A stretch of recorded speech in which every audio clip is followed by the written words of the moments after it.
Welcome, everyone, to the February 20th, 2020 meeting of the Gainesville City Commission. We do not have an invocation today, so I'll ask everyone to join me in a moment of silence, please.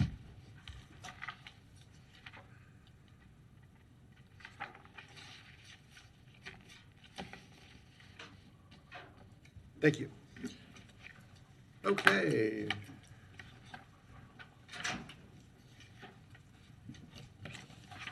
We'll read a quick reminder about our Pledge of Civility because I think it's important and applies to all of us, including those of us up here at the dais.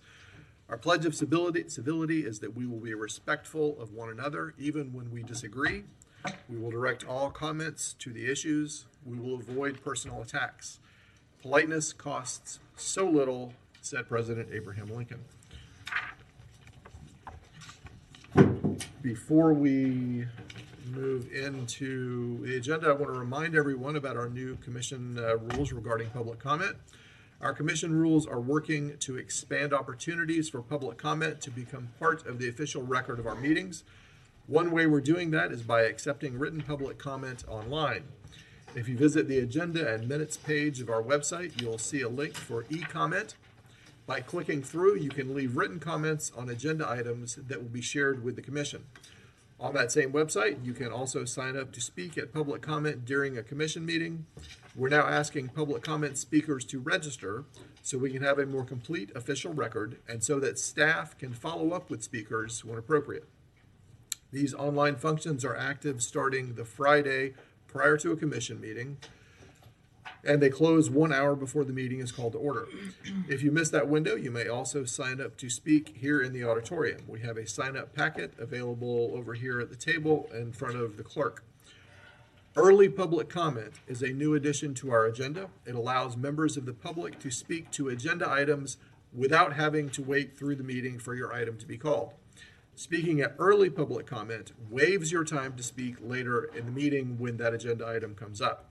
You may have 3 minutes to speak to one agenda item during the early public comment phase, or 5 minutes to speak on 2 or more agenda items. We ask that you tell us what item or items you plan to speak about before you begin so the clerk can set the timer accordingly. All right, thank you.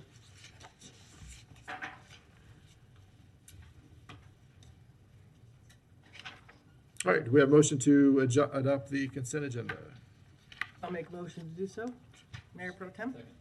We do have some updates. Okay. Mayor Pro Tem? Oh, yeah. I'm sorry, not to the consent agenda. Just kidding. Okay. Okay. No modifications needed. Stand with the motion. Gotcha. Do we have any public comment on the motion to accept the consent agenda? Please have the overhead before start, please. Welcome, Mr. Scott. Thank you, and streaming video also. Good afternoon, Commissioners. Nathan Scott. At the February 5th Audit and Finance Committee meeting, GRU was asked to provide the fuel adjustment fund levelization fund balance. It was not able to do so at that meeting via numerous public records requests, which are still not responsive to my request. Was able to get some data. As you're aware, this commission in a press release bragged about reducing the fuel adjustment charge recently, but you're running a deficit.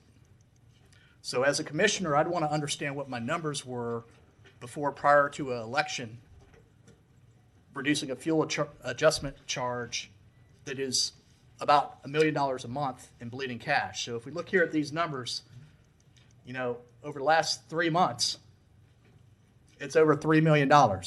So my question, I'd ask that these GRU financial items be removed from the consent agenda so we can have some intelligent discussion on this, because who is going to make up this deficit? Is the city commission going to raise the fuel adjustment charge on May 1st, right after the election?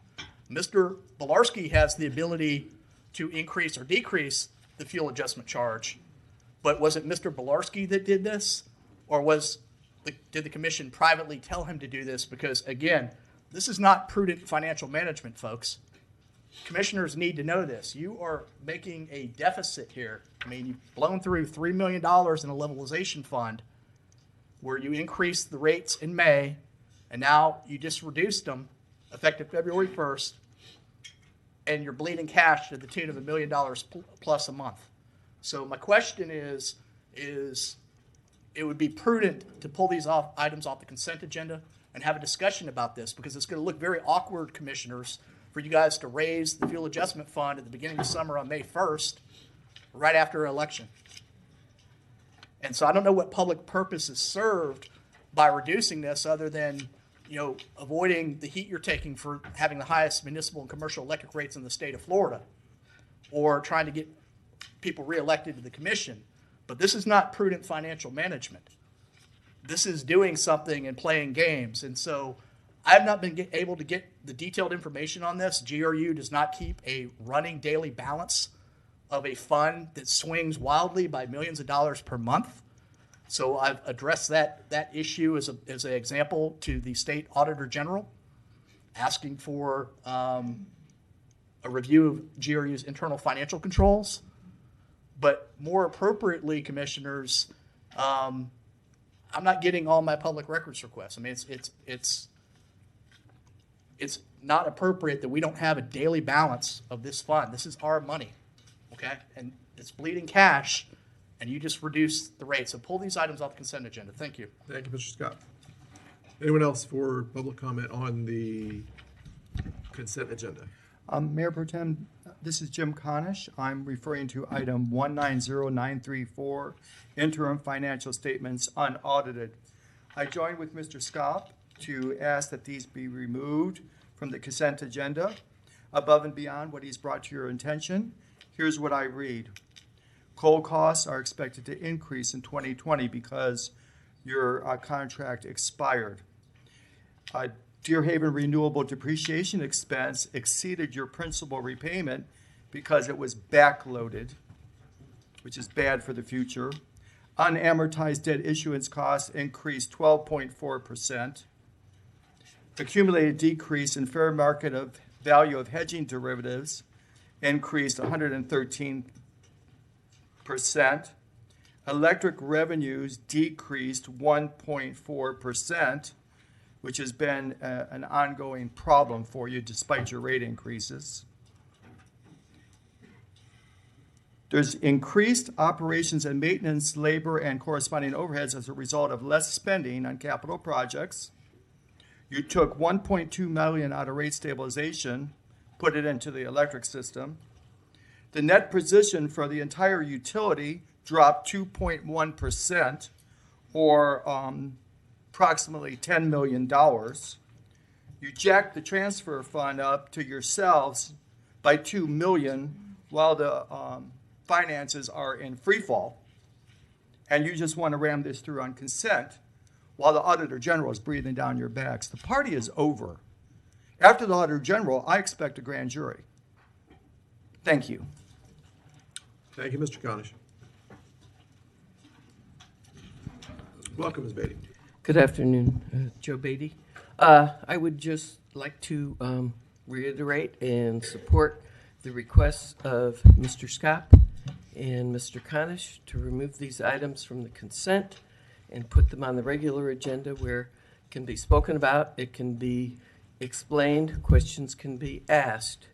Contrary to the narrative that comes from incumbents and others sitting up on the dais, we are not transparent, we are not open, and the efforts that are being purported to be a step towards more openness and inclusion really include a lot of clamping down and really reducing meaningful conversation, meaningful comments from the public.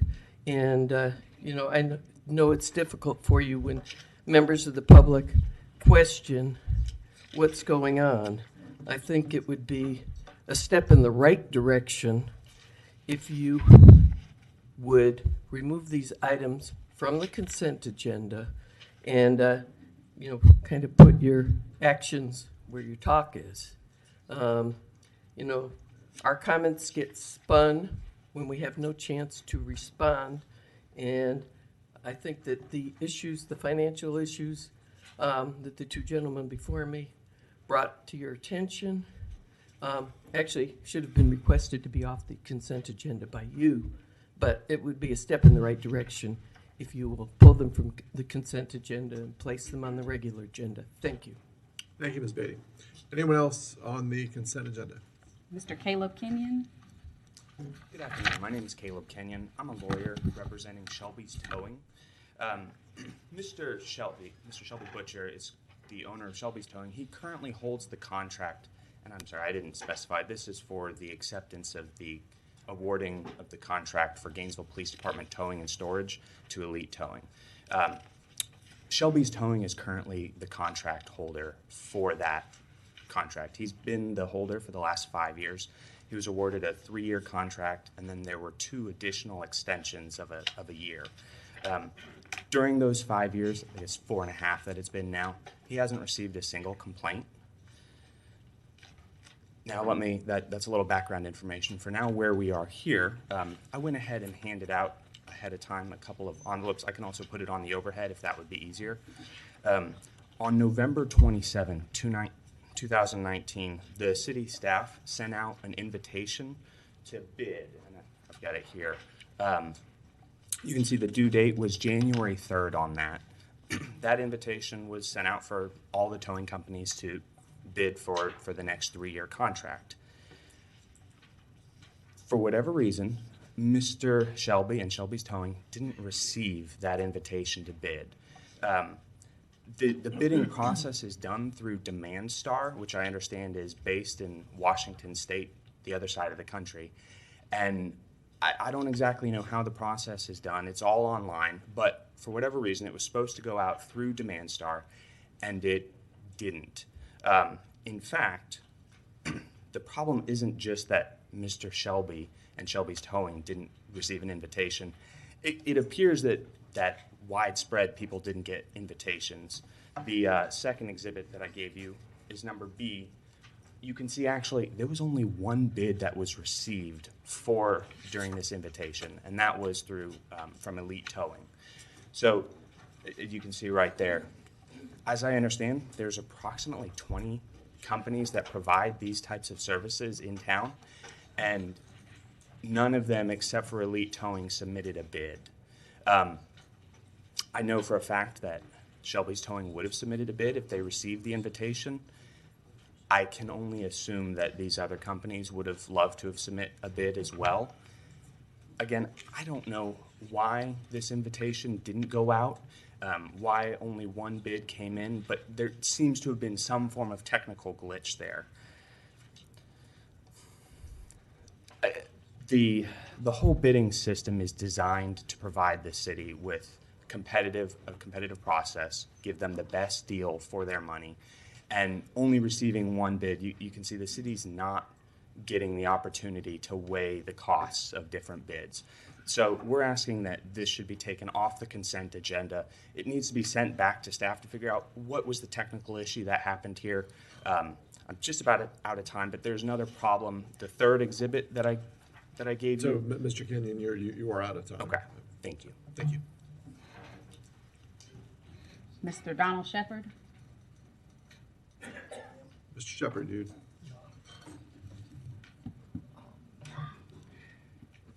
My reason I wanted to get up and speak now, but I wanted to speak beyond this time. So I would like to know, if I speak now, am I going to be allowed to speak later?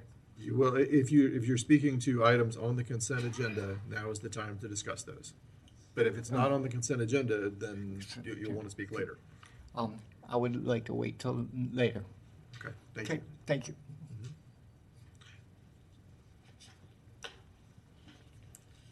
Good afternoon, Commissioners. Elizabeth Manley, Claire Elizabeth Manley. I just wanted to say thank you for your support in my appointment to the Tree Board, and I look forward to serving you in that capacity. Thank you. Anyone else on the consent agenda?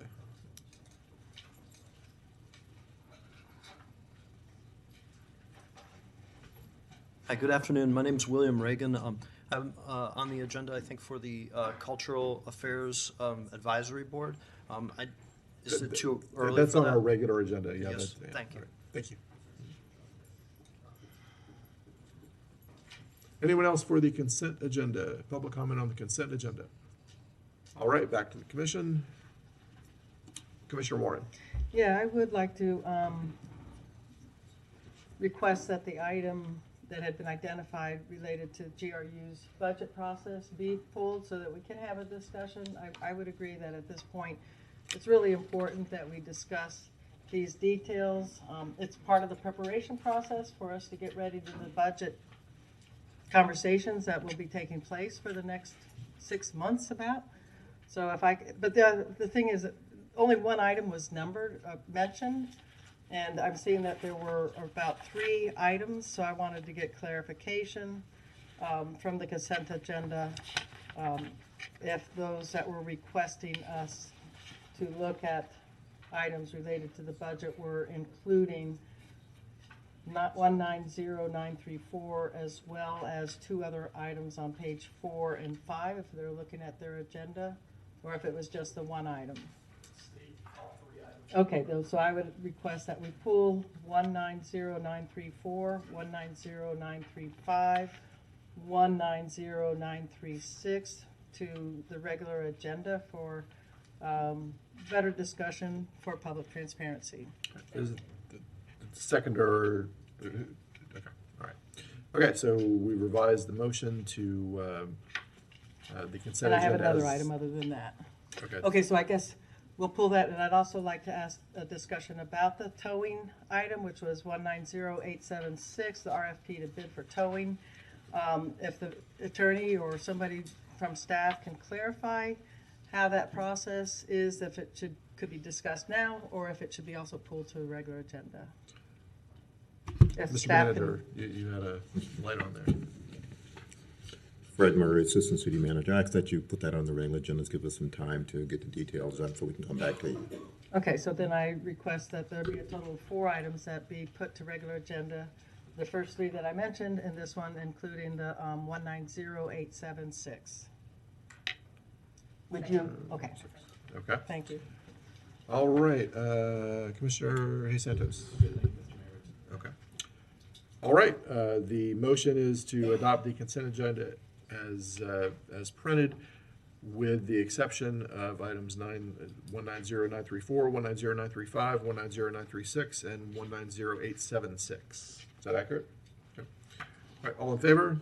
Aye. Aye. Any opposed? All right. Mr. Mayor, is that at the end of the evening agenda now? We haven't placed it on the, we haven't. You're gonna do it when you do the regular agenda. yet. Okay. Yeah. Okay, so we have a consent agenda. We've passed the consent agenda.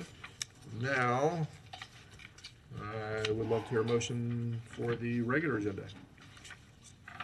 Our next item is the adoption of the regular agenda with updates. File number 190956, appointments to the GCAB, HPB, and UAB, change text file. File 190894, added item and request for time certain at 2 p.m. File number 190904, dollar store restrictions, remove item. File 190911, Gainesville's future city student team, added backup. And then the addition of item 190934, 190935, 190936, and 190876. Thank you, Madam Clerk. Commissioner Hayes Santos. Thank you, Mr. Mayor. I move that we adopt the regular agenda with the 4 modifications on the screen, and then the 4 items from the consent agenda, just whenever we get to them. Second. All right, is there any public comment on the motion to adopt the regular agenda with the additions? Mayor Pro Tem Jim Conish, would the GRU financial items be the last item in the evening, or could we find another spot for it? The agenda seems fairly light in the afternoon. So my goal is that if we can get to it in the afternoon, we get to it in the afternoon. If not, they move to the evening. I'd support that. Okay. That would be the general path we would take. Mr. Scott. Good afternoon, Commissioners. Nathan Scott. Wanted first to commend Commissioner Warren for making the prior motion. I think that was a good faith effort to respect the citizens, so it's much appreciated. With respect to the regular agenda item, I was here to speak on the dollar store restrictions. I see that item is being removed because it was not incomplete. I also found the food security white paper to be incomplete is it was not signed. You don't know who generated that. I saw the memo from the city manager. Also have concerns about that. I mean, generally speaking, dollar stores don't provide fresh food. I mean, anyone with common sense knows that. Is there a potential problem? Yes. But when I see things about subsidizing grocery stores and the commission wanting to interject itself into free market economics, it seems a little extreme, because there's bigger challenges facing the city than addressing dollar store restrictions. I just pointed one out. You're bleeding money at $1 million a month, but you just lowered your revenue source. That doesn't make sense. That's a far bigger issue that affects a lot of 93,000 customers that needs to be addressed. I hope the commission would more prudently use its time on items that have substantial fiscal impact to the city. It's going to be a challenging budget. We had our property taxes raised 15.64%. Fire assessment fee increased 33% and had a 7.13% subject to check increase in GRU residential electric rates in 1,000 kWh from FY19 to FY20.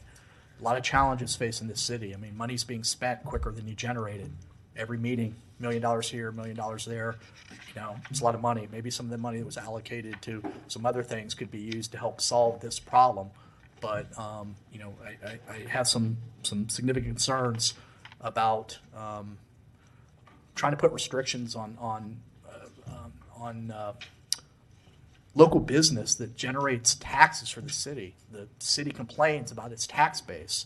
How many dollar stores are around in town? And they do a lot of business. I mean, people go there to buy things, not groceries. They go there to buy crafts, toys. I mean, I go there. I think a lot of people in the room go there. So I would ask the commission to really entertain whether that's the best use of the commission's time and resources. And I'm glad that in the absence of Mayor Poe, I guess we're in a self-proclaimed climate emergency, but he's increasing global warming and carbon footprint, allegedly in Palestine or wherever he is now. These are important issues at home that we should be dealing with, but the dollar store isn't one of them. Thank you. Anyone else on the regular agenda? You're addressing an item on the regular agenda, Mr. Chairman? Yes, Okay. this Dollar General Okay. item. Okay. Yes? No. To clarify, the motion includes removing that from the agenda today. Okay. I do not wish it to be removed. I have comments on that. So I wish that it not be removed. Thank you. Okay, thank you. Anyone else?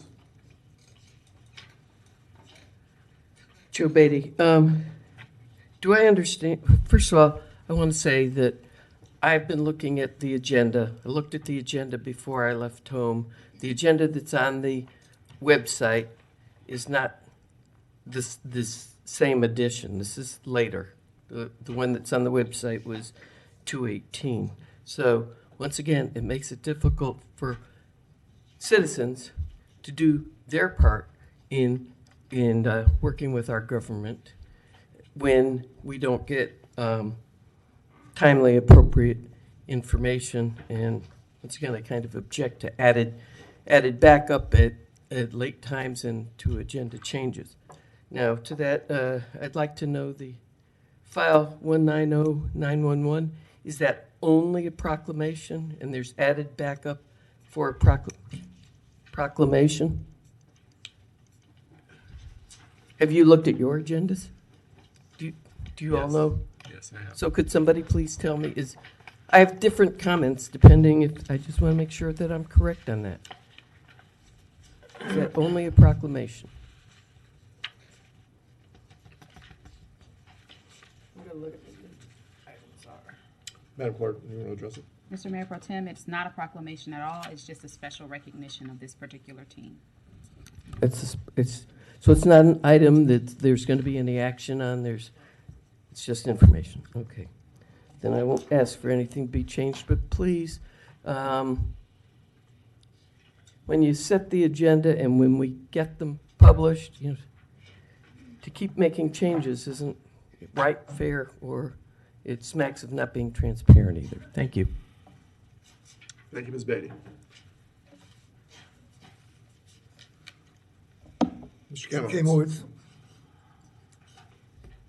I am addressing the remarks and learning for the first time that the agenda was changed from the 18th to the present.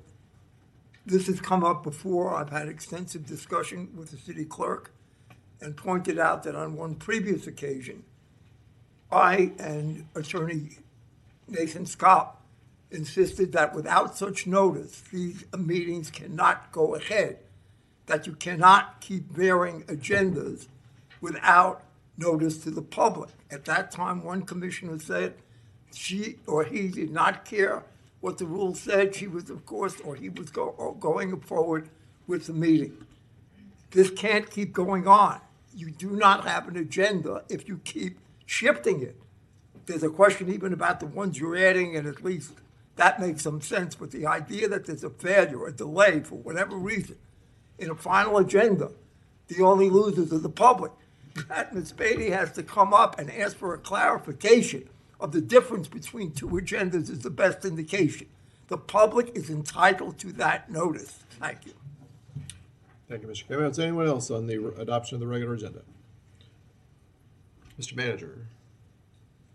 You had a light there? No? Oh, sorry, okay. All right. Commissioner Warren. Yeah. So I was going to ask either the clerk or the attorney if you can help remind us if we're not following the rules of agenda preparation, and are we the only city that adds things on the day of the meeting? Help give us guidance on where we're, I can appreciate that people are looking ahead, but we also are dealing with having to live on the fly and deal with our preparation as well. But your advice on us being within the realm of what's legally allowed for our agenda preparation. Madam Attorney. Yes, thank you, Commission. So one of the best authorities on the Sunshine Law is published by the Attorney General's Office. It's available on their website. It's called the Sunshine Manual, and it's updated annually. And I'll read to you what it says from there. The Sunshine Law does not mandate that an agency provide notice of each item to be discussed via a published agenda, although the Attorney General's Office has recommended the publication of an agenda if available. The courts have rejected such a requirement because it could effectively preclude, and it goes on. So the short answer is you're not required to have a written agenda. You're not required to specify every item. But of course, the more you can do that, the better it does help the public understand what's going on here. And as we come across this pretty much every meeting, I do apologize to those who want every detail ahead of time. But I don't know how your life operates, but in mine, I often have things show up unannounced. I've learned to appreciate Murphy's Law as one of my greatest coaches. Never invited him to a thing, but I anticipate and prepare for the unknown and unannounced in my life. And it is an inconvenience, but we all live by that. And the alternative is that we would not listen and address some issues that are of time to bring it up here, and hope that everybody will be flexible as we have to be as well. So I thank the comments, and I thank our staff for clarifying the path. You good? I'm good, thank you. All right, anyone else from the commission? All right, all in favor? Aye. Any opposed? All right, thank you. We have an agenda. Madam Clerk. Our next item is early public comment, and we do have Mr. Gabe Kamowitz signed up. Okay. And I'll remind everyone, this is early public comment, described as members of the public who are unable to wait for their agenda item to be called during the meeting may speak during early public comment. Comment is limited to 3 minutes on one agenda item or 5 minutes on 2 or more agenda items. Speaking during early public comment waives your right to comment on those items during the later part of the agenda.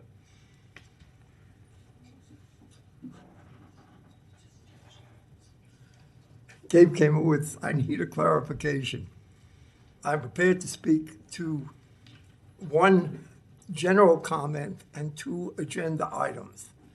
I would like, and I will identify the agenda items, but I would like to be able to speak to that public comment apart from agendas in that 5 minutes, if I can do that.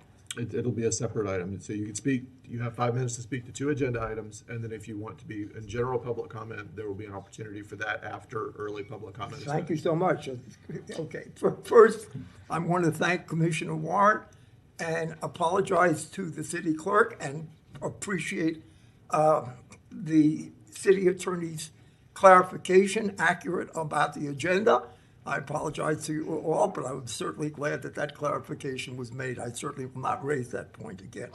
Separately, quickly, as I said before, as I will say again, the quote attributed to Lincoln was not stated by Lincoln. I disputed that successfully in the Gainesville Sun 4 years ago when former city attorney Marion Ratson made that comment. The 2 items that I wish to speak to are the general government budget calendar item and the affirmative action plan audit 2019. With regard to the general budget item, I requested and didn't quite get a proper return on a public records request, but I got enough information to note that what is not discussed and what has not been discussed through 2013 is the fact that multi-millions of dollars have been spent on outside legal counsel, almost all of which are white law firms. I had objected to that in the past. It was supposed to be heard in 2013 and referred back to the city commission because we documented that for GRU budget that it not only was not included, but clearly millions of dollars were being spent a year. One firm, Winston and Straw, has had $4 million spent to defend the GRU budget, the GRU claims about the purchase of the plant. So that's the first item I would address. The second item I would address with affirmative action audit goes to the difficulty with audits that only review macrocosmically the subjects that they are looking towards. Microcosmically, in 2 respects that I can identify, the affirmative action guidelines are totally out of whack. The first happens to do with the Charter Office of Economic Opportunity. Since 2018, all of the employees have been black women. I was told at one point that at least a black male was being considered. The other office that's critical is that a black communications director, the only one we've had until that point, was forced to resign in 2018. Since then, to my knowledge, every member of the communications office is white. Without that kind of microcosmic look, and even then, the audit does point out that the EO office is deficient in meeting certain requirements. We're making a mockery of what that reporting requirement is supposed to be. The idea that we don't have a single African-American or notable African-American in the communications office is a tragedy. And what we now have in equal opportunity should be actually called the Office of Black Opportunity, so that I would object to both for the reasons that I've stated. Thank you very much. Thank you, Mr. Kimowitz. Madam Clerk, do we have anybody else signed up for? Yes, sir. I believe it's Miss Latasha Brim.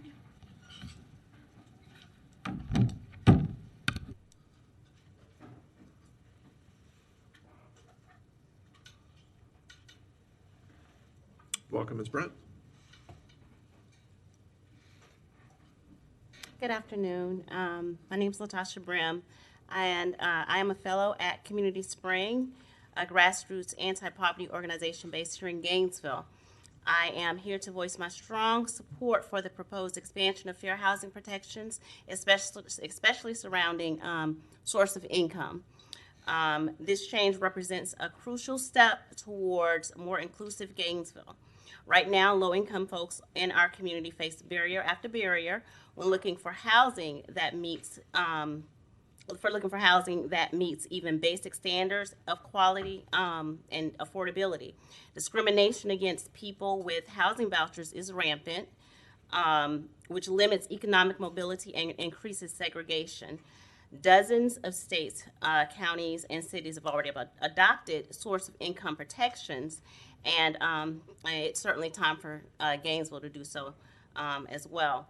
I'd also point out that based on my previous experience working at Apartment Hunters, I feel confident that many landlords will continue to directly or indirectly discriminate against voucher holders by increasing their credit requirements or application fees. As a result, enforcement efforts will probably be key. I would also like to encourage the Commission to use today's conversation as an opportunity to reflect on what other groups of people are systematically excluded from housing in our community. For example, I think it's time to rethink how criminal records are used in rental housing applications. The way things are right now, every sentence, no matter how small, can become a lifelong barrier and more likely end up in homelessness. This drives increased recidivism, which comes at a tremendous cost in both individual suffering and tax dollars. And with Black residents of Alachua County about 9 times more likely to be incarcerated than white residents, this is a critical equity issue. As with source of income, a number of other places have already found ways to limit the harm caused by overly burdensome criminal record and screenings in housing. In summary, I strongly support the proposed measure and applaud the hard work of those people who helped us get to this point. I hope that this is the start of broader thinking about how Gainesville can better live up to its ideals of being an inclusive and welcoming community. Thank you all for the opportunity to talk with you. Thank you, Ms. Grimm. Mr. Gordon Clemens.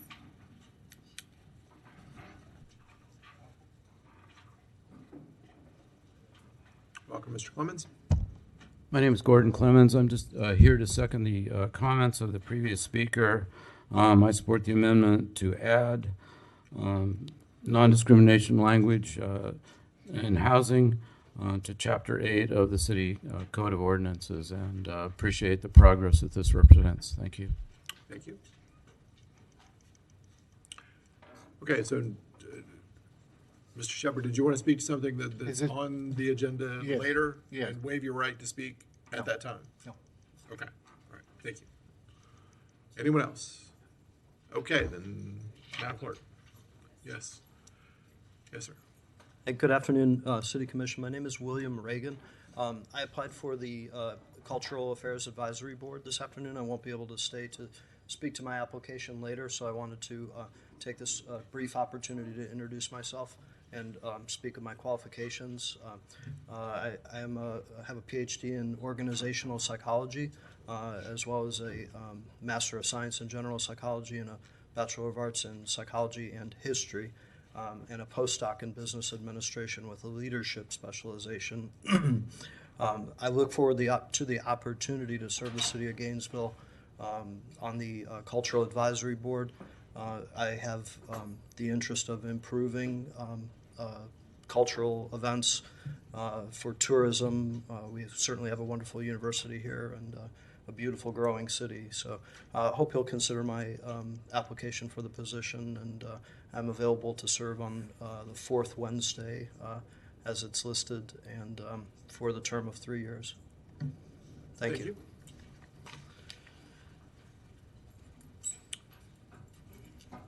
Anyone else for early public comment?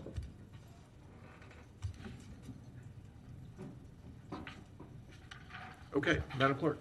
Okay, our next item is general public comment, and we have Mr. Scott Hesh. And I will caution us that normally we reserve 30 minutes for general public comment, but at 2 o'clock we have a time certain item on the agenda. So just a heads up. Mr. Hesh. Hey, good afternoon. My name's Scott Hesh. Thank you for this opportunity.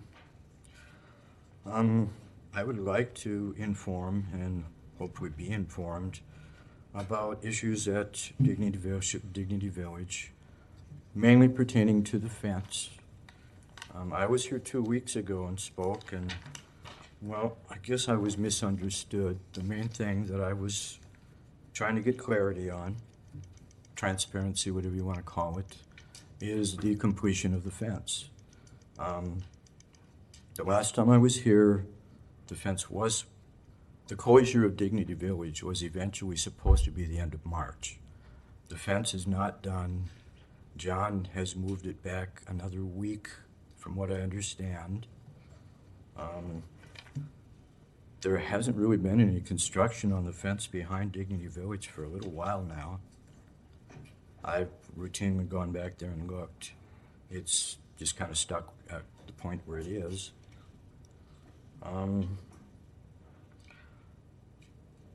Dignity Village is definitely shrinking. I mean, it's considerably smaller. The main function apparently right now seems to be just trash removal. And the fence just seems to be stopped for the moment. This delay does affect a few things. There are armed security guards out there. They're a little better than the first group that they hired, that y'all hired, but they still are walking around with guns and tasers. And apparently, you know, they should have been gone by now. It's like this is all being delayed and it's causing, you know, this is other expenses. However, I'm more interested in the individuals out there. The fence isn't complete. It's easy to walk into Dignity Village right now. There's two big holes in the fence that they will eventually close, and then there's this big gaping hole in the back that people can just walk in. Well, I just hope nobody gets trespassed during this period, and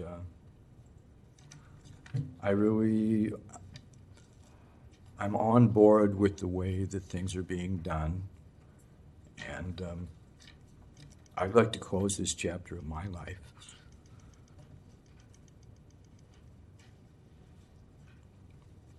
Thank you.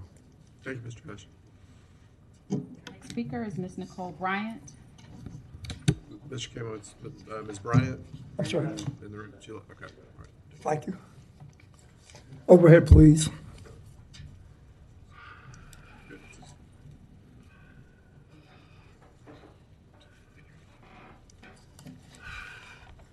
My name is Gabe Kamowitz. I'm a candidate for City Commission at Large, Seat 2.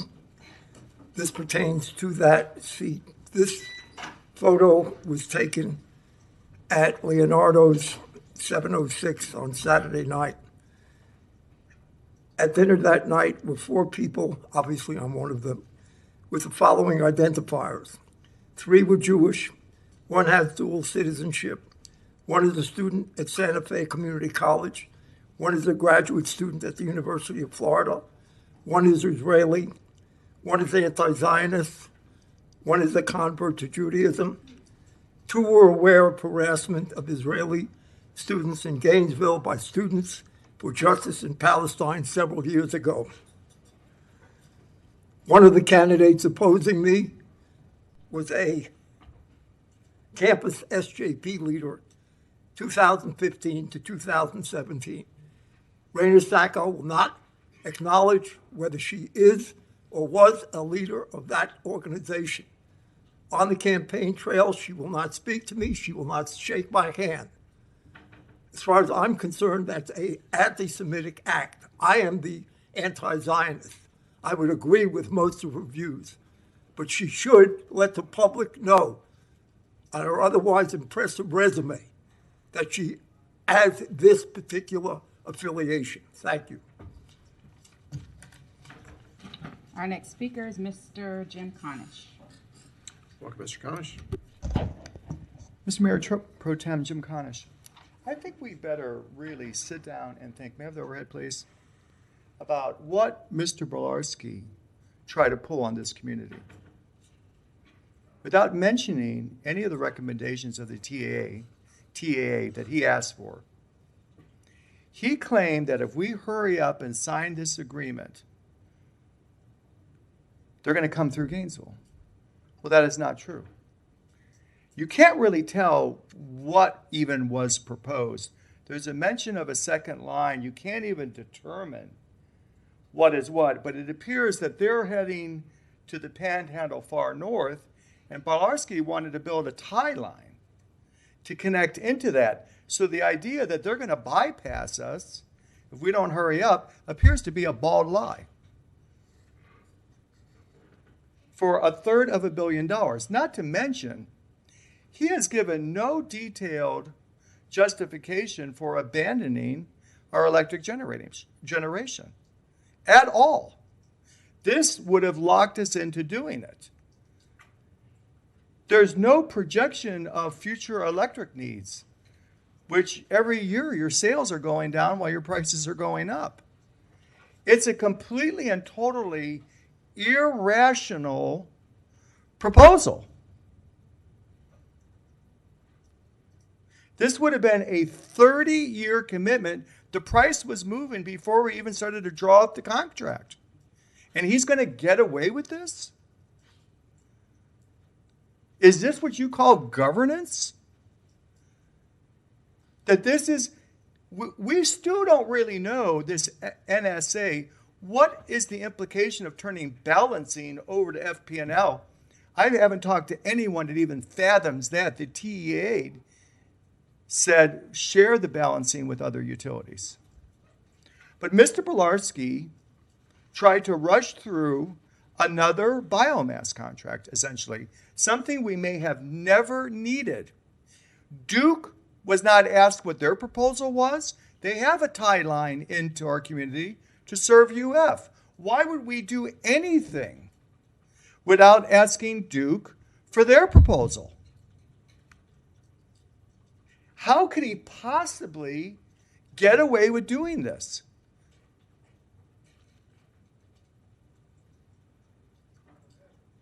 It's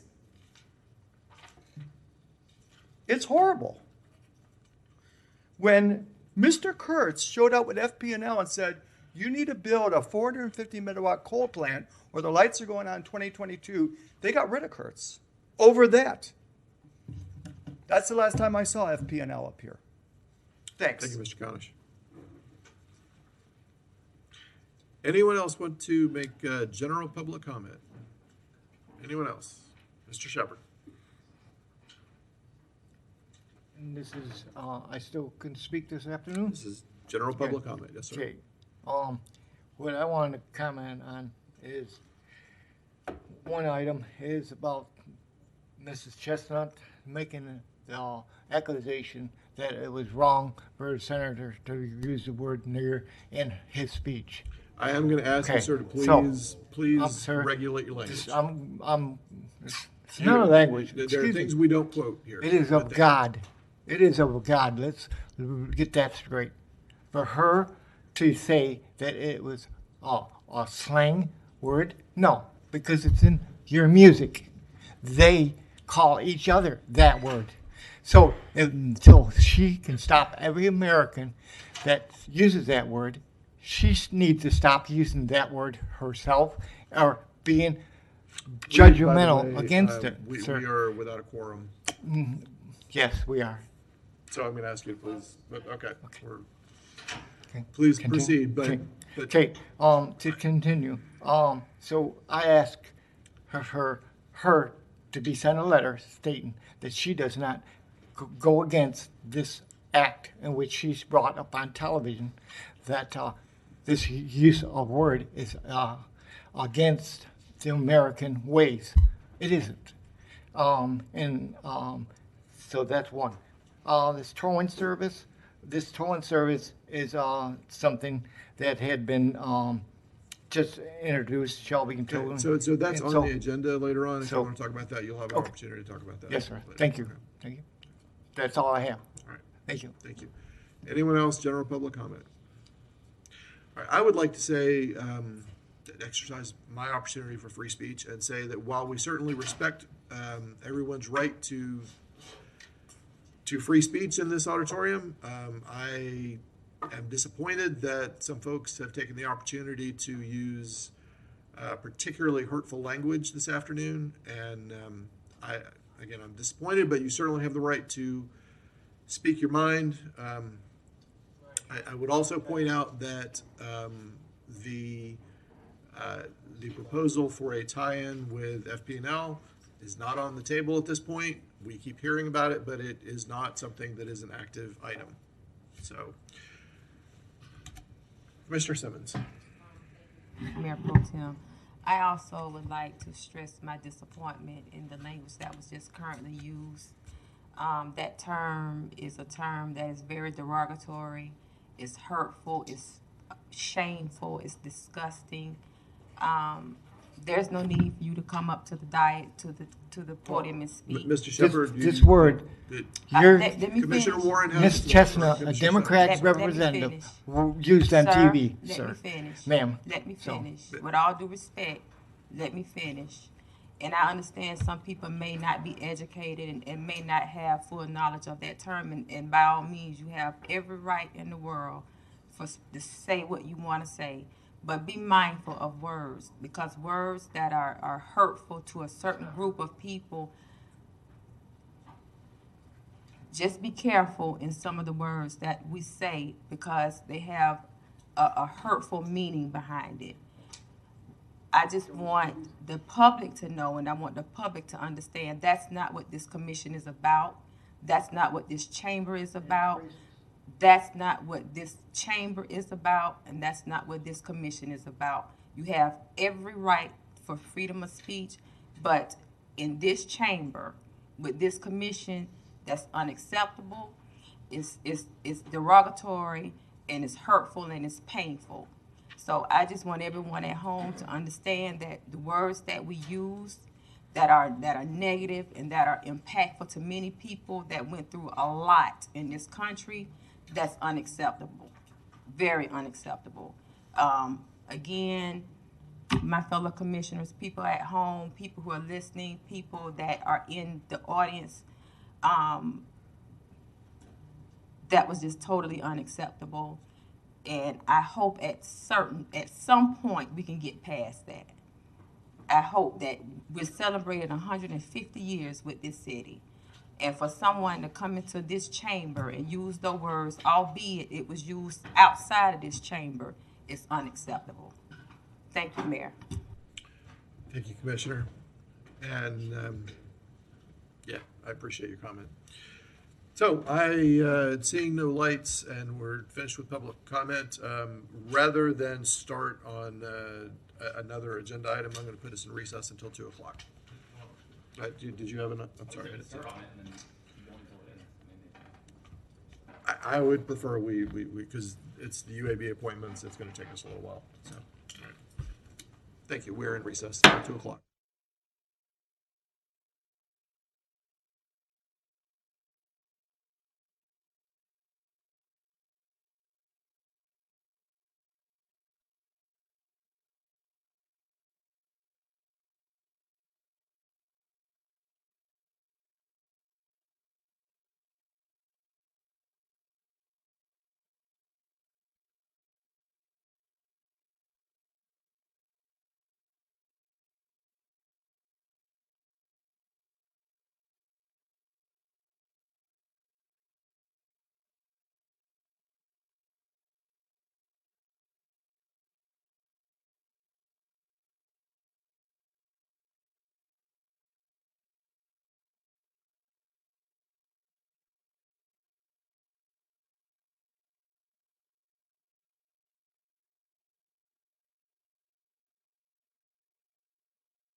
I'm going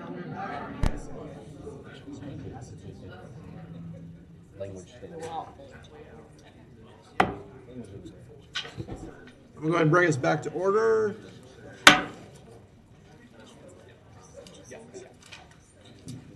All right, I know that some of you, many of you actually, are here for the board appointments, and I appreciate you bearing with us. Our next item on the agenda, because it is a time certain item at 2 o'clock, is the 2020 census update. Madam Clerk, do you want to introduce Absolutely. us? 190894, 2020 census update with a recommendation that the commission hear additional updates regarding the 2020 census, including presentations by the various stakeholders.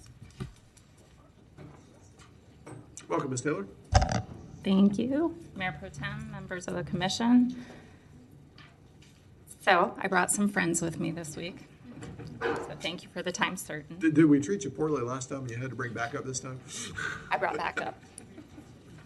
Exactly. So during my last presentation, you all requested that I bring you some clarification on a couple of items, clearer view of the census kind of timeline, how we could be sure we weren't kind of duplicating efforts across our partnerships, a better understanding of our partnership with UF and what they were doing, how we might move to include the University of Florida student population into our own marketing mix, and then kind of an overview of how we might look to kind of extend additional funds perhaps to the census effort.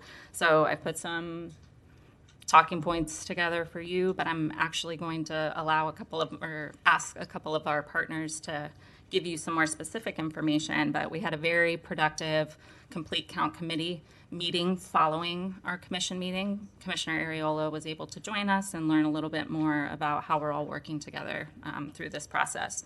The city manager also had a meeting with the University of Florida and Charlie Lane. You have backup for what the University of Florida is presenting that they would do. And quite frankly, most of the ideas that we had brought forth were already in execution stage. So beginning March 12th through the 20th, households are going to begin receiving official census notifications that can be filled out by phone, electronically, or in the mail. We'll be able to gather real-time data, so we'll know where it's coming in and be able to target our efforts accordingly. From March 30th through April 1st, we'll begin counting the homeless population. And between March 12th and April 1st, what you'll have are 3 direct mailings from the U.S. Census. There's also a direct mailing going to City of Gainesville residents and their GRU bill inserts during that time period. Census Day is April 1st. On April 20th, we'll begin counting quarters, so senior living facilities, also dorm rooms are counted differently, which was something we learned throughout this process, and others who live in larger community housing. Between May and July, census takers that's when they're actually going to go door to door and start knocking and asking people to fill out their census, with the drop dead deadline to fill it out around July 31st, so that all the materials are prepared for the President's desk in December. We have several partners. Some of the larger ones are listed here, but the U.S. Census representative is here today to speak to those partnerships, and there's nearly 100 community organizations. Today we have Alachua County School Board here. We have the U.S. Census here. We have Alachua County here. A representative from the University of Florida's Bob Graham Center, and also the Public Relations Society of America's Bateman team representative, who would like to tell you a few words from the student perspective of what they're doing on campus. I can let the University of Florida speak more specifically to the items that they are doing on campus, but we reached out to them, and this is a broad overview of what is going on. They're reaching out to the Greek communities and offering competitions. President Fox has done a PSA that will be delivered. They're sending targeted messages through human resources to faculty and staff. Digital signage is already on display. I saw that myself when I went and recorded a Bob Graham Center PSA on Monday. Tabling event opportunities, student organizations are doing peer-to-peer messaging, social media strategy. We talked with both on-campus and off-campus housing. They're already doing email blast flyers and door hangers, so that was actually something we had thought we would do, but they're already doing it, so we found a win there. The Bateman team, again, outreach activities, and then e-communications to all the students and social media. The Alachua County School Board has a number of things that they're working on. These are some of the things that I've been made aware of. So Skybridge alerts, calls, and texts. Actually, it's called the Parent Academy, is working with the school board and bringing a mobile learning lab that's equipped with Wi-Fi and computers into hard-to-count communities and helping people fill out the census in those areas. And they're going to partner with us and a number of our other complete count committee members to target certain events that we're already having and leverage those opportunities. The PTA is also using it as an opportunity to distribute information about the census. Some of the adjustments that we made to the plan after our last commission meeting was in our media buy strategy. At minimal expense, we were able to do an additional buy on the GHQ Top 40 station, which is more focused towards the student population, and also on Noticias, because the Latin American community was one that we had not considered in full scale as we should have. Some of our 30-second spots we switched out for a student spot that had been produced by the Bateman team, and we added alligator advertisement into our mix to target the University of Florida students. There was some concern there about media buys and duplication. However, after talking to the U.S. Census, we did learn that most of the national media buys are going to be based in larger communities like Jacksonville. So these are also some of our adjustments. We redid all of the graphic design to include bilingual language. So these are examples of our bus ads that have been changed. Working with our great friends over at RTS, he helped us to make sure these are the undercounted areas and the UF campus routes. These are the fixed routes that run through the target areas, and we actually, I believe, got an additional route that isn't shown here right now running through that last target area. So we basically have rolling billboards going through all the undercounted areas and running through all areas of campus for the duration of about 4.5 months. And all 133 buses, I'll have to ask Tom, have inserts and cards and door hangers on them. And I'm trying to get the digital stuff across the front, but they haven't said yes to that yet. So of the 39 fixed routes, 11 fixed routes in UF and Northeast Gainesville will have census materials. Examples of the buses. We actually have the interior cards and door hangers printed and on several buses already. This is an example of what it looks like. And on 30,000 RTS bus schedules. So that's going to University of Florida students and throughout the Gainesville area.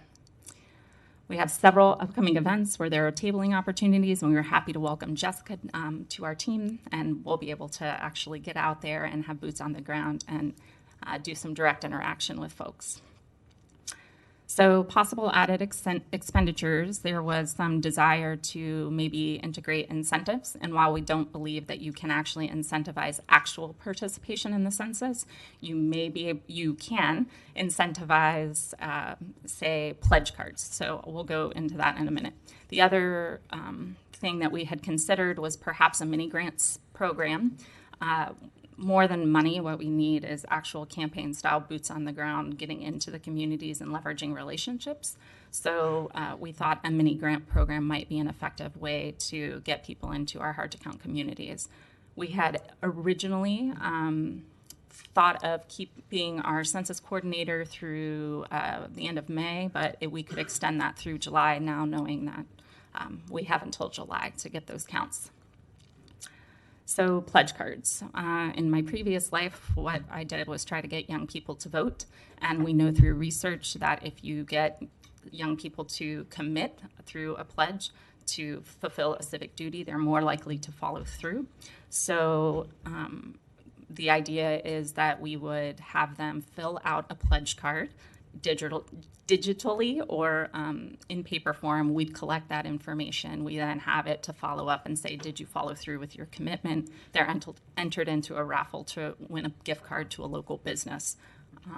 And then in exchange for that, when they give us the card, they also get a sticker to personalize it. If it involves veterans, count me in. If it involves affordable housing. So several of the key issues that people don't know what the census goes for, we broke them down programmatically so that people could connect to why the census was important to them.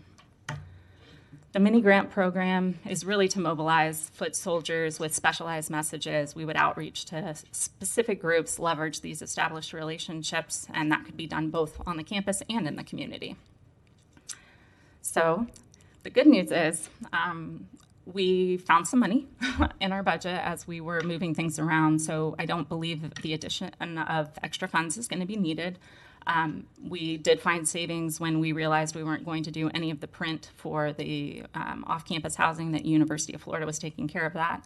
And also our original estimates on the bus were based on our previous bag ban campaign that we had put together, but that was before a 50% internal discount had been finalized.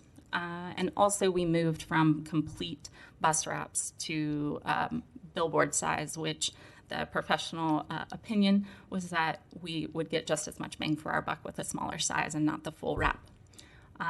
We kept about a 10% reserve for last minute expenses, and also knowing that moving with the live data, we might want to have some money in our budget to make last minute buys.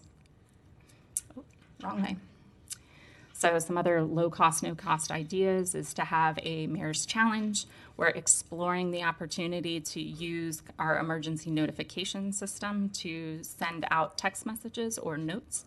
And also having a city stand down day where we encourage for 30 minutes all of our general government and GRU employees to stand down for 30 minutes and take their census on census day.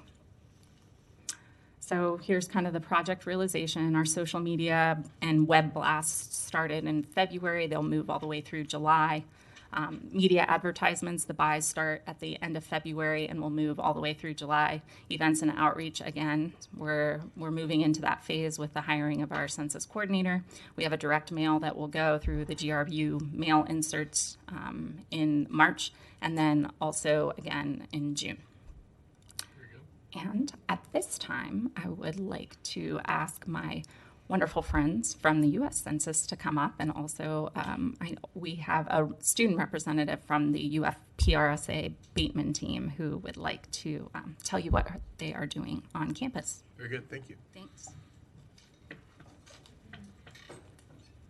Good afternoon. My name is Armin Lowry, and I'm a partnership specialist with the United States Census. I'm stationed in Gainesville as my duty station. I cover 4 counties and all across the state, 35 counties. And also I represent the Atlanta region, which covers 7 states. And so I'm glad to be here today to address any questions that you may have about the census. I will tell you that we have a, hello cousin, how are you? The clerk is my cousin. I'd like to say to you today that Gainesville is doing a great job. And I am proud of everybody that has come aboard to help us get the word, the message about the census out. Our goal is to count everyone once, only once, and in the right place. And so I'm going to ask everybody in this audience, because I do this all the time, I speak all over the place, and I'm going to tell you something, this is important. And so I'm going to ask you to speak these words back to me. The money follows the numbers. So it's important that we get everybody on board, everybody participating, so that we get more money flowing into our community. We lost over $39 million per year in Alachua County over the last 10 years, nearly $400 million. That's because we only had about 72, 74% respondents. We need more than that. So everything that Shelby has already addressed is awesome, because we want to be able to get people in those hard-to-count communities to respond to the census so that we get more money flowing to support over 316 federal programs that funds programs in our community. And so with that being said, I'm going to call up others who are working very diligently to make sure that we are getting the message out to students, to the east side of Gainesville, to the swag area, and to everyone, even business community. I don't see the Chamber of Commerce here represented, but we have the Friendship 7 that's also on board. They have been on board ever since May of 2019. So there's a lot that we're doing to get the message out to the city so that we get more people counted and we get more money flowing into this community. I'm going to ask in this particular order if the school board representative, Jackie Johnson, would come, followed by the University of Florida and the Bateman team. Thank you. Welcome, Ms. Johnson. Thank you, sir. When the superintendent and I and other staff members met with the census folks back in October, they told us that their two primary goals were, one, to recruit census workers, and that was a big task. So that being the case, we worked with them to make that our first priority. So we sent home brochures to all families, recruitment brochures. We sent home direct messages to all families through our Skylert system, encouraging them to look into becoming census workers. We posted banner on our website. We sent out social media notices. We also hosted 2 Saturday recruitment events at a couple of our middle schools. And my understanding was that those were very successful in generating folks to come and be census workers. Now the census folks have asked us to move on to the next step, now that the recruitment process is nearing its end, and to focus on getting people to actually respond to the census. So that is where our focus is now. We have a number of things that we are going to be, a number of strategies that we have in place to get that done. We are in the process of printing and will be distributing the Census 101 flyer. I don't know if you're familiar with that. It's a 2-page or a front and back 1-page document that is very simple terms, explains why the census is important. So that will be going home with every child in their backpack, home to families and also to all of our employees. We will be following that up. You saw some of those key dates on the calendar.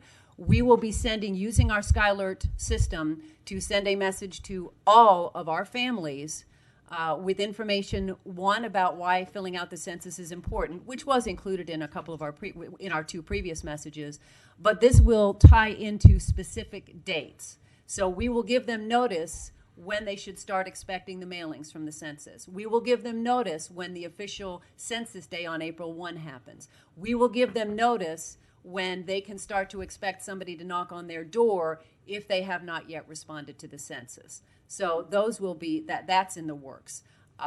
We are working with the Alachua County Council of PTAs on tabling events.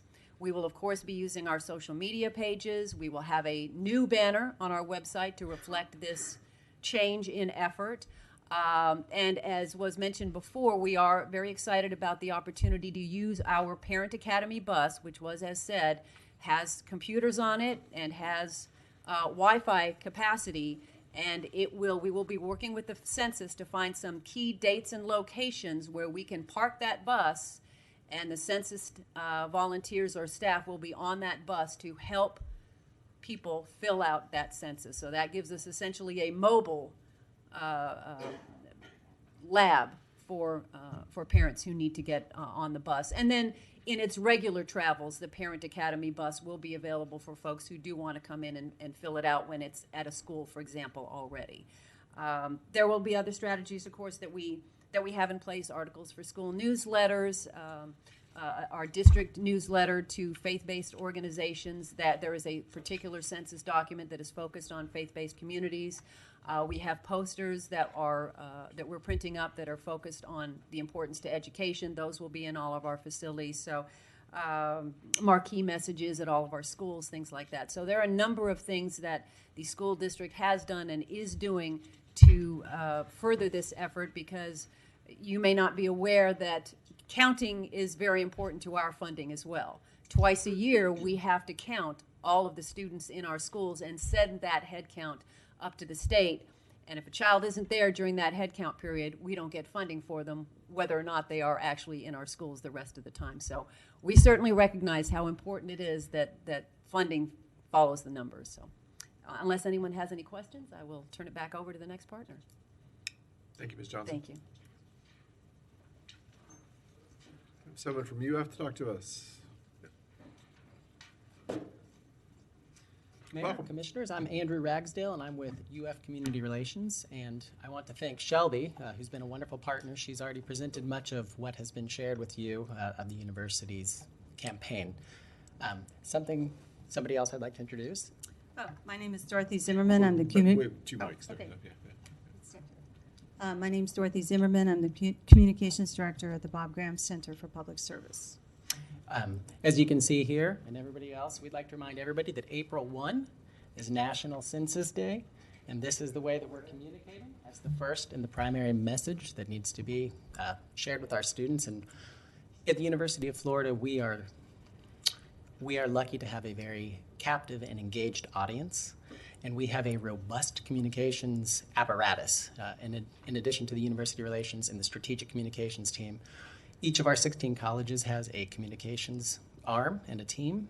There are dozens of centers and institutes, all with their communications experts, and we are reaching out to all of them to engage both faculty and students. Students are engaged more than ever, and it's via the mechanism in my pocket, which is a cell phone. There is a social campaign that will take place, and we need to reach the students where they are, and most of the time that's online. I was joking with the commission earlier, or with our Census Coalition earlier, if we could hack their earbuds, we would be golden. Something that wasn't on that plan or wasn't discussed by Shelby is we're also reaching out to all of the parents. And while students were undercounted because they couldn't go online, they couldn't use their phones, a lot of students also are under the assumption that their parents will take care of them, whether they're in Pensacola or Palm Beach.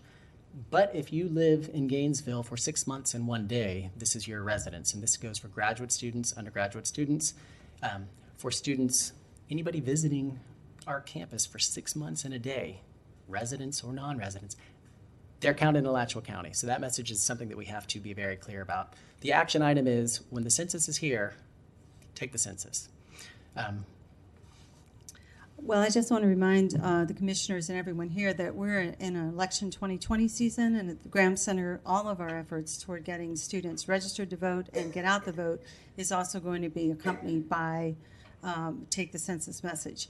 As Andrew mentioned, our big awareness campaign is focused on telling students to be counted here at the University of Florida. The census is a once-in-a-lifetime opportunity for them as students, that that is a big donation that they can make and a legacy that they can leave to their university. If they can get counted here, it makes a big difference in the dollars that accrue. So we're trying to incentivize them that way. I'm working with a number of groups on campus to coordinate the voter registration and get out the vote efforts. We have a number of political programs throughout the spring, summer, and fall that we will be using that sort of as a co-programming space to talk about the census. All right. Thank you. Thank you. Hello.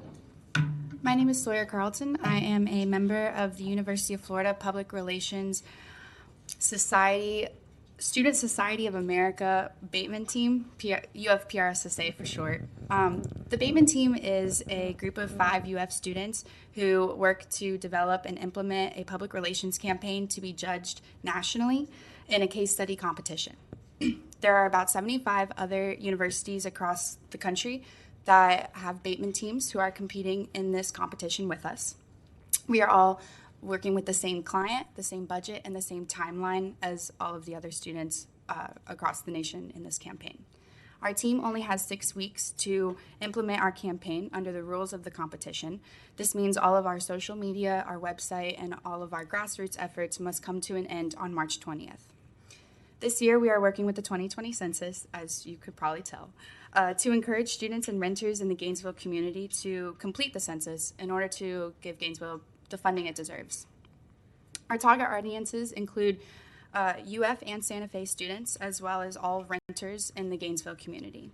For our student populations, we have had the pleasure of partnering with organizations across UF's campus to speak at general body meetings and have our messages shared by opinion leaders from different student organizations, as well as shared on the social media pages of the different divisions around the University of Florida. We have hosted a few campus events in high traffic areas around the UF campus and plan on hosting more throughout the duration of our campaign. We also have had the great opportunity to host tabling and speaking events at the Santa Fe College and on their campus, which has been very nice.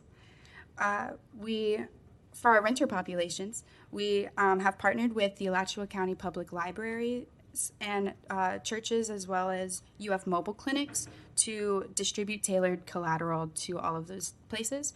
For libraries and churches, we have designed, printed, and distributed bookmarks and children's activity pages.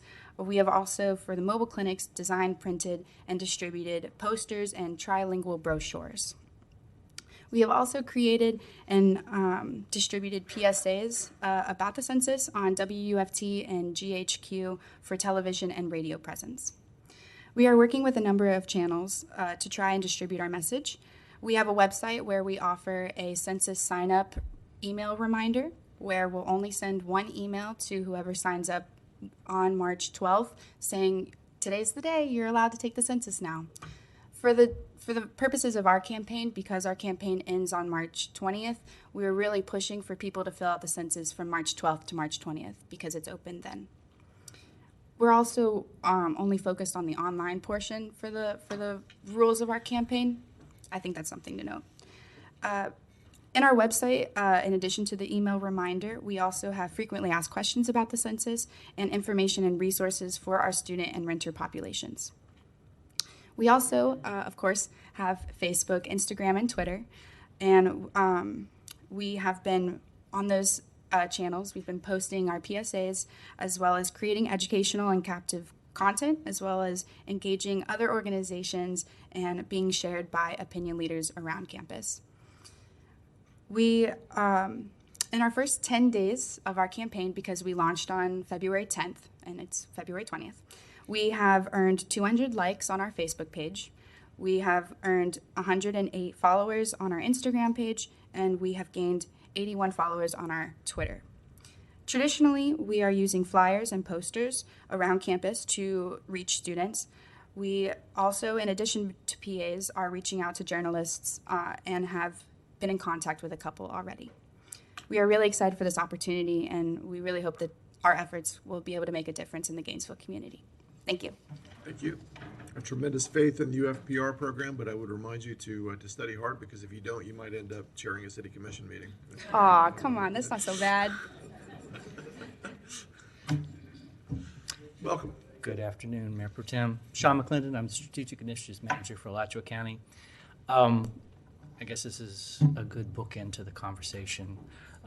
We wouldn't be here today without, the city's leadership in this, and the county has depended upon that as we were crafting the messaging, crafting the branding, thinking about all the potential folks that needed to be part of the conversation, because we recognize that we're not going to be the right messenger in all quarters of the community, and we need to find the trusted voices. And that's what I hope you got a glimpse of today. We couldn't fit everyone in the room, all the volunteers, all the organizations that we've reached out to today, but I hope this gives a snapshot. And I don't want to leave the podium without specifically calling out the assistance of Martin Luther King Foundation, NAACP, 4As. Former County Commissioner Rodney Long has been invaluable. He's been keeping a watchful eye on us. And I know we talk about where we fell short. I know that that's a big, scary number, but it's really important to put that number from 2010 in a historic context. We were 10 percentage points lower in 2010. So the efforts of the past, we stand on the shoulder of giants in terms of moving this community forward. And I think we need to recognize that and celebrate that. And former Commissioner Long, thank you again for all your leadership and guiding us and directing us. We need that. We need to know which way to go with this, because we're not always the right people to say the words. With that, thank you very much, and open any comments, Mr. Chair. Thank you, Mr. McClendon. Ms. Taylor, you want to wrap us up? So, we were happy to take any questions. I just I thought it would be more effective to have our partners here to speak to what they are doing specifically. We can't always know what everyone is doing, but I have a lot of confidence after our last complete count committee and our huddle for this meeting today that we are well served in this community in ensuring that we get the best count possible. And we welcome any questions from you if you have any additionals. Thank you. And I appreciate all the work that all of you have gone into, and I personally feel a lot better having the full update. I want to recognize Commissioner Ariola's leadership on this through the process. And we do have several questions here, starting with Commissioner Warren. Yes, thank you. It's great to see the partnership that has come together on this. I mean, we were talking about this at our last meeting. You guys were the big hole in the donut, not knowing who else was moving forward. And just to say that I've done the census count 2000, 2010 in St. Pete, Pinellas County, and up here. And it's tough when you get to the later part of the count season to find the individuals and especially the students. So really glad to see how the focus with UF. Thank you all for identifying those ways to really get out to the students and engage them, earbuds or not. That's really wonderful. What I was wondering is how are we doing with the recruitment of the workers to get out there, the enumerators? Maybe that would be a question for Mr. Lowry. the clerk's cousin. And I'm sorry I didn't catch your name when you came up the first time. Armin Lowry. Oh, okay. Armin Lowry. Say that again? Armin Lowry. Armin ARMON Okay. Okay. We are still recruiting up until the 26th of this month. And so Okay. we are still looking for more people as enumerators and also as supervisors. We just recently upped the pay. And for everybody that's listening online or by television, it's $19 an hour now. Starting at $19 an hour and 57 cents per mile. Okay, I've got some friends to send your way. I think it's going to be really exciting.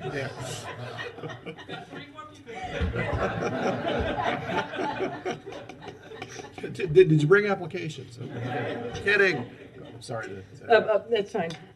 Is there some way to be able to watch what happens on April 1st and that first week of the year to see, or the count, to see how many numbers get done?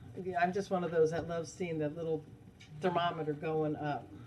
That's a great question. Mr. Do you Mayor, have a great answer? Well, in addition to being able to fill out your census online for the first time, technology is also allow us to have some insight into how we're doing in census tracks, so there will be some real-time monitoring going on. So remember, when April 1st Census Day does arrive and everybody hopefully does take their census, we still have counts that go on until June or so. Right. So there'll be opportunities to where we think we're trending lower than we need to be in certain census tracts. If we need to deploy extra resources or bring in the partners to try to figure out what's going on, we'll have that opportunity with that data stream to see what's going on, so we can try to course correct. I think that's when the school board will really get active with that bus, and I really appreciate what the school board has identified with getting the word out to the families. So it's exciting. That's great. Thank you. Thank you. Commissioner Simmons. Thank you. Well, Commissioner Warren asked, I wanted to know as well about the recruitment efforts, how many bodies that we have on the ground and how that was going. But also I wanted to know, when I looked, Shelby, one of the possibilities that no-cost ideas was the robocall. I think that would be a great idea. I don't know if you guys have really looked into that. So actually, Sean and I were looking because we have a shared emergency management system, so we just have to logistically see, what that looks like, and if we are allowed to use something that's an emergency management tool. But there are other possibilities for kind of a robocall type alert. I think that'd be great. And also, when you were talking about the parent academy bus, the bookmobile came into mind as well with the library. They have bookmobiles that go out into the communities every week or so. I'm not sure how often, but that may be another avenue as well. Yeah. The library is actually on board with us 100%, nationally and locally. I have trained the library, and they are on board. Great. Well, this is just awesome. This is wonderful. I think the partnerships is wonderful. You up doing a wonderful job at getting the students. I especially like the school board, Letcher County School. I guess they are professionals with trying to get information out to parents, so we're not reinventing the wheel. So this is great. I'm excited, and I want to thank all our volunteers and all those who's working hard towards making sure that everybody counts. Especially the NAACP and the Martin Luther King Commission, making sure that the minority community is really knowing, getting the information out and being able to be a part of the census. So guys, thank you so much for a job well done. And one more thing, we were talking about April 1st. You know that's April Fool's, so don't come back. All right. Thank you. We've actually been Good job. contemplating how we can use that in some way. Yeah. Okay, Shelby. Thank you. Thank you, Commissioner. Commissioner Santos. Thank you, Mr. Mayor Pro Temp. And thank you, Ms. Taylor, and all our partners. I appreciate it.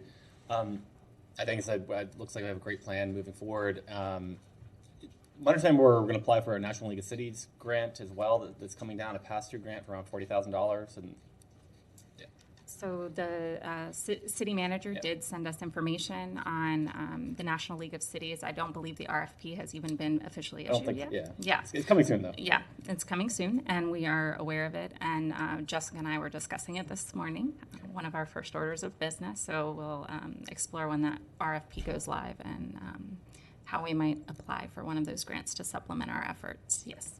Yeah. I think we'll have a good chance of that, hopefully. Thank you, Mr. Mayor. I just wanted to make one statement to our Gigi, is that there's going to be a postcard that's going to come out. I actually have folders for you all, and we have some T-shirts for you as well.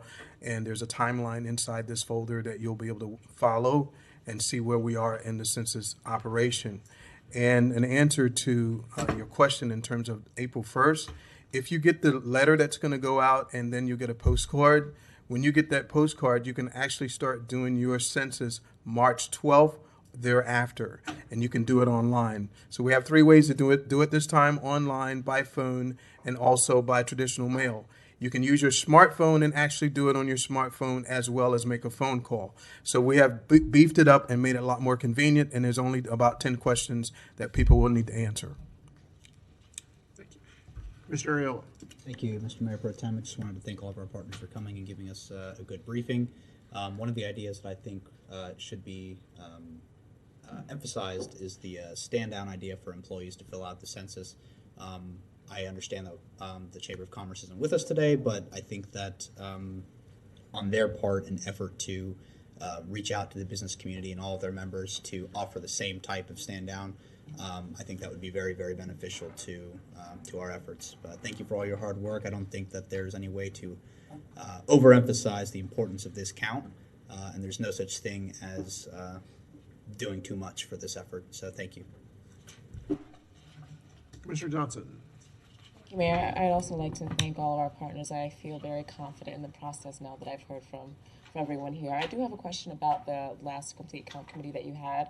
I know that we had some questions around our non-English speaking population and the partners that we were bringing to the table for that portion of our community. Were those folks at the meeting, or have some of those partners been identified? This is a question that just came up this afternoon. We were working with Noticias on campus, and we're actually doing a 3-part series with them to reach out to the Spanish language community.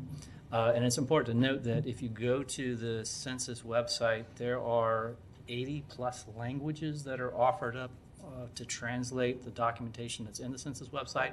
And if you're taking the census itself, I'm going to say 18 languages that are offered up.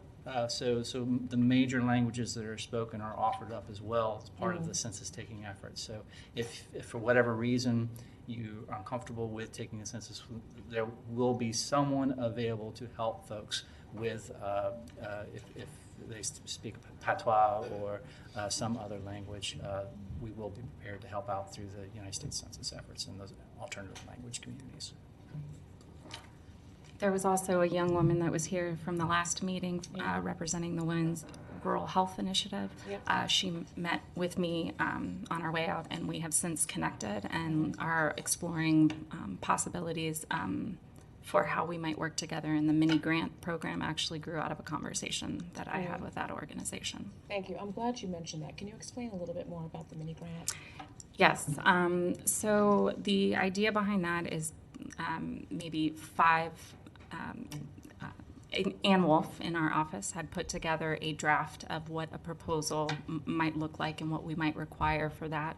Reach out to organizations who already have relationships with hard-to-count communities, offer them an opportunity to make a proposal for how they would engage their communities in the census, and we would offer them a $3,000 stipend, so for a total of $15,000 to be those foot soldiers. You know I'm smiling ear to ear now, right? Okay. Because I know that we have been talking about this as a community engagement tool, and calling it reverse consulting, but I'm really thrilled to hear that it's happening in some way in the city. So yay. Yeah. Yay. Okay, good. I'm Good. Thanks.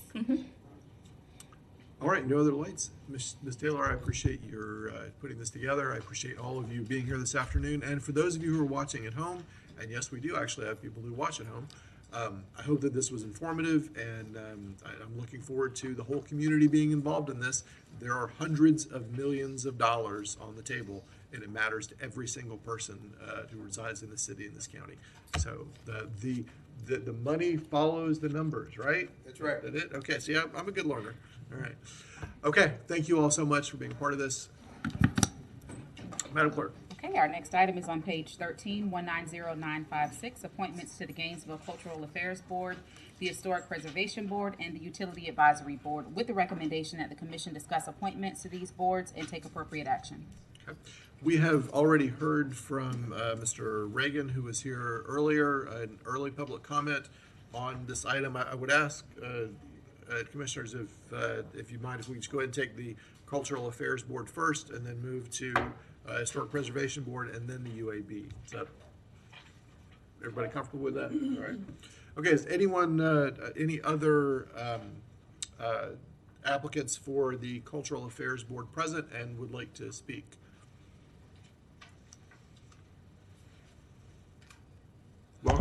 Good afternoon. My name is Boise Waiters. I'm a resident of District 2, work for University of Florida. I'm on the Girls Place Board, several boards in South Florida. I'm new to the area, been here about 5 years, so I'd like your support for this board. Thank you for being here. I appreciate waiting and speaking to us. Mr. Harris here. Okay. Commissioner Simmons. Pro Tem, first of all, I'd like to thank all the applicants who applied for the Cultural Affairs Board. At this time, I want to move to appoint Mr. Boise Waiters to the Cultural Affairs Board. He is currently a community engagement and diversity coordinator with University of Florida, and I think that's exactly what this board needs, is some diversity. Thank you. All right, so we have a motion and a second to appoint Mr. Waiters to this board. We have the one opening. Any public comment on this? All right, back to the commission. All in favor? Aye. Any opposed? All right, that passes. Thank you, Mr. Waiters. Thank you to everyone else who applied, and I hope that those who applied and were not selected will consider it for the future. Thank you. Now we move to the Historic Preservation Board. We have two applicants for one partial term ending June 1st of 2021. Are either Mr. Hill or Mr. Larson here to speak? Okay. Commissioners, Commissioner Warren. Yes, I'm sorry, Commissioner Johnson was actually first on that one. Okay. Sorry. Thank you. I'd like to move that we appoint Michael Hill to the Historic Preservation Board. All right, we have a motion and a second to appoint Michael Hill to the Historic Preservation Board. Okay. All right, any public comment on this? All right, back to the commission. All in favor of appointing Michael Hill to one partial term ending June 1st, 2021 to the Historic Preservation Board, say aye. Aye. Any opposed? All right. Congratulations, Mr. Hill. And Now we'll move on to one that's probably a little more conversation, the UAB. Do we have any applicants to the Utility Advisory Board present who would like to address us? Come on up to the podium.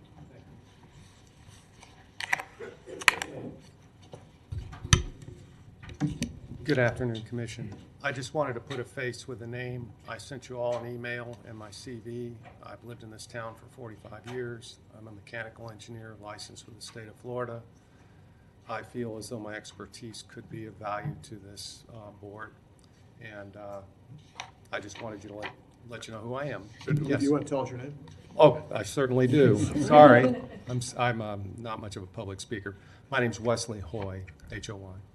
Thank you so much for being here. Anyone else? Yeah, come on up. Hi, my name is Adrienne Tiki. I'm a longtime resident of Alachua County, not in the city of Gainesville. I have a degree in chemistry and a master's in metallurgy, which I don't think exists anymore in the world, but and I'm a long-term science educator with Alachua County Public Schools. This year, I am no longer with Alachua County Public Schools, so I have the time to actually be on the council, because before then, there would have been no way I would have been able to put in the time and effort necessary. I also run a nonprofit, which is an educational outreach, and that's primarily one of the reasons that I am interested in being on this board, because I feel like communication to our community is of utmost importance in science and science education, and to try to get across to our community something with energy that is such an important part of what we do in our community. And our utilities are sort of an extension of understanding science, but most people sort of zone out when you're trying to express what's going on, and sometimes gets a little technical. But I feel that that is one of the important parts of understanding first, and then making sure that our community is aware of what it is that our utilities are doing. Thank you. Thank you. Anyone else?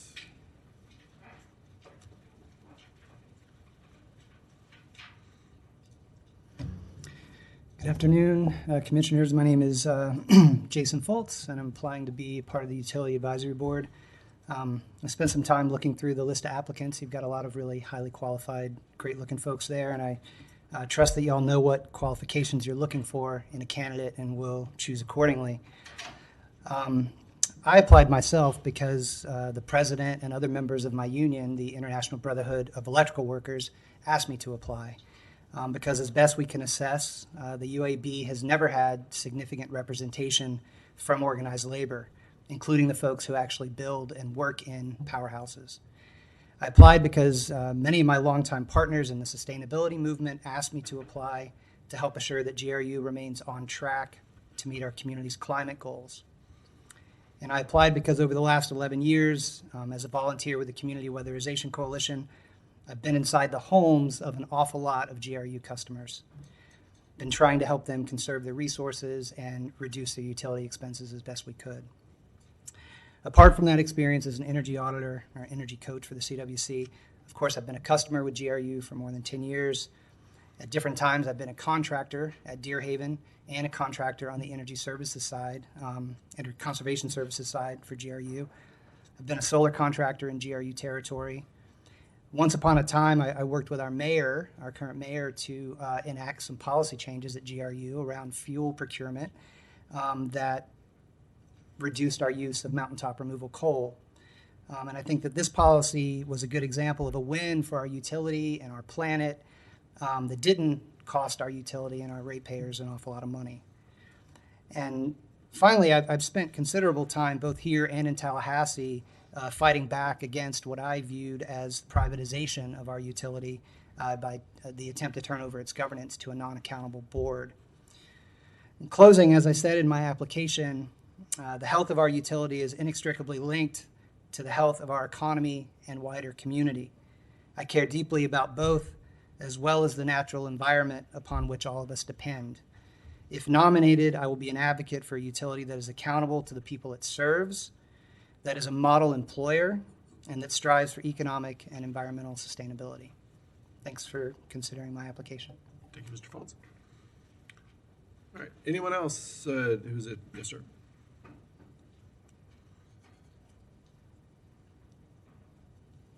Good afternoon. My name's Fletcher Crow. I would also like to serve on the UAB. I have a PhD from Florida State. Don't hold that against me if you would. And I worked in the state energy office for 5 years in Tallahassee, specializing in electric utility issues and energy conservation, renewable resources. And then for 2 years, I worked in the Florida Department of Community Affairs as the power plant siting coordinator. And I think everybody here knows that utilities have to submit 10-year site plans every year. And so my job was to read piles and piles and piles of 10-year utility site plans, which is a little different than reading Playboy, as Ed knows, but it's needed.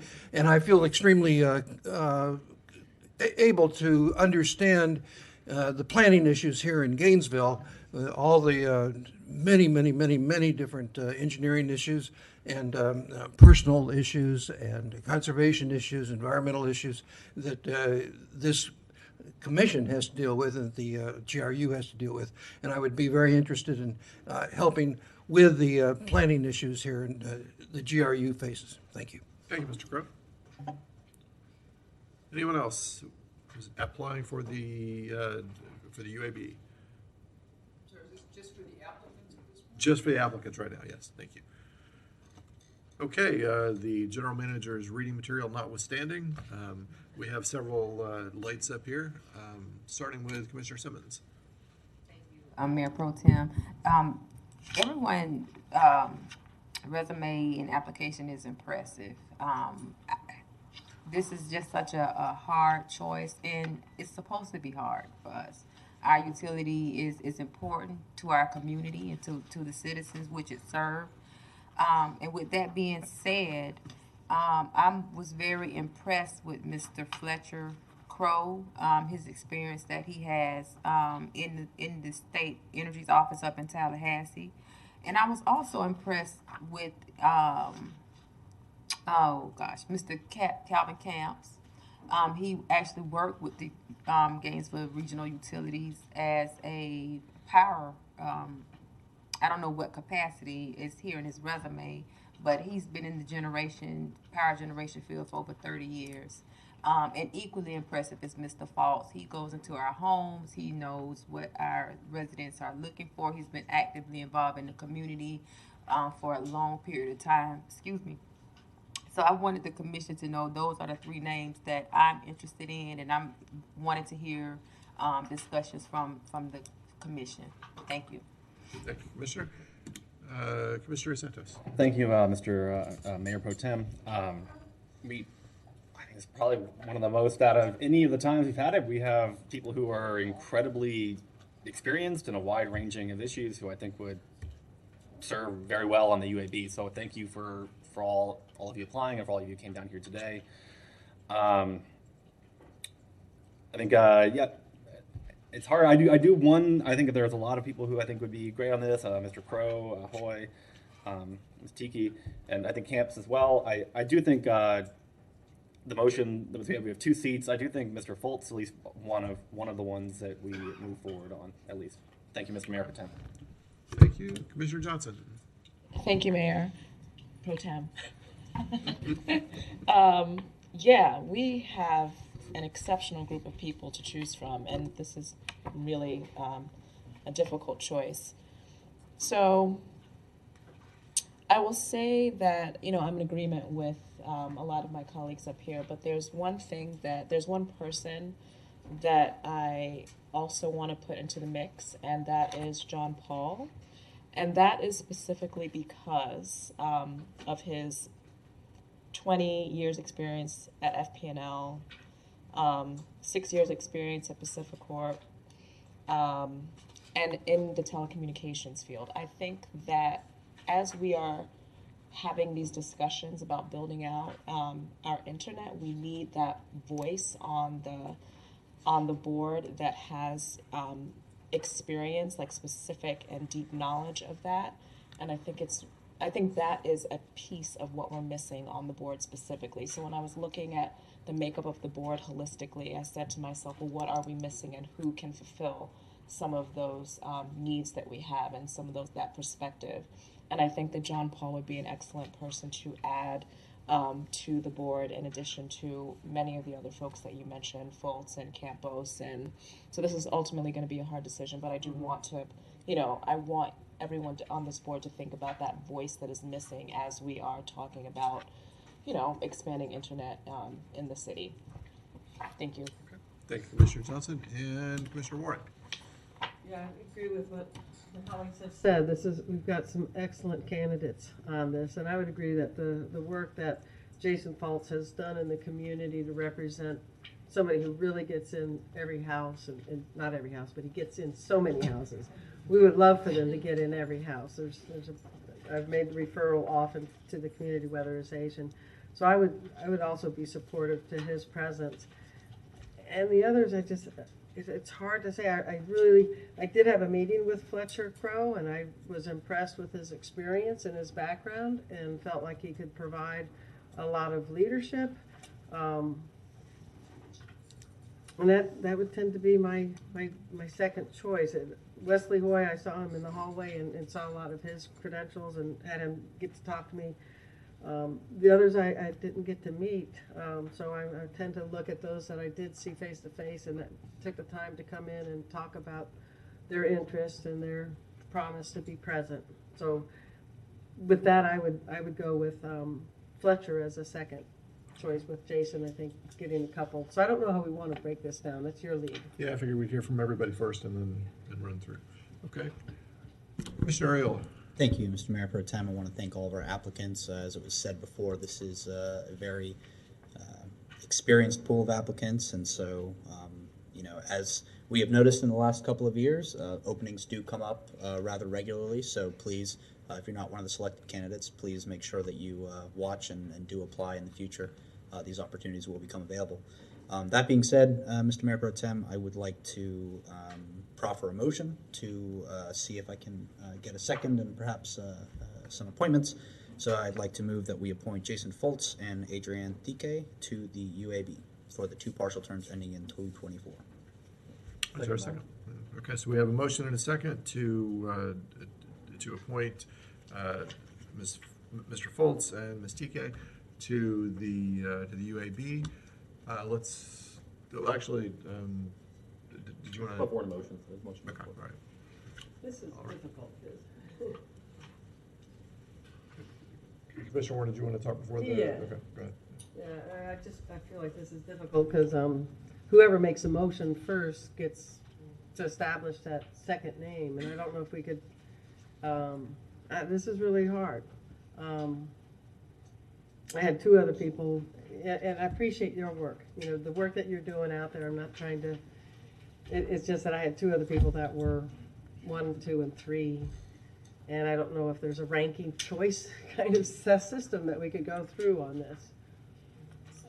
Excuse me, Mayor Pro Tem, if it does help, I am balloting the people that you all are supportive of, and if you would like to make your first choice and then go back to the second, that's also an option to help keep your conversation going. So. Well, I mean, we have a motion on the table. So I would like to, then I'll say that I'm not in favor of the motion and preference of doing something else that would allow us to rank a different system for getting the second person on there. Okay. But we've got the motion, so we got to go through with it. Okay, all right. And I'm fully supportive to my colleagues, but I'm just going to stand back to say I prefer a different ranking system. Okay. And I'm going to go through the lights that are here, and then I do want to give the public an opportunity before we move forward. Commissioner Simmons. Thank you, Mayor Pro Tem. I'm not in support of the motion. I think we need to do a different ranking system as well. But again, I respect my colleagues' choice. Thank you. Thank you. Commissioner Johnson. Just say ditto. Okay. All right. Let's hear from the public on this. Anyone have a comment to make on this?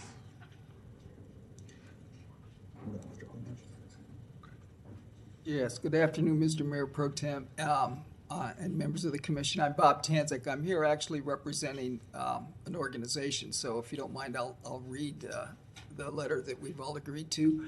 I'm here representing the NAACP Environmental Climate Justice Committee, and I've got a letter that was endorsed by the Swanee St. John Sierra Club, the NAACP Environmental Climate Justice Committee, Climate Reality Project Gainesville, Citizens Climate Lobby Gainesville, and then individually, Marilyn Eisenberg, Mary Alford, John Nix, David Moritz, Julie Reiskin, Alice Primack, Susan Nugent, and Jay Rosenbeck. And if you don't mind, I'll just read the letter at this point. We, the undersigned organizations and individuals, would like to express our support of Adrian Tiki and Jason Foltz for the Open Utility Advisory Board appointments. Gainesville Regional Utility is at a crucial point of transitioning to sustainable energy sources while controlling costs and addressing energy affordability to all citizens. The path forward will require prudent management of current resources, innovative consideration of new technologies, and investment in communication and education to the public. Ms. Tiki and Mr. Foltz have the knowledge, skills, and commitment to provide guidance to GRU. Ms. Tiki's education in chemistry, metallurgy, and studies in solar, battery systems, and other forms of energy production provide a breadth of technological background for analyzing energy sourcing. As a longtime educator, she is focused on how energy is produced. Ms. Tiki's recognition that an energy plan will require insightful application of emerging science and her zeal for outreach to the public would contribute to the talents of the UAB. Jason Folt's education in biology and sustainability environmental studies, experience as an electrician, energy auditor, solar installer, and his commitment to energy efficiency, including the Weatherization Coalition, provide the technical background for GRU's transition to sustainable energy. Like Ms. Tiki, Mr. Foltz is an energetic community educator. The success of a GRU transition to sustainable energy will demand technical expertise and genuine informed public participation and education. It is our position that Ms. Adrian Tiki and Mr. Jason Foltz are the best candidates to unite these platforms. Thank you very much. Thank you, Mr. Tezek. Anyone else from the public? Okay, I'm going to recognize Commissioner Areola before we go back to the other lights. Thank you, Mr. Mayor Pro Tem. I appreciate the letter, and certainly that was the intent of my motion, was to appoint those two. However, given the comments by my colleagues, the motion will not pass, so I'd like to go ahead and withdraw it and allow the Pro Tem to regulate the selecting of the second member. Okay, thank you. And next, Commissioner Santos. Thank you, Mr. Mayor. Since there seemed to be consistency on Mr. Foltz, I'd like to move that we appoint Mr. Foltz to the UAB. Okay. Second on that one, okay. All right, so I'm going to Commissioner Simmons next. I was just going to address the past motion, but since it's dead, there's no need. Okay. Thank you. All right, Commissioner Warren. So I've attended some of the ranking choice meetings, and I would wonder, because there are more than one individuals that have been expressed here, if we couldn't do something that would be like weighted, that we could say our first choice, we'd put number 2 down, as it would have a heavier weight, and if it was our second choice, we'd put a 1 down, and then that way that would allow a tally of points that we could see who's got the most points. Do you include? That's my motion to suggest that for the ranking. There's already a motion on the table. To do a ranking, to go back to you to decide. No, Commissioner Santos made a motion. Yeah, but we voted for. We pulled the motion, the original motion from Commissioner Areola, and Commissioner Santos made a motion to appoint Mr. Foltz, since there seemed to be a lot of folks, a lot of commissioners ready to do that, and there was a second for that one. Yeah, and I thought we voted in. We haven't done that. Okay. Yeah. Sorry. Okay. Nyquil that's all will right. do that to you. Yeah, I understand. Yeah. It's been that kind of afternoon. All right, so we have a motion on the table to appoint Jason Foltz, and following, I'm going to ask for public comment on that, and we'll vote on that, and then if that's not successful, we're going to go to a different format. So, any public comment on that particular motion? We already took public comment on the whole thing. We'll have to do it for Okay. I'm going to let him speak on this one, and then we're going to move forward. Go ahead. I think there's my name's Donald Shepard, People's Representative, and I think this is a good entity to enhance these gentlemen to this board. Their outlook and their experience is exclusive. I've witnessed it throughout the 8 years I served as a public servant, and I would like both of these individuals to be, that have been listed, be accountable on the GRU board. Thank you. Thank you. All right, so we have a motion on the table to appoint Mr. Foltz to one of these 2 terms. Back to the commission, was this about that? This will motion? be the follow-up Okay, after that. Very good, okay. All right, all in favor of appointing Mr. Foltz, say aye. Aye. Any opposed? All right, thank you. Welcome, Mr. Foltz, to the UAB. And now Commissioner Warren, go ahead. Yeah, so I don't know how, the consideration of the ballot, I counted like there were 4 other names that were mentioned outside of Fultz. And so I would offer a suggestion that we could each identify who our first and second choices would be. But the weighting of that would be that we would give our first choice a 2 and our second choice a 1. And that way, the one who gets the most points, because there are 4 other individuals, and there could be 5 individuals that may be. The other option is that we just say 1 check mark, and there may be only 2 that agree with that individual. It's a difficult thing when you've got 4 more people and you only get 1 vote for 7. Right. Because 4 people split 7 ways can go in a lot of directions. You're then essentially giving the vote to 2 votes to the selection. All it takes would be 2. So I don't know. Maybe the clerk has a better idea, or somebody else with more experience with ranking. Let's get through the line, and we'll talk to the clerk, and then let's let everyone speak, and then we'll look at a motion. So, Commissioner Johnson. I don't understand, but maybe if we talk it through a little bit more. Okay. I also have an idea. I think I want to hear from the clerk. Go ahead and give us your recommendation, please. I would recommend that you all go through your first choice. Okay. And then see if there's consensus. Okay. So, do you recommend we fill out a ballot or just make a motion? You can say it verbally, and I'll check off the ballot as you go. Okay. All right. Commissioner Simmons. My first choice would be Mr. Fletcher Crow. Do I need to give you a second choice? Okay. Mr. Fletcher Crow. Okay. All right. And is any Commissioner Johnson? My first choice would be John Paul. Okay. Does anyone else want to speak on a choice? Well, don't we all go through? We all get called. Right? Okay, here's what I'm going to do. Everybody, please fill out your sheet. I thought we would just say everybody's name and go down there. Let's just fill out the sheet. And pass it down to the clerk.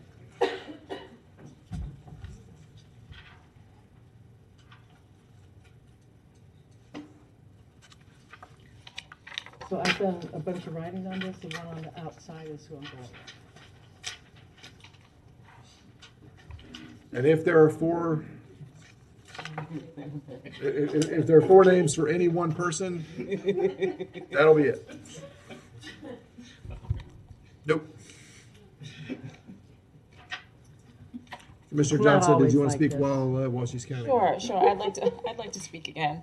I just want to reiterate a little bit about what I said earlier about what is missing on this board. I mean, we have some very serious decisions to make around how or if we're going to expand the internet and in Gainesville, and I think that we need a different perspective. And this man literally has been in this for over like 3 decades. I really want this to be a well-rounded board. I'm just going to read something. It says, in particular, Mr. Paul has had extensive experience in building and restructuring utility telecommunications networks and coordinating the recovery of critical telecommunication networks during emergencies.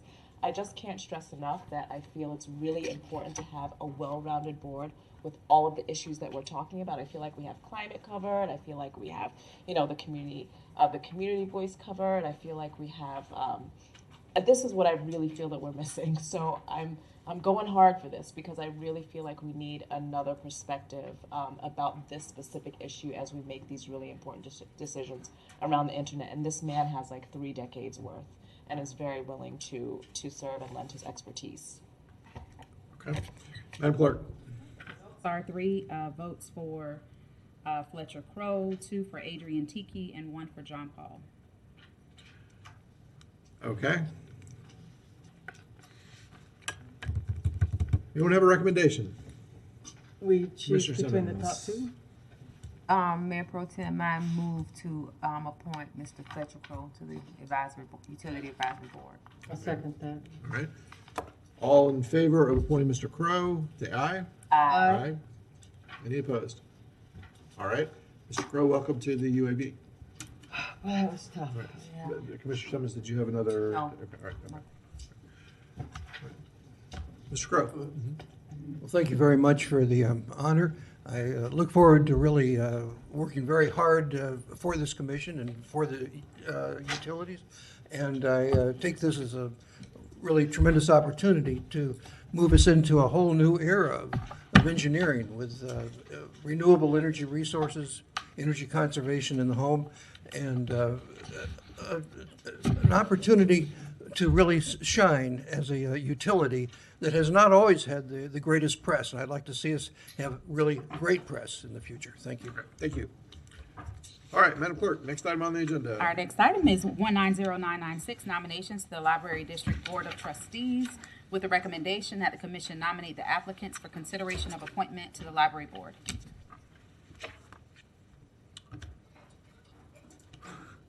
Commissioners, anyone have any comments on this? Who's currently on it? Is it? You're a commissioner. I'm going to be off, so. Yes. For commissioners to be on it, this is for the Board of Trustees, not the governing. Correct. Oh, good. Yeah. That's the advisory board to the governing board. And there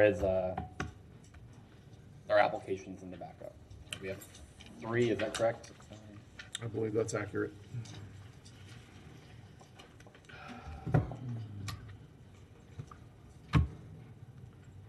Commissioners, anyone have anything to add? I lost my backup to look at that list again. Does anybody have anything that they can put up on the live feed to see the list? Thank you.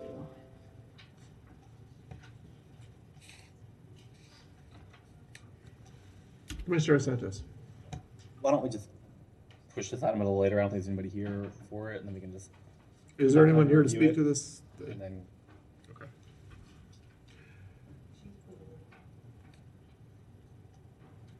And just come back to it later in the afternoon or evening. Let's move on to the next item. I can't get it to open. Madam Clerk, let's just move to the next item and we'll come back to this. Item is the 190791 General Government Budget Calendar, with the recommendation that the commission approve the dates requested by staff.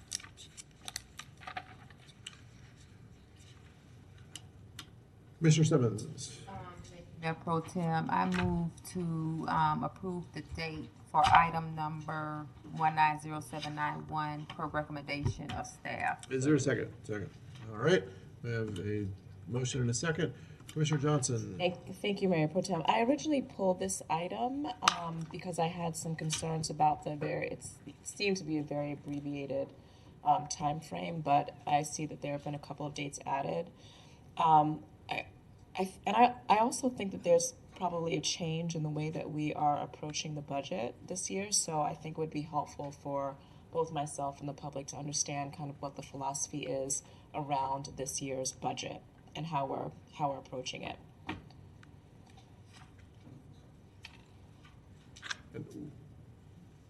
Did you have more comments after she's done, or? I don't know why. Because I was going to let Commissioner Aiello speak before her, if you don't. Oh, yeah, sure, okay. We'll get right to you. Commissioner Aiello. Well, now I'm intrigued to hear what.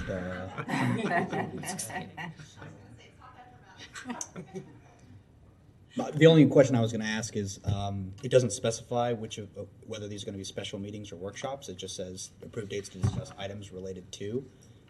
So has that been decided which of these will be special meetings and which of these will be workshops? Madam Clerk, to my knowledge, no. Thank you. I would really like for all these to be special meetings. I think that we need to start moving into that realm. I think that when we just run workshop after workshop after workshop after workshop, we're not able to give direction. And so staff is left to sort of amalgamate what sometimes is hours and hours of commentary. And I think that that's not the most prudent form of government. You're saying you're not a fan of the workshops? I may have mentioned this. I may have mentioned this before. Okay, let me actually, Mr. Manager, did you have something to add before we get there?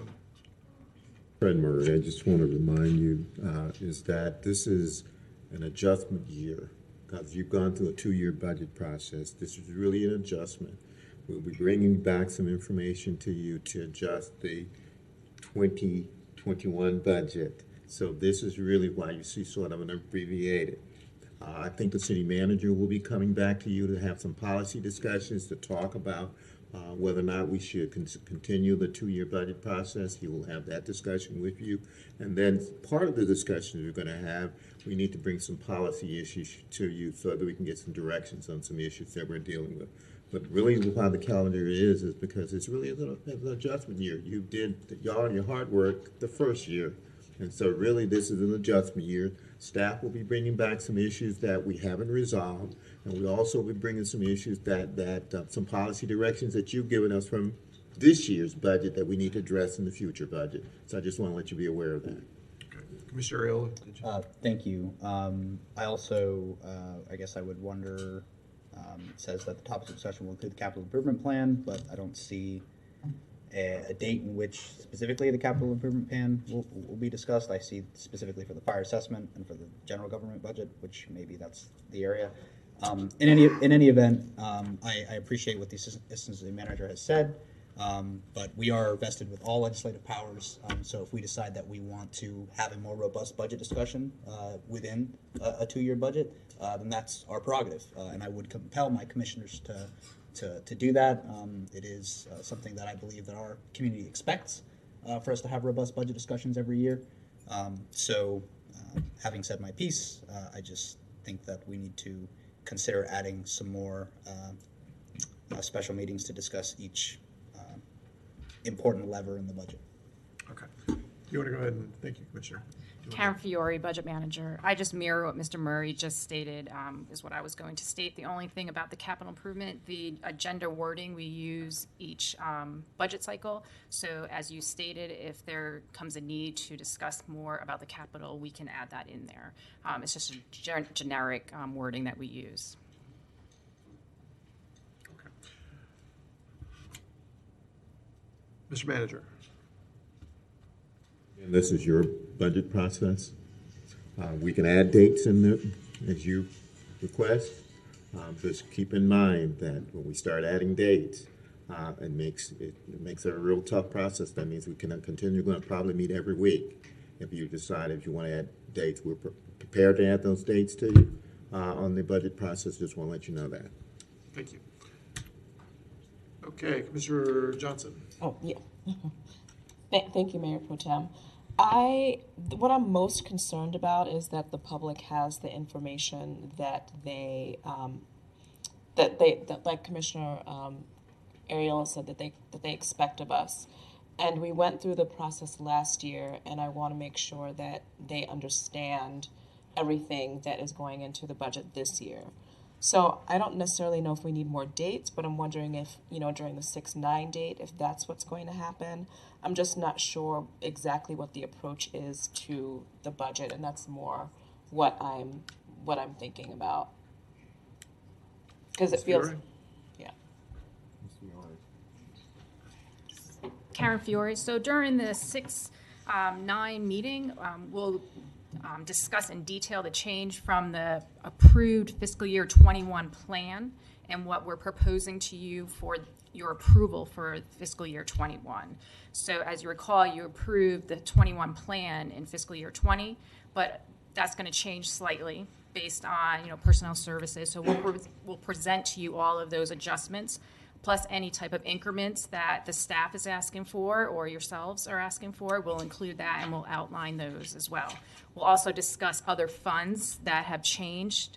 And similar to last year, we went through our other funds and we'll discuss that. And then if there's any capital requests that we have, we'll also bring that to you during that meeting. Okay.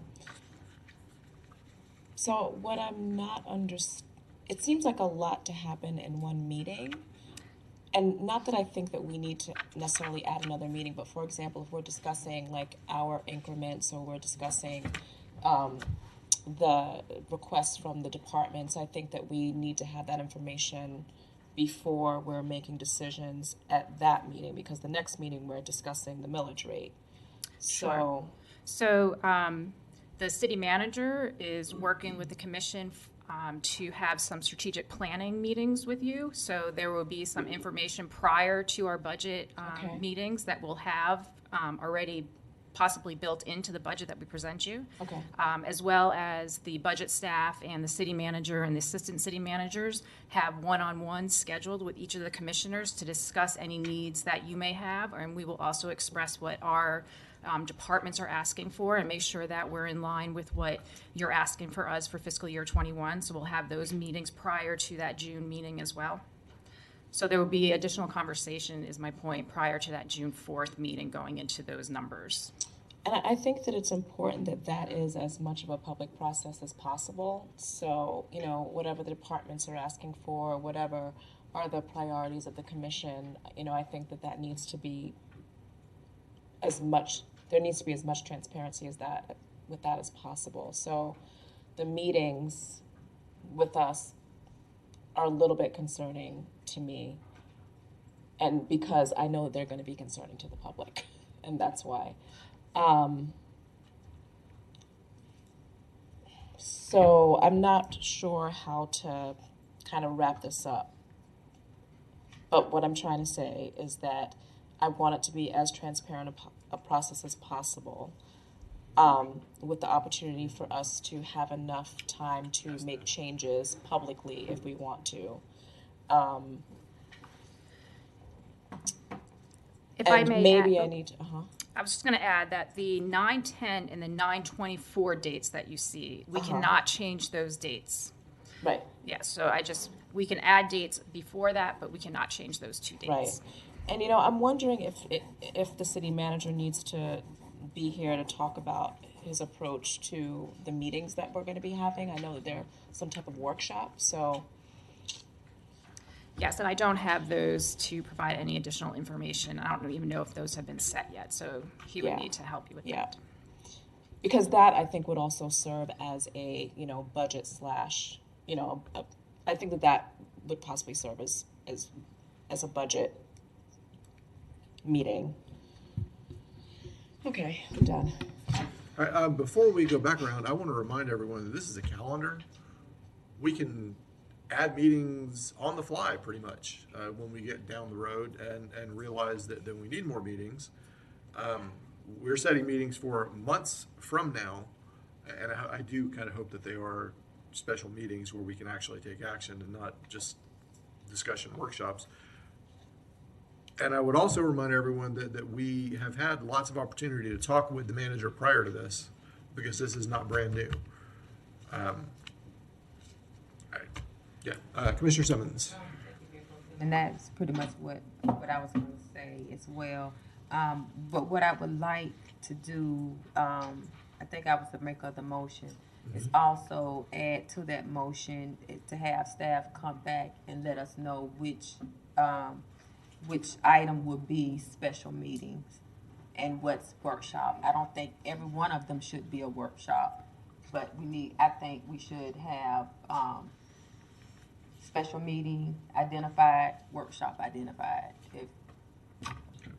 Madam Clerk, did you want to address that? Yeah, just briefly, I'm just looking at these dates, and most of them look as if they are scheduled for an actual city commission meetings as an agenda item. So if we go through this, May 7th is a regular meeting of the city commission. June 4th is a regular meeting of the city commission. June 9th is not, so that would be a special meeting and or workshop. July 16th is a special meeting of the, is a regular meeting of the city commission.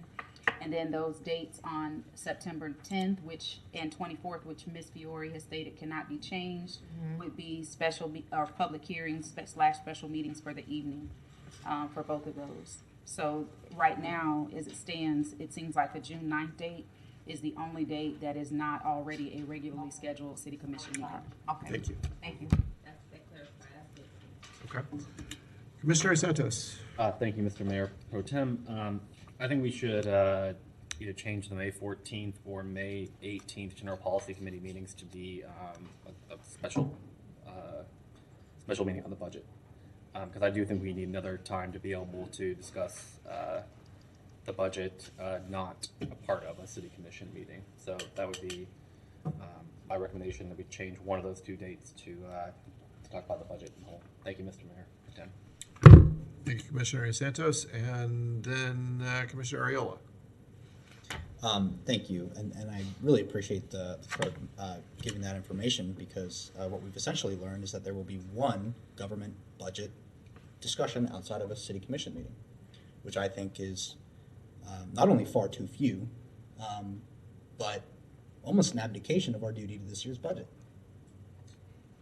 So I'm not going to support this, and I think they should all be just special meetings.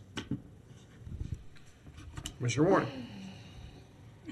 So I'm seeing all of this is related to the general government, and I'm probably blessed by not being in attendance to these. I'll miss it. But was there already a discussion of the GRU budget meetings? Okay. Because sometimes with something like this, it'd be nice to have the two dates together so that we can see the whole picture. I mean, the conversation about the budget, just what I have felt over the years is there's too much of a separation of looking at one item. And I think it is really helpful to be able to see somewhere in the room, whenever we're talking about GRU, we can see how it's going to impact the general budget. And we're talking about the general government budget, we need to see how that's going to impact GRU. It's always been one of my biggest frustrations, trying to isolate those conversations. And it's a complicated process. I'm still learning stuff. But anyway, that's my concern, that we're not seeing the total picture here to see where these little things are fitting into the big calendar. Right, and I would, thank you, Commissioner, and I would remind everyone that we did already agree to those GRU dates. Mr. Santos. Thank you, Mr. Mayor. Pro Tem, I would like for us to, if we can amend the motion to add May 14th and May 28th, and change those general policy committee meetings to budget discussion meetings. I'd support that. Is that amenable to you? Okay. All right. And who was the second? Were you the second?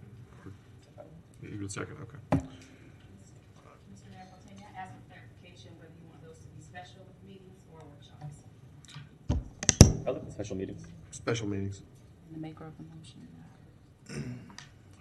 All right, Mr. Manager. I want to remind you is that we've always had additional meetings and workshops, and these always through the budget process. We can add those meetings. We have no problems adding those meetings. It used to be a time during the summer, that's all we did was have workshops. So we can add those additional meetings. We can add the 14th and the 28th. If you think there's additional meetings we can add, we have no problems adding those meetings. So we're at your direction to tell us where you need some additional meetings. Thank you. Madam Clerk, did you have anything else? Okay. All right, so we have a motion to accept these meetings on the agenda in addition to, tell me the other dates. May 14th and May 28th, change the general policy committee meetings to budget meetings. Okay. All right, and we have a second on that. Would anyone from the general public like to speak? Yes, good afternoon, Commissioners. Nathan Scott. So I want to speak to the general government budget process. Obviously, that's going to be challenging, as is the GRU budget process. With respect to the dates, again, if we're going to have a budget discussion, it should be in this chamber where it's readily accessible by the public, where it's televised, where you have the recording facilities that actually work, unlike GRU or unlike at Ironwood. The transportation workshop the other day, video recording equipment did not work. Public was denied the ability of seeing Mr. O'Brien escorted out. So again, having things in Ironwood, golf course, we need to bring them back here where we can do the people's business and where there can be full transparency and understanding and open access. You just had an intern prepare some paper that basically is, I think, really good about teaching citizens to speak. So I'm actually supportive of that. I wish, that was something that we could get more people here to discuss some of these issues. But having these meetings at Ironwood, I don't think is acceptable. Having them over at the GRU multipurpose room, I don't think is acceptable. Audio, video, sound is installed here. We paid for it. It works well. It doesn't work well at other locations. So I would encourage these meetings to be held here as a central point where it's readily accessible to the public. And secondly, the Commission mentioned that the GRU budget dates were already set. As a point of information, can somebody say clarify when that was done, what specific meeting? Because somebody had sent me a text message basically saying I don't remember that happening. So again, if we can get some clarity on what specific meeting the Commission approved those specific dates on the GRU side. And I may be incorrect on that, but I thought, okay, we have not. Okay. Okay, all right, thank you. But I would encourage the Commission, again, to have these meetings here because that was a... Okay, hold on. Go ahead. Yeah, no, I'd encourage the Commission to have these meetings here because it has been a sore point in the past about you have them far out at Ironwood and other places, and let's just have them in a central location where people can come and speak, be heard, and we can have a record evidence of the meetings, and people can listen objectively to the thoughtfulness of the discussion being had. Thank you. Thank you. Anyone else for public comment? And in the meantime, Madam Clerk, do you want to tell us whether or not we actually scheduled those GRU meetings? We can have if I can have the overhead, please.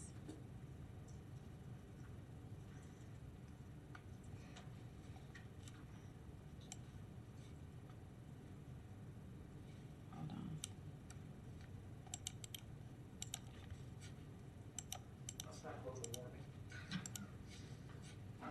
I'm having to drag these over. If you want to just tell us the Sure, date that we did it, that's fine. So the dates approved for GRU are Can you tell us what date what meeting we? February 6th. February 6th. At the last City Commission meeting. Okay, all right, thank you, that's. Sure. We'll republish those. So I was not wrong, okay. Mr. Shepherd. Yes, my name's Donald Shepherd, People's Representative, and looking forward towards being the next mayor. As being the next mayor, this here global warming is one of my topics which is going to be addressed. This here is going to be addressed by your president, it's going to be addressed by your governor, and it's going to be addressed by my committee that I have appointed to take and address this. This here is going to be addressed by the Water Conservation Board. We are going to put the state of Florida on the map. Now, I'm saying this because I want to be your public representative, not only as I am now, but as your mayor. And as a mayor, the mayor should be looking at these items. So I wanted to know, this here, is this an in-house meeting that is going to be taking place, or is this something the general public can attend to these meetings that you're talking about today? Is this something just commissioners and mayors talk about the general public budget? I want to take and give a shout out to Nathan Scott because what he has brought to the attention is what the public is lacking. The website for the city is all wrong. When you pull up your website and you're seeing Ed Bradley as your mayor, that's wrong. When you're seeing Henson Ross as a commissioner, that's wrong. The old commissioners are still on that website. So I don't know who does the changing of these websites or what goes into when you pull up Gainesville.org, this pops up. This needs to be changed, and now, because this is misforming our public of who's running for office. Harry Ward isn't even on that. Our commissioners we have aren't even on that. So let's get recognition of the people who are serving for us on that Gainesville.org website so that we can really see what is going on. The budget, it is wrong. If you are a finance guru, as I am, you can see the mistakes that are made within it. And Nathan Scott, several others have brought up these comments, but yet nobody's hearing them. We need to take account, do accountability in our upcoming election. And I think Mr. Harvey Ward can make that happen, because will vote for Harvey Ward as our new commissioner. Your time is up, Mr. Shepherd, and we don't do politicking for incumbents in the building, please. And your time's all done. Thank you. Thank you. Anyone else? Public comment on this issue? Commissioner Santos. Thank you, Mayor Pro Tem. I just would like for us to have these meetings. I think we discussed it last time at the workshop or whatever, the mobility, but having them downstairs in the basement, I think would be good. Thank you, Mr. Mayor. Anyone else? All right, all in favor of the calendar as printed in the agenda with the addition of the May 14 and May 28 general policy meetings becoming budget meetings, say aye. Aye. All opposed? All right, we have a calendar to talk about the budget. Next item. Our next item is 190905, Affirmative Action Plan Audit, with the recommendation that the interim city auditor recommends that the city commission accept the interim city auditor's report and equal opportunity director's response. Welcome, Solaria. Good afternoon, Mr. Mayor Pro Tem and Commissioners. The Affirmative Action Plan audit was part of our audit plan for fiscal year 2019. It's a requirement of the city charter, and I'd like to introduce Ms. Eileen Marzak, who will provide you with a highlight of the audit. Thank you. Welcome. Eileen Marzak, City Auditor's Office, Mr. Mayor Pro Tem, Commissioners. So what we have for you here is this report summarizes the city's efforts to support equal opportunity by the numbers of the minorities and women recruited and in the affirmative action goals. So just to kind of give you a broad view, that the affirmative action plan is a whole separate numbers, and there's data and summarization, and the end product is usually, and the jobs in the city are done by job groups, so they're not done by departments or individuals, they're done by job groups. And it's determined whether there's a female or a minority goal in those job groups. So we did not look to go to recalculate that part of the process. What this is doing now is, once the goals are set, departments start hiring employees. So we have, there's a form that the city uses, it's a requisition for positions. So once those forms go out, now we're into more into the hiring process. So, but the PRAFs, that's the term for the requisition forms. So the departments know that the positions that they're hiring for either have a goal for a minority or a female. So what this did was to look at that piece of all the PRAFs that went out. So we did a sample of the PRAFs with goals.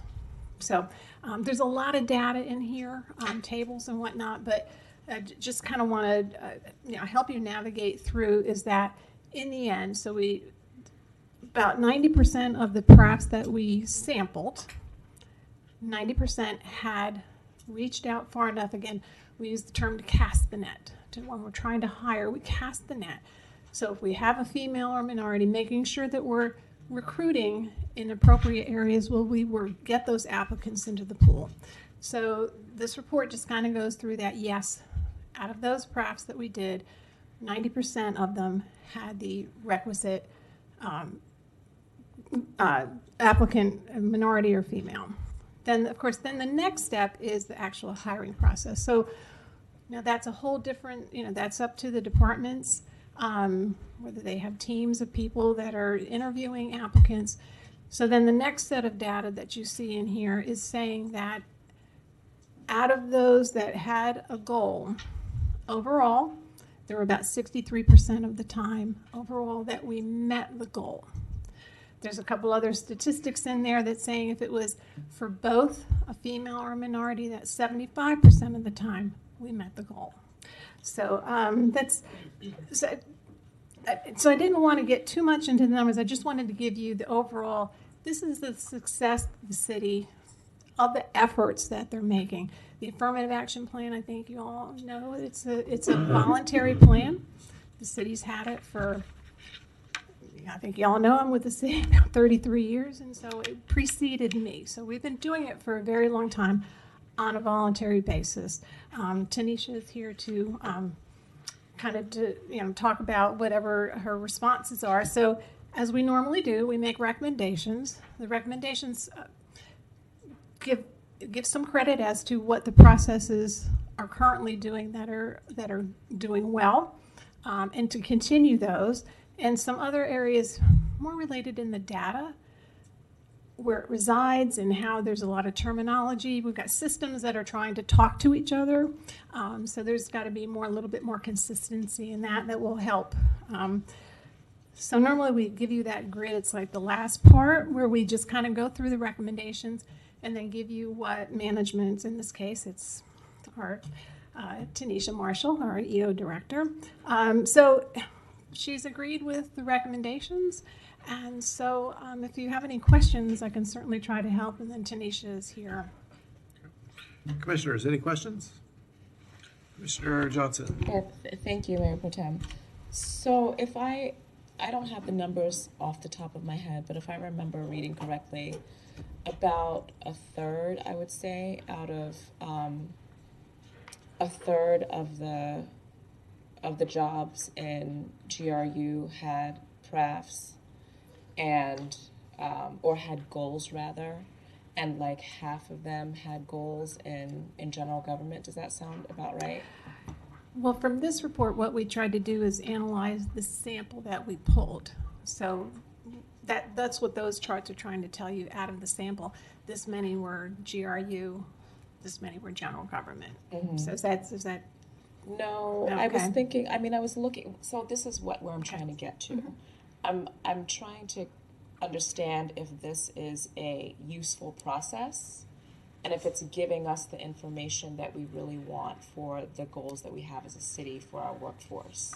So, if I remember correctly, it seemed like about half of our goals of our jobs had goals in GRU or general government, and maybe a third in GRU. I can't really remember, but I'm just saying that it didn't seem like the full gamut did, and that's for a reason, I guess. So can you explain how we get to the process of deciding whether or not we have a goal, and is it voluntary?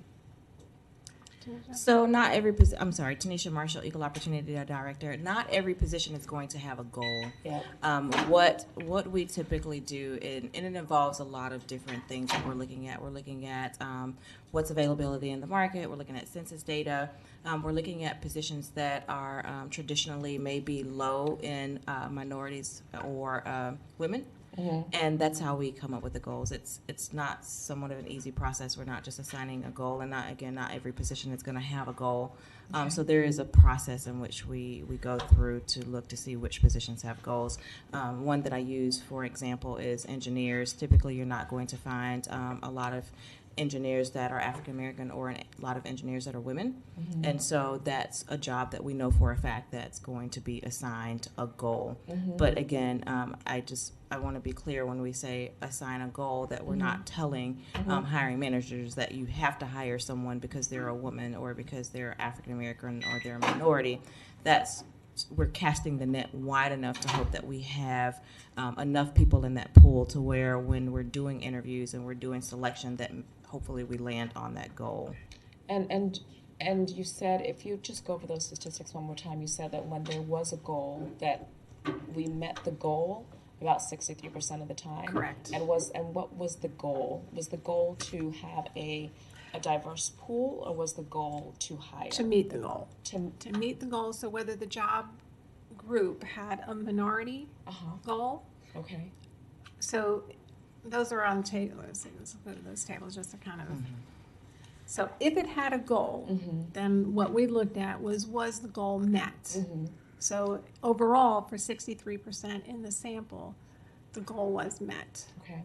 But again, we go back to the fact that the sample showed that there were minority and female applicants in those profs. So then again, once you move into the actual hiring process, there's no guarantee because it's a whole separate process. And that's what Tanisha was just explaining. Okay, that makes sense. I would also, just an observation, and this is an observation that we made at the last equity, the race and equity subcommittee meeting, is using the same kinds of categories across the entire city. So I felt like with this one, if I read it correctly, when we were meeting the goals, it was minority and women in one kind of one category. No. No? I'm not sure that I understand what you're asking. Okay, maybe I was reading the chart wrong, but when we met the goal, like the goal was to have either or, right? Either. So there are certain goals that are assigned either a minority or a female, and then there are certain jobs that are assigned both, whether it be a minority and a female. Okay. So I think that's where you may be. Maybe I was. Are you referring? Is it an actual chart that you're referring to? Yeah, there was, and I'm not going to take the time to go through it now. But so there's a goal. Sometimes if you see like they're on page 9 on table 1, there in the chart there's a AAP goal, and you'll see it says both. So we're either looking for a minority or a female. Okay. Okay. Thank you. You're welcome. Commissioners, do we have a motion? Commissioner Santos. Thank you, Mr. Mayor Pro Tem. I move that we accept the audit plan. Is there a second? Is there a second? John, I'm going to ask you again, do we have a second for that? Oh, second. Okay, thank you. Commissioner Simmons. Thank you, Mayor Pro Tem. I cannot accept this audit plan. I believe that the data is in my opinion, inaccurate. It's not reliable. And I just can't accept it. I spoke with, and well, let me explain. The data that was supposedly collected is housed in one area. There was no follow-up to make sure that it was being done. And maybe Tanisha Marshall can explain the process or explain what the process should be. And you'll have more insight on why I feel the way I feel. Okay. So traditionally, the affirmative action plan is not a plan that is housed in an equal opportunity office. We are a compliance agency, so typically what happens is that plan is the goals and things are administered by the Human Resources Office. They're the ones that are responsible, typically in a traditional setting, they're the ones that are responsible for working with the hiring managers, setting the goals, and implementing the plan. And then the EO office is typically the ones that are monitoring that plan for compliance. Don't know how it actually ended up in our office, but right now we're the ones that are responsible for implementing the plan, doing the training, and monitoring the plan. We don't house or own the data. So the data actually rests in HR. So when we are implementing the plan, we are having to go get the data from HR. Mr. Mayor Pro Tem, if I can add to that. So this goes back many years when the charter position was created. There was a blue ribbon committee, and that's how they structured it, that the equal opportunity director did it and monitored it. So it doesn't take away from the work that the offices are doing or this report. It's something I think that Tanisha can work on in the future to try to get it. But that's how it got structured from the very beginning.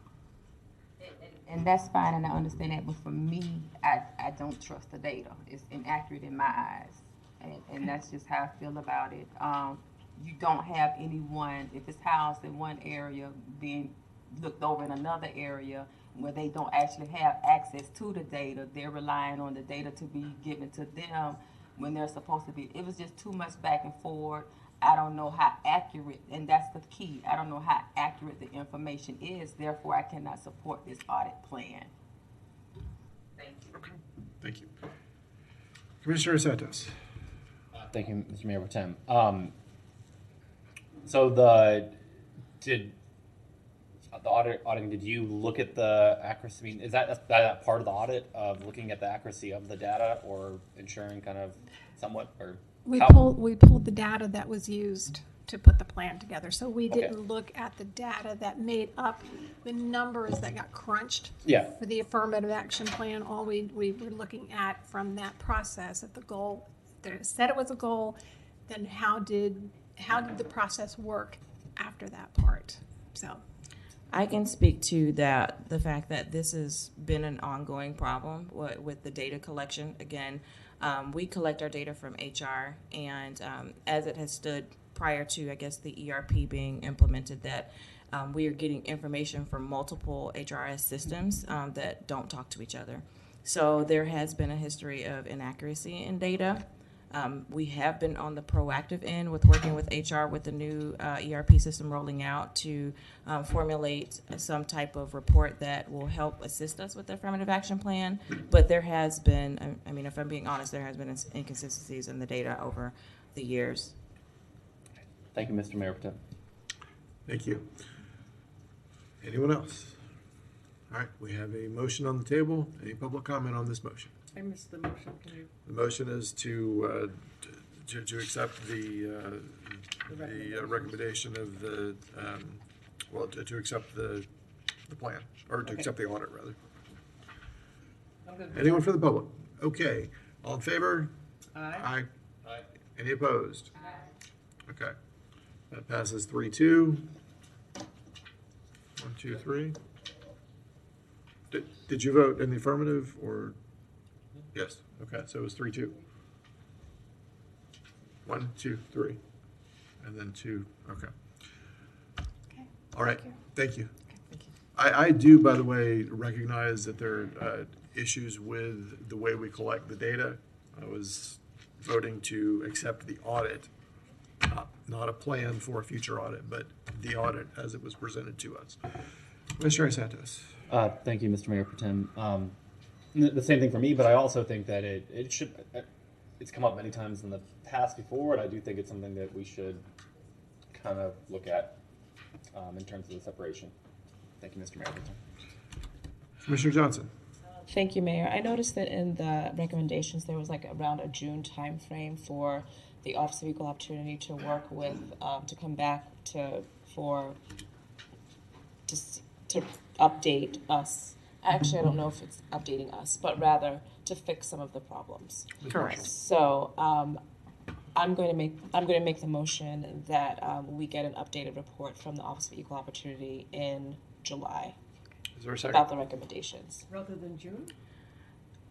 Yeah, I want to give some extra little padding, a little extra time. Is there a second? I'll second that. So I will say that a lot of this is ERP dependent on that going off without a hitch. Okay. So June was a proposed. Did you have any other questions for them? Okay, all right, thank you. Did you Mr. want Mayor to add Pro Tem, something? as normally most of our or all of our recommendations. You will see those in a follow-up as well, but I understand that, you know, to get the separate report, but we'll still follow up. Okay, thank you. Thank you. Mr. Simmons, you're good? Okay. All right. Anyone from the public on this? Mr. Shepherd. Yes. Who is paying for this additional information collection? The city of Gainesville. It's not. It's an additional We're not cost looking. to the We're asking public. for an update. It is an on work that's additional- being done. It's an additional cost to the public just to take and state that there's not enough majorities on that board or in the office to take and do the data correctly. If the data wasn't done correctly, then why have we got reports showing that it has? There's our answer. The reports showing we have is the answer. So as far as hiring a majority person or another person into the office, this here is just That's a not what we're unfair doing. act. And I don't take and support this. This We're is not talking about not hiring so- any new so- people. Well, that's what it sounds like. So thank But you. that's not what it is. Okay. Okay, all in favor? Aye. Any opposed? All right. Please bring that back to us in July. Madam Clerk.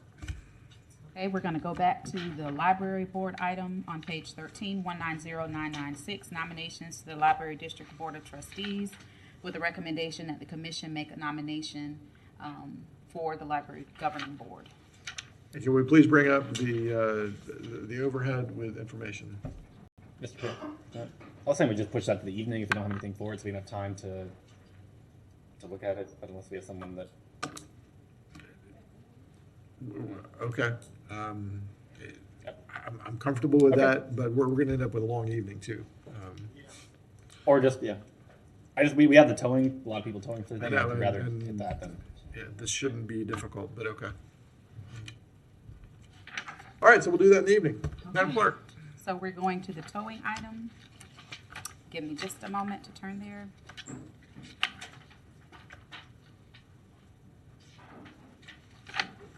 So this is item 190876, I believe.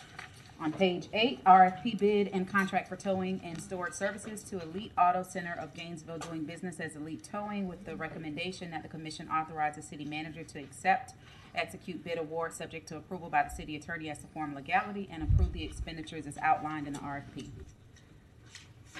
Thank you. Mr. Mayor Pro Tem, Commissioners, Diane Wilson, Interim Finance Director. Procurement falls in my purview, so that is why I'm here. So I did confer with our staff on what the process was for this bid, and it was the same as every process that we run, standard fare. As you are probably familiar with, we use a software called DemandStar to post our bids, and we use that for all of our bidding. It's an electronic tool, so it reaches a larger area. When we have vendors in the local area that we're aware would be interested in this, we make sure to send that list of emails to DemandStar to make sure that they receive the bids. We distributed this to over 100 vendors, and DemandStar goes in and looks at what the commodity code is or the category of type of work that we're requesting and sends it out to all the vendors that meets. Like I said, we had 12 local vendors that we included emails for that we sent to DemandStar to ensure even if those vendors had not signed up with DemandStar's vendors that they would get the information. Shelby's Towing was one of those vendors that it was sent to, and through the DemandStar it tells us, through a report in DemandStar, it tells us what the email address was that was used and if that email went out and was received. And based on the documentation that we have, Shelby's Towing did get that email sent to them. They were part of the 12 vendors that were on our list that we specifically requested to receive it. The email that was used to send it to them is what was used the last time that they participated in a bid process for which they were awarded the contract. So we know that they received that email. So that's the best email we have for them, and that was the one that was used, and we confirmed that. I don't know if they received the email or not. It just shows that it did go out successfully. If an email is rejected by the recipient, we will get a bounce back, and we will know that it was not a valid email. We did not get a bounce back. If it hits somebody's spam filter, we have no control of that. I have no idea what the circumstances were, but we do have confirmation from the system that it did go out, like I said, to over 100, and those vendors were included. The fact that one respondent provided a proposal is not unusual. I mean, maybe for this category, I might have thought we might have had more, but we often get one or no bids on our proposals on our bid requests. Commissioner Santos. Mayor Pro Tem. Yeah, that's also on this one. It does seem like there are multiple companies that can do this. It's relatively easy, but it's the companies now could do the job, and it'd be a revenue source. So that is kind of. Thank you, Mr. Mayor Pro Tem. Commissioner Warren. So I was wondering, is this a time certain item that we need to fill the position or approve the contract within a certain time? Would it be unusual or unprecedented to go through the process again? Unless we find that there is some legal requirement where we did not fulfill a legal requirement, or if there was some confusion in the bid documents themselves that wouldn't be clear to participants, we wouldn't ordinarily start over. Again, we have lots of bids that, while we may all assume that you'd get a lot of towing ones, we do lots of bids that people don't apply for at all. Okay, I'm just thinking of the process Right. that we often go through with appointment of advisory boards, Right. that sometimes we'll say, send it back out for more applicants. We followed our standard process and we got a successful bid in response. If we had not received a successful bid that met the needs of the bid documents, then we would go back out if we had none. But since we do have one that had a responsible bid, then. Thank you for your work. Thank you. Absolutely. Commissioner Simmons. Pro Tem, I'd like to make a motion. I'd like to move that we authorize the city manager to execute bid award subject to approval by city attorney as to form and legality, and to approve the expenditures as outlined in the RFP. Is there a second? I'll second it. All right. So this goes to public. We have a motion to award the bid. Good afternoon again. Thank you for giving me a brief opportunity to speak. I'm not in no way suggesting that there was any sort of illegality or anything. You know, honestly, I'm just not sure what happened. I do know that Shelby's Towing has checked their spam folders, checked their inboxes, and they just never got the email. They have received Demand Stars emails previously, so we know that the system does work. At least it did work 5 years ago when they got the contract. In this particular situation, they didn't get the invitation to bid, and I can say that their current numbers that on the contract that they are currently holding are lower than the bid that was accepted for Elite Towing. So there's something to be said that the city could be served by sending this back.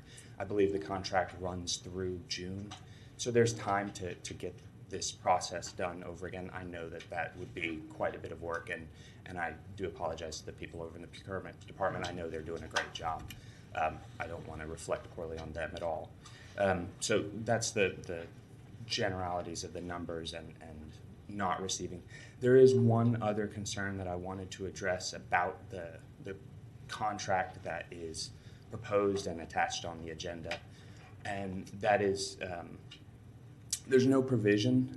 I believe I handed out a little packet, and it was the third exhibit there, but that's on side in that document. It's the agreement between the city, the proposed agreement, and the last full paragraph, I went ahead and highlighted that for you. It requires that a background check be done for every employee in the towing company. There's no provision in the event that background check returns disqualifying information. So if, for example, Elite Towing had someone who was disqualified and they could not enter the contract with the city, then there's no backup provision.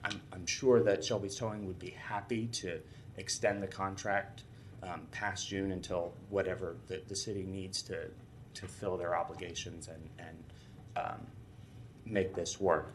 But I just wanted to point that out, and that's of some concern to Shelby's Towing. He wants to make sure the city's not without a contract and not without towing services. I'm happy to answer any questions if any of you had them.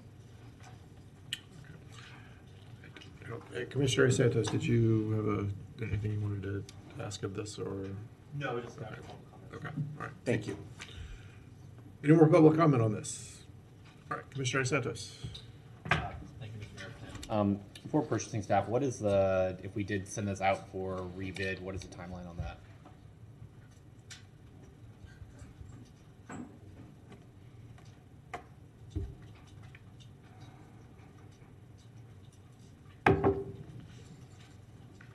Mr. Mayor Pro Tem Commissioners, Diane Wilson.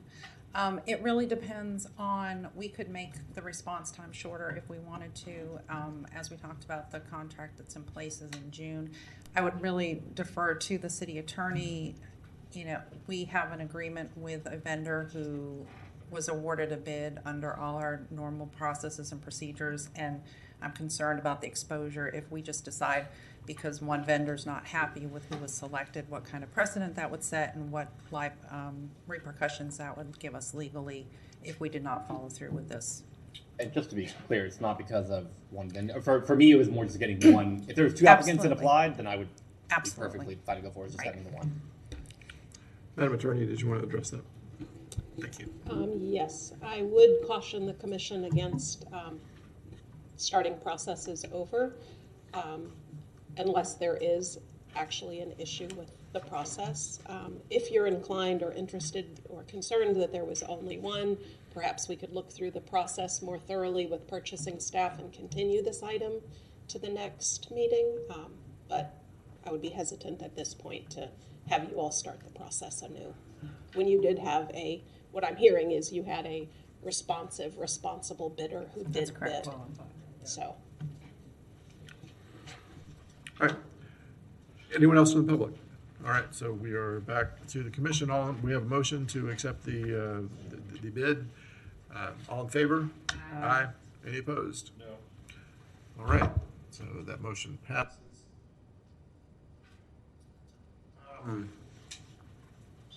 Madam Clerk, let's go to the GRU items. That was 190, 934, 935, and 936, I believe. On page 4, item 190934, Gainesville Regional Utilities unaudited internally prepared financial statements for the year ended September 30th, 2019.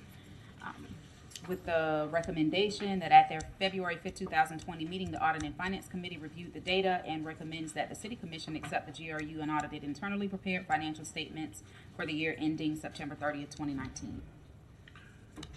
Thank you, Madam Clerk. Mr. General Manager, did you want to address these? Actually, probably Mr. Benton is better equipped as our Director of Finance to go through the detail. Welcome, Mr. Benton.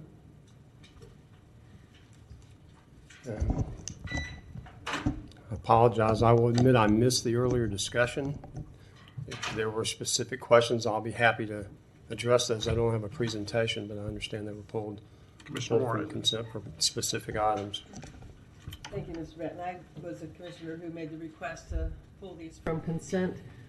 If you're able to provide, there was a request from the public for more information, and I agreed that as we're going through our budget process to share some information, maybe the highlights of what you found and the recommendations, just for the general public, our public members to be aware of what was contained and the implications of this item.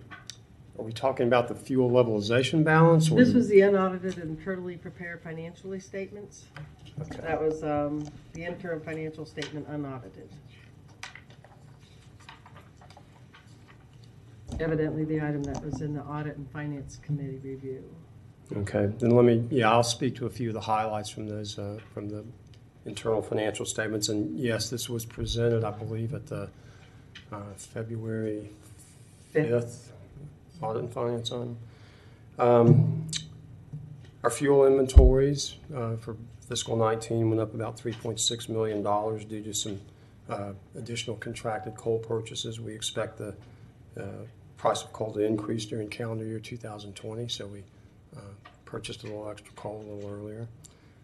As you all know, we issued the 2019 A, B, and C bond issue in March of 2019.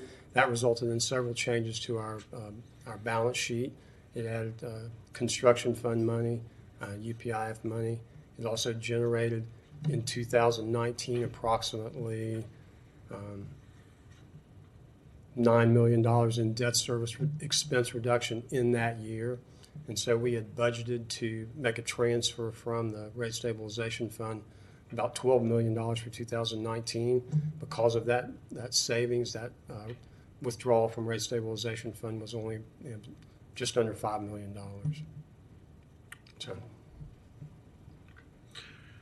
So there was a rate stabilization from what was projected, and that would be considered a good thing. Yes, ma'am, that is a good thing. The withdrawal from the rate stabilization fund was lower than we had anticipated, than we had budgeted, based on the reduction in debt service expense for the fiscal year 2019. I appreciate that. And again, seeing that the coal's going up, how's the cost of gas doing? The cost of gas, I'm not an operational expert, but the cost of gas is pretty low, historically low right now. So there's another savings there from what we had projected in the past. We anticipate, yes, there will be. We anticipate that we'll have savings in our fuel budget in 2020 versus what we projected. That's reflected in the fuel levelization balance and the way it's moved in the last several months, and the fact that we reduced our millage rate for the fuel from 38.5 mils to 35 mils effective February 1st, based on our estimates of what our fuel costs are going to be versus what we budgeted. Oh, I do like it when that happens. Thank you. Commissioners, I have no other did we have a motion? I'll go ahead and make the motion to accept the Audit and Finance Committee's data and recommends that the City Commission accept the unaudited, internally prepared financial statements for the year September 30th, 2019. Is there a second? Second. Commissioner Santos. Thank you, Mr. Mayor. Can we just lump all three of those items into one motion? That would make things a lot easier. Well, I would just wonder, were any of the other items, there were two other items here, were there any significant differences in a summary that you would be able to provide for the other two items, Mr. Benton? On the budget to actual statements, well, there are a couple things that stand out. Number one, our forecasts were, in terms of sales of our electricity, water, and wastewater, were fairly close to what we had projected, within 1% variance. The one area where our forecasts were a little bit off on our natural gas. We had a milder winter than we had anticipated. Therefore, the therms of gas we sold were, I believe, about between 4% and 5% less than what we had budgeted. But then we're also paying less for it. Mm-hmm. Yes. Okay. Are we seeing an increase in the number of customers with the new construction that's been going on? We are, as I've looked at the preliminary forecast that Mr. Camhood is putting together for the 2021 upcoming budget. We are seeing what he calls slow increase in our customer numbers, very slow increase. That is unfortunately, or fortunately, depending on your perspective, being offset somewhat by the fact that our average consumption continues to fall. So our sales forecasts going out into the future are relatively flat. Right. I appreciate that, and I appreciate your availability to come forward and share that information. I'd add to what Mr. Benson said with it. When you talk to the rating agencies, that's a benefit because, we don't have swings. We're just kind of steady as she goes, and we're stable. And so it's a good thing. And then the bad thing is that we don't have the big growth. But we're stable, so that's important. Yeah, so to the request from my colleague, I would be willing to collect together the three items that related to GRU's utility, 190934, 190935, and 190936, that we go ahead and accept the prepared statements for those three items. And is the seconder okay with that? Yes. Okay. All right. Anyone from the public? Good afternoon, Commissioners. So Nathan Scott again. I want to commend Commissioner Warren for taking the time to remove this. So I'll keep my comments short.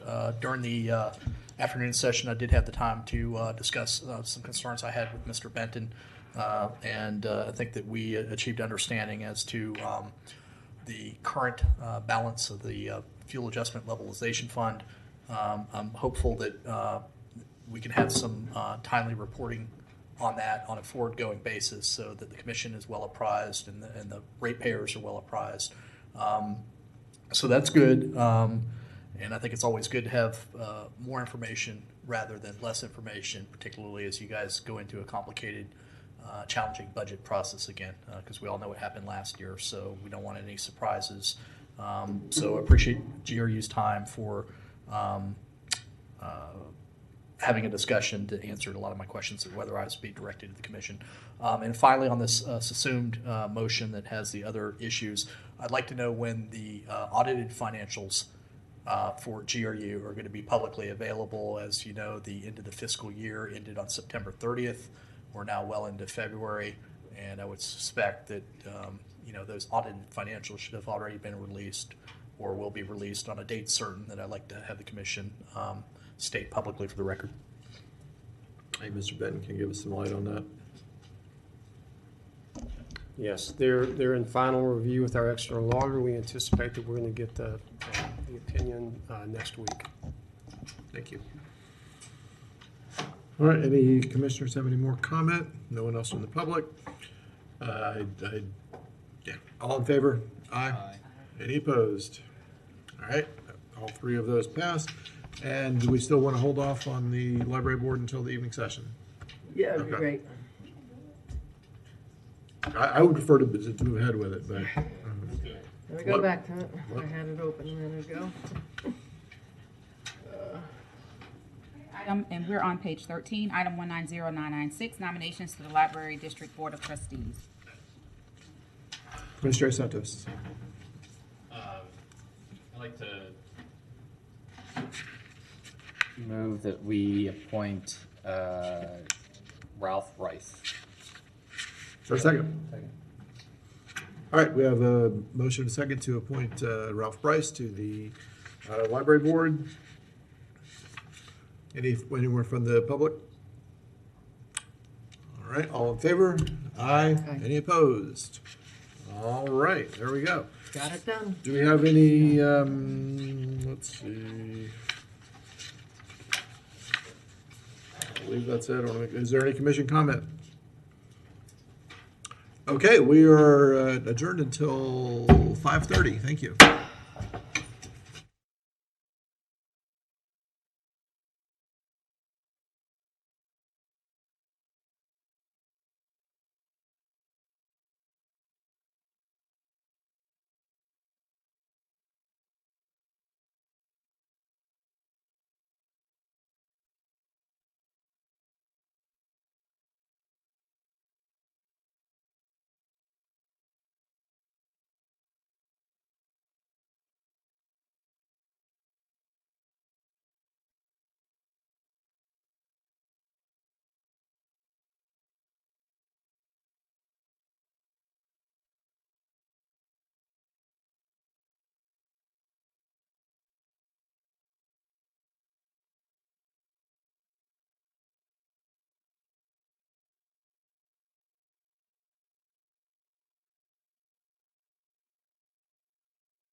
Let's call this evening session of the Gainesville City Commission meeting for February 20th, 2020 to order. We have a quorum here. Madam Clerk. Our first item is the Pledge of Allegiance. If you would all please rise and join me in the Pledge of Allegiance. I pledge allegiance to the flag of the United States of America and to the republic for which it stands, one nation, under God, indivisible, with liberty and justice for all. Thank you. Madam Clerk. Okay, our first item is a special recognition of Gainesville's Future City student team placing second at Tampa Regional Competition. Very good. We have a nice presentation ready for this. Looking forward to it. Good evening, Mayor and Commissioners. My name is John Bailey, and I'm a career technical education teacher at Howard Bishop Middle School. Thank you for having our students here today. 1 month ago, a team of 6 students from Howard Bishop competed against 23 other teams at the Tampa Regional Future City competition. Our team placed second against 23 teams. As far as we know, this is the first team from Gainesville to participate in this 28-year-old competition. The Howard Bishop team, which they chose to call Hedge Slugopolis, they have some sort of obsession with hedgehogs and slugs that I can't explain, but they're 6th graders and 8th graders. With the guidance of Ondine and Randy Wells and advice from Dr. Paul Chaddock, met weekly for 5 months after school and on many weekends and on holiday breaks, imagining the challenges and opportunities for our city 100 years in the future. They crafted an essay, a model city, largely from recycled materials, and a live presentation for a city with a resilient, sustainable water supply. Future City starts with a question: how can we make the world a better place? To answer it, teams of middle school students from across the country imagine, research, design, and build cities of the future that showcase their solution to a citywide sustainability issue. Past topics include stormwater management, urban agriculture, public spaces, and green energy. The 2019-2020 theme was Clean Water, Tap into Tomorrow. At the competition, they were scored on their project, plan, essay, model, presentation, and a city simulation they ran on SimCity. Today, the students from Future City at Howard Bishop would like to show you their model and give you their presentation. Very good. Thank you for your time.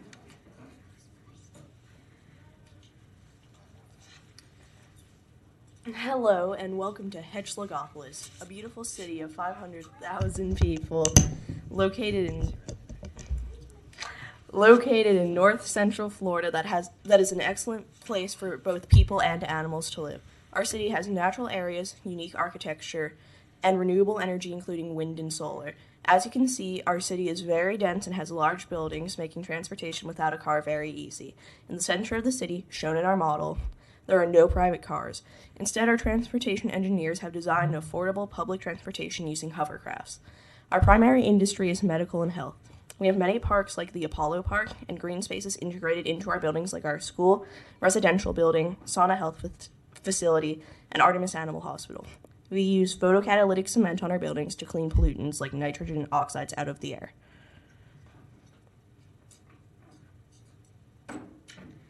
Hi, I'm Lilicoy. But in Hedge Slugopolis, we have a problem. Our water comes out of the aquifer.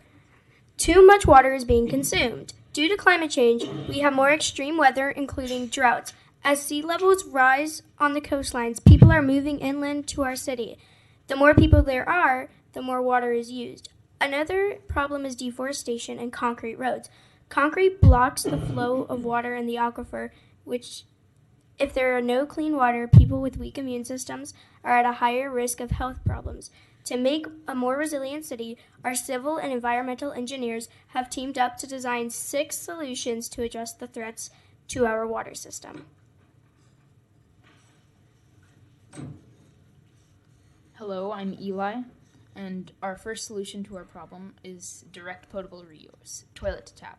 One of our innovative solutions is direct potable reuse, more commonly called toilet to tap. In our system, wastewater is collected from buildings, treated so that it is safe enough to drink, and sent back to the buildings for use. At the treatment plant, sewage goes through primary and secondary treatment, advanced water treatment membranes, then advanced oxidation, using titanium oxide and UV radiation. Final step is activated carbon disinfection. One challenge is that we always have to make sure that the citizens always trust the quality of the water. Our wastewater treatment engineers and electrical engineers monitor the quality online with sensors, making it reliable and resilient. Our second solution is our living machines, gray water systems. In addition to our direct potable reuse toilet to tap system for drinking water, all of our buildings have a gray water living machine system that cleans some of the sewage enough so it can be reused in the building's toilets.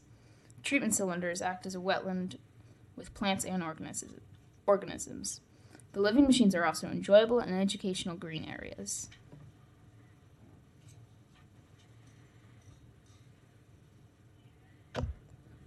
Since our water comes from the aquifer, we need to ensure it does not dry out. Our city recharges the aquifer by injecting water into it. We also use the aquifer for storage, so we can use it later, especially in case of drought. Our aquameter in our city shows how much water is in our aquifer at all times.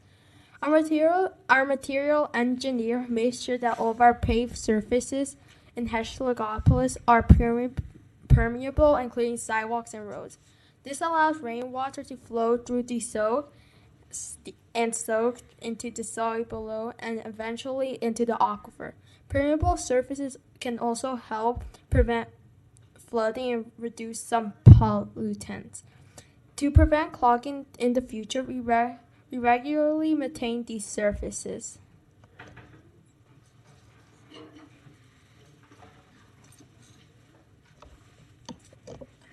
Number 5, vertical farms. The primary food source of Hedgelogopolis is a 12-story vertical farm. The vegetable and fish farms are on alternate floors, so the water from the fish farms can irrigate and fertilize the gardens below, using 95% less water than typical farms thanks to our agricultural engineers. Typically, pollinators would not be able to reach the farms. However, our vertical farm has holes throughout the building that provide access for pollinators. We also have solar panels in case of power outages, making the vertical farm more resilient. And our final solution is conservation. On average in Florida, each person uses about 80 to 100 gallons of water per day. In our city, we are very aware of the water we use and promote conservation. We have a city meter computer dashboard that shows how much water the city has used that day. Our computer engineers developed a free mobile app that also tells citizens how much water they have used. Hi, I'm Evan.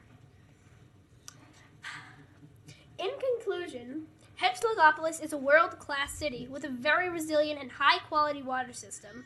We also have backup systems when there are droughts. This will help when people move inland.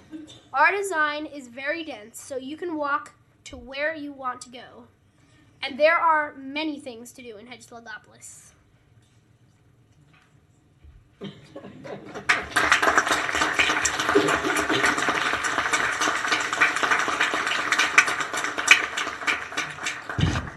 think I know where I want to retire. Y'all come up here with me. That was really good. I really enjoyed learning about that. And congratulations on winning. That's fantastic. So we've got some certificates for you. Let's see. I think that, yeah. So there's one for each of you, and they're not named. You're part of the team.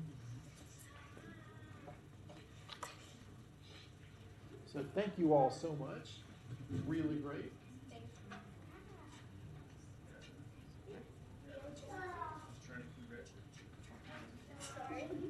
And I've got a couple more here for the rest of the team if you want to. Thank you very much. Thank you. Appreciate it. Very good. Thank you.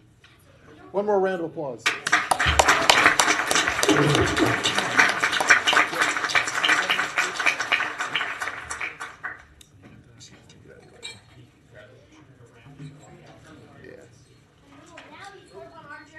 There you go.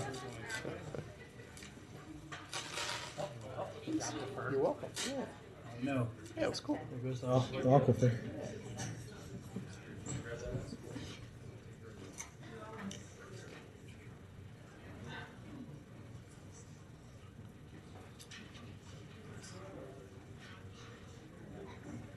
All they need is the hovercraft to carry it out. That's their mode of Let's transport. recognize former Commissioner Randy Emission Wells. free. being here, too.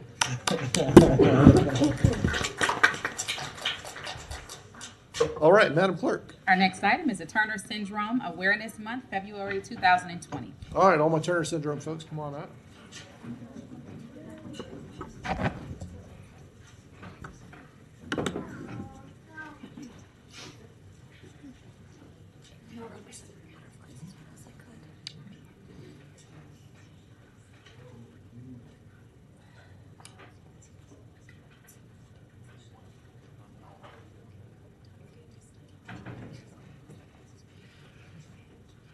All right. Whereas Turner syndrome is a chromosomal condition that occurs when one of the two X chromosomes normally found in females is missing or contains structural defects. And whereas there is currently no known cause for TS, which affects approximately 1 out of every 2,500 live female births, and whereas there are over 70,000 women and girls with TS living in the United States, and whereas the symptoms of TS can vary depending on the severity of the chromosomal defect, but almost all girls and women with the syndrome experience ovarian failure and infertility, while other characteristics of TS may include short stature, congenital heart disease, osteoporosis, type 2 diabetes, and nonverbal learning disabilities. And whereas a disproportionately small amount of funding is available for Turner syndrome research and support, and whereas the University of Florida's Turner Syndrome Center of Excellence is one of the only centers in the southeastern U.S. that provides specialized care to girls and women with TS, caring for infants, children, adolescents, and young adults, and is capable of addressing many of the manifestations in a single clinic visit using a team-based approach. And whereas the goal of the University of Florida's Turner Syndrome Center of Excellence is to provide state-of-the-art comprehensive care to girls and women by employing a multidisciplinary approach and consolidated care, addressing its major manifestations with a team comprised of an endocrinologist with specialized interest in TS, a cardiologist with expertise in cardiac imaging, as well as psychology and nutrition services. And whereas the establishment of TS Awareness Month provides the opportunity to share experience and information with the public and media in order to raise public awareness about Turner syndrome and the University of Florida's Turner Syndrome Center of Excellence. Now, therefore, Lauren Poe, by the authority vested in me, him, as mayor of the city of Gainesville, do hereby proclaim February 20th, 2020 as Turner Syndrome Awareness Month in the city of Gainesville, and invite all our citizens to join me in raising the public's awareness about Turner syndrome and the University of Florida's Turner Syndrome Center of Excellence. In witness whereof, I have hereunto set my hand and caused to be affixed the official seal of the city of Gainesville this 12th day of February, AD 2020.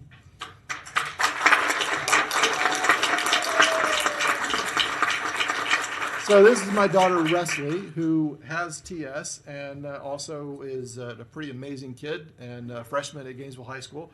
You want to make a couple comments, and then we have a couple of other folks to say some things. Thank you so much to the City Commission for bringing awareness to this important topic.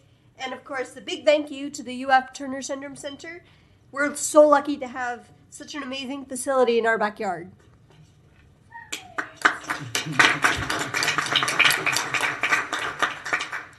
I'm Dr. Fudge. I'm a pediatric endocrinologist and director of the TS program at UF. And I just want to say thanks to all of you for recognizing this TS Awareness Month. And one of our missions is really increasing awareness. So the majority of patients with TS are probably undiagnosed. And so awareness is a really important part of our mission. Thank you.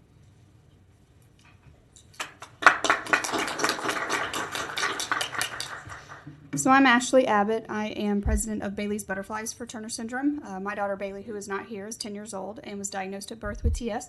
We are also a patient of Dr. Fudge's at the UF TS clinic.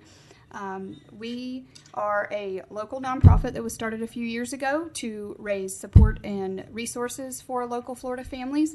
This is our 6th year doing a walk, which is coming up not this weekend, but next weekend.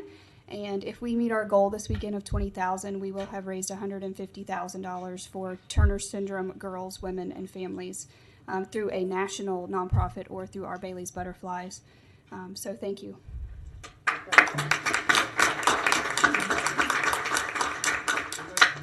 Yes, thank you. Good. Tell them who you are. Tell them who you are. This is my daughter, Leanna. She actually has TS. She's 5. And this is basically my family. We're part of Dr. Fudge and part of Ashley's group too. And she's being shy, which she's never is. You want to say something? Yeah, exactly. True. Do you want to say something? No? So I just want to say thank you very much.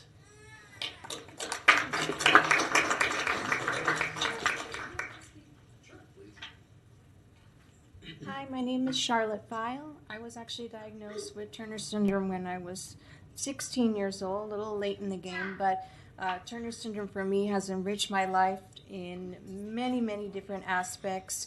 I have survived 2 aortic aneurysms and have had a total of 4 open heart surgeries. And to be here, to be able to see my community of butterflies and all the miracles here with only 2% of those actually living to be birthed is a very amazing experience. And I thank you and appreciate all of you, the mayor and the commissioners, for recognizing this condition that needs to be brought to light so much more. Thank you. Thank you all so much. Thank you.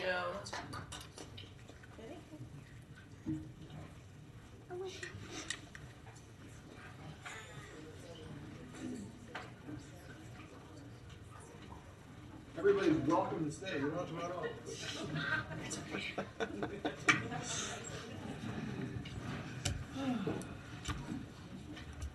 We'll give it a minute to clear. Thank you.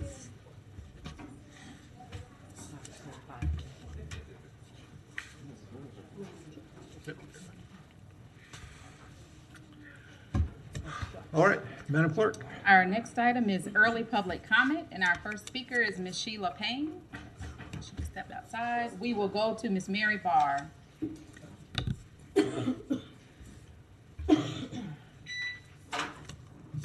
Good evening.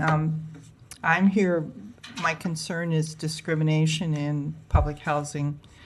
And coming from 2 different roles I have in the community. One is I'm a member of Vets for Peace. I am a Vietnam veteran myself. And I don't have PTSD myself, but I do work with a lot of people in Vets for Peace, both from Vietnam and from Iraq and Afghanistan with PTSD. And apparently our new housing anti-discrimination law does not cover discrimination against veterans. And there's been some evidence that landlords are reluctant to rent to vets. And just from the PTSD victims I know, I would have no problem renting to them. I think this is in large part a misconception about vets, and I'd like to see them included in the anti-discrimination language of the law. The other group that has been excluded, and apparently they're in the county version but not in the city version of anti-discrimination housing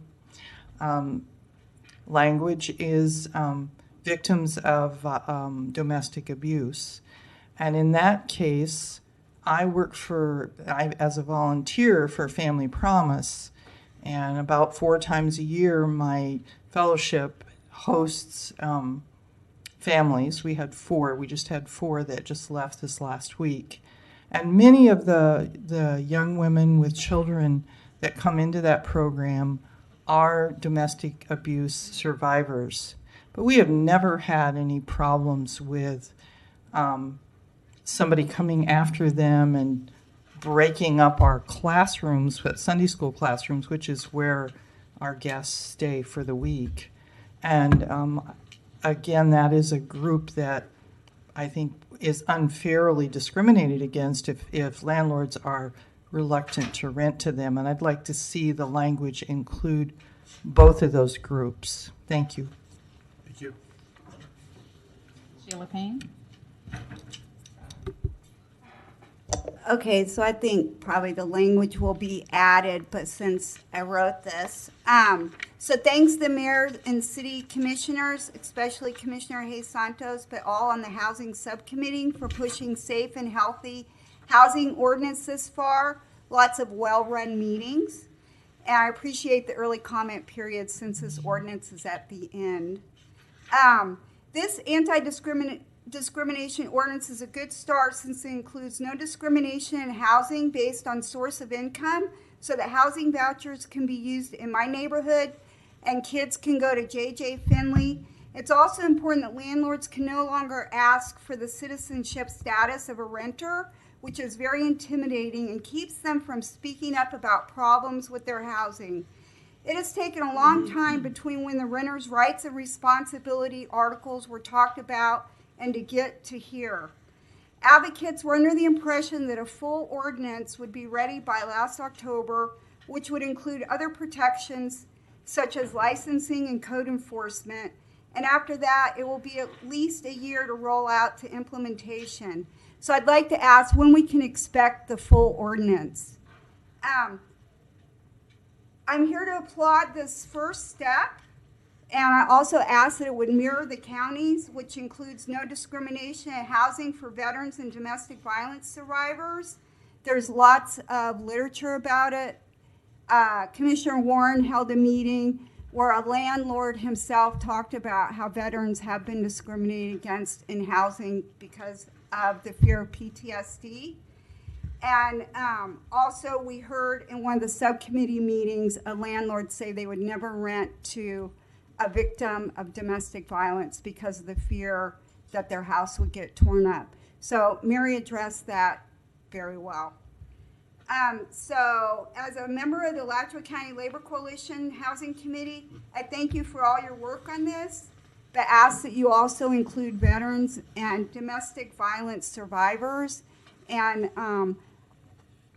none of us, I think, will be staying till 10, which is probably when this ordinance will be read. So I truly appreciate the early comment period that to allow us to be able to speak on this. And I know y'all will do the right thing. Thank you. Thank you. I resent that 10 o'clock comment. And then please don't clap. Our next speaker is Bobby Murmur. Forgive me if I mispronounced your name. Okay, thank you very much. I want to echo Sheila's comments, thanking you guys for the early comment period. I actually came over for a function way down, several blocks away, came just to speak on this issue really briefly, and I got to head back out. My name is Bobby Murmur, and I'm a co-president of Graduate Assistants United at UF. We are the labor union that represents all the TAs, RAs, and graduate student instructors at the university. And I'm speaking today to urge you to support the proposed revisions to Chapter 8 of the Code of Ordinances, the proposed revisions that would prohibit housing discrimination on the basis of gender identity, citizenship status, and especially lawful source of income. All three of these categories should be protected, but I'd like to take a moment to discuss the importance of protecting residents with sources of income other than normal wages. As co-president of GAU, I have the privilege of representing many hardworking individuals who earn relatively small salaries, most of which range from just above the federal poverty level to double that amount. Luckily, my members are both employees and students. As students, they are extended significant lines of credit through the federal direct subsidized student loan program. Further, many of my members receive significant support from spouses and or other family members. Luckily for us, landlords are unlikely to hesitate renting housing units to us on the basis of this assistance. Quite frankly, we are seen as a safe bet because we are perceived as upwardly mobile. Unfortunately, this is not the case for the hundreds of families in the area with Section 8 vouchers who are unable to find landlords willing to accept them as tenants. Yet the principle is the same for both groups, both graduate workers and recipients of public assistance. Both use financial assistance as a bridge to opportunity, as well as a way to secure a minimally, and I mean minimally, acceptable quality of life. I suspect the difficulty Section 8 recipients receive in finding housing is due to their not being perceived as upwardly mobile. Even worse, their denial may stem from racial prejudice. Please vote yes on prohibiting housing discrimination against these hardworking families and individuals that use public assistance so that these same people can be given the same benefit of the doubt as my hardworking members.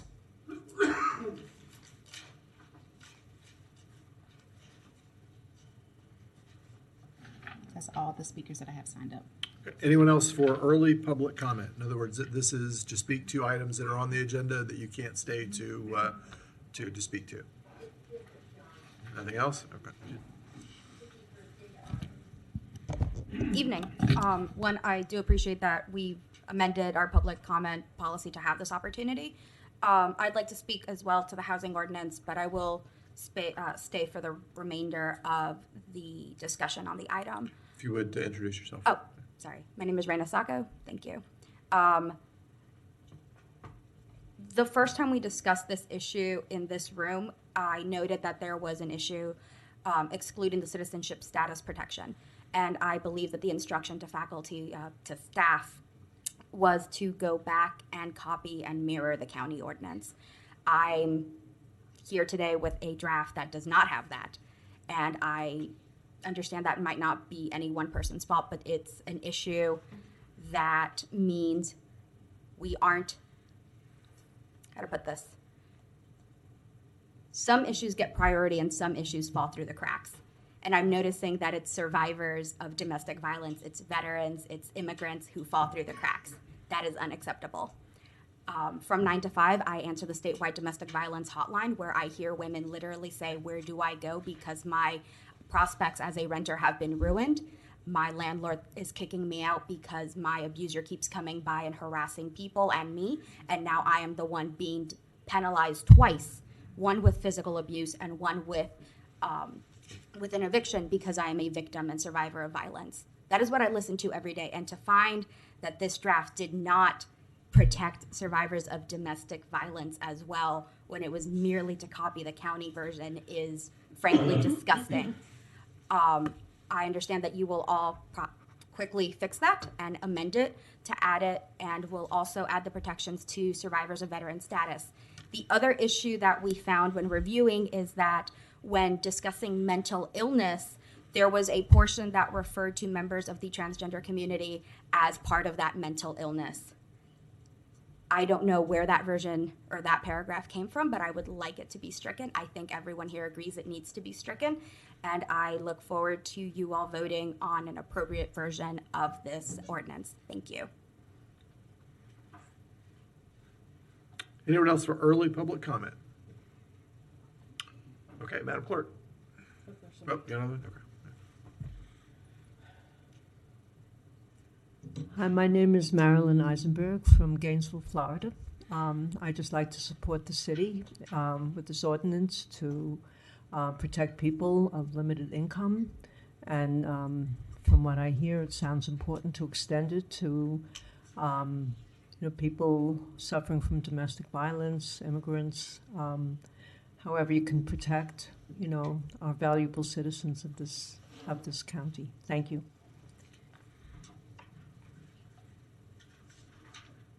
All right, once more for early public comment. Okay, Madam Clerk. Our next item is general public comment, and we have Mr. Nathan Scott and 2 other speakers signed up.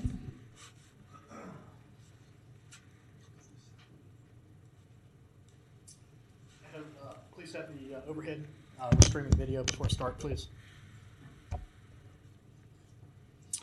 Good afternoon, Commissioners. Nathan Scott. Just want to revisit this is the FPL Oasis website that had information related to the transmission agreement.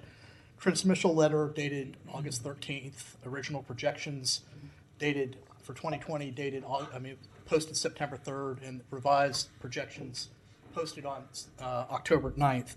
Mr. Bolarski and I have a difference of opinion on this, but clearly responding to an email that was sent to the Commission on February 6th, in which he stated that my claims, or quote, the citizen's comment is wholly without merit. Nothing could be further from the truth, Commissioners. While Mr. Bolarski routinely attempts to mislead the City Commission to his own interpretation, the interrogatory response contradicts his own false narrative. In his interrogatory responses that he referred to in that email, he specifically acknowledges that the rate was going to increase annually. Anyone that read this transmittal letter that I put up would see that. So again, to say maybe it was a cover story in the wake of represented members of the union coming out and this blowing up or what have you, but to say that GRU management was not aware of the 2020 rate, it's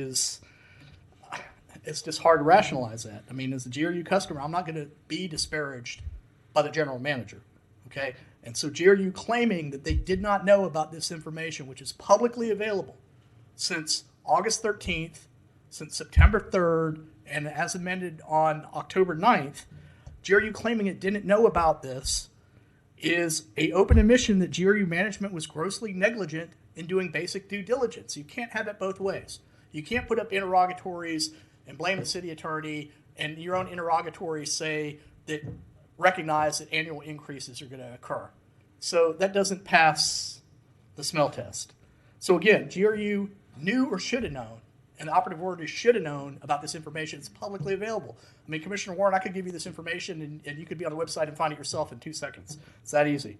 So the FERC filing, again, all publicly available information, all available on FPL's own website. So again, I stand by my prior statements, which are founded by publicly available documents filed with the Federal Energy Regulatory Commission and on the FPL website. So again, I don't think it's appropriate to send emails to commissioners, self-serving emails saying a citizen's comments are wholly without merit, because clearly the evidentiary record proves my point. So we can agree to disagree. We can shake our heads politely.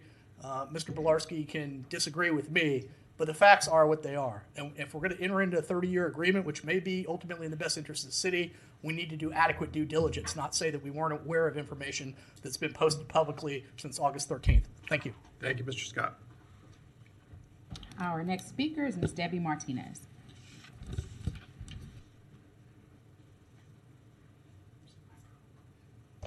Debbie Martinez. This commission has achieved a new and embarrassing all-time record. More citizens have been removed by police from addressing. I'll start over. This commission has achieved a new and embarrassing all-time record. More citizens have been removed by police from addressing the city commission than any time in history. The problem is plain and simple and visible to all who watch city meetings. This city commission has a very bad habit. They keep increasing fees and utility rates to pay for their mistakes. Then they repeat the mistakes over and over and over again. These increases sharply increase the cost of living in a home or apartment or a small business. So this commission can't honestly talk about affordable housing as long as they are in office, because they made it unaffordable. More than 1,000 of our GRU customers are disconnected each month. The housing may be affordable, but the commission has seen to it that the utility bills in the house or apartment are not. You can't stay in a home or an apartment very long if you can't pay the skyrocketing utility bills. Poor homeowners suffer the most with staggering monthly utility bills and sharply increased fees. The answer is plain: get a new commission. Thank you. Our next Thank you, speaker Ms. is Mr. John Davies. Mr. Davies.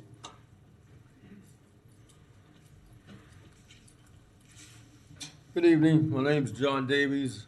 To tell you the truth, I don't even know why I come down here, because it's almost a waste of time. Because I know that secret oath you all take is probably a UN oath to fulfill the UN agendas that you all are stuck on. I mean, it doesn't matter what we want. That doesn't take precedence. UN takes precedence over that. So like the Kyoto Protocol stuck us with a $3 billion biomass plant, the plastic straw, plastic bag ban. Governor overturned the plastic bag ban, but and then the sanctuary city crap. This is all UN agenda stuff that you all put on us. And it's no secret. I mean, and I think the next crisis I think is going to happen. I think it's going to be a sanitary sewer system crisis like they had in Fort Lauderdale, because it's amazing. You hired the same city manager that they fired because of the infrastructure that was being neglected. And it's showing up now because they have sanitary sewer waste system flooding over in the streets out in the Atlantic. And I'm sure the same thing is going to happen downtown here in Gainesville because of all these apartment buildings just stacking downtown like hot cakes down there. I mean, I'm sure the sanitary sewer system we got in this city is probably as older than I am, probably at least 60 years old or older. I'm sure of that. And I'm sure it wasn't made, you know, with all these people we have coming in here now. So I'm just wondering when we're going to have that crisis down here happening, where we have raw sewage overflowing in the street here because you put up all these buildings, but you didn't take care of the infrastructure needs. You know, it's amazing. It really is. I guess the electric driverless buses might see us through it, though. Thank you.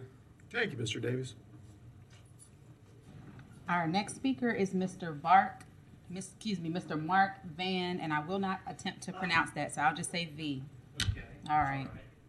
I'll be V.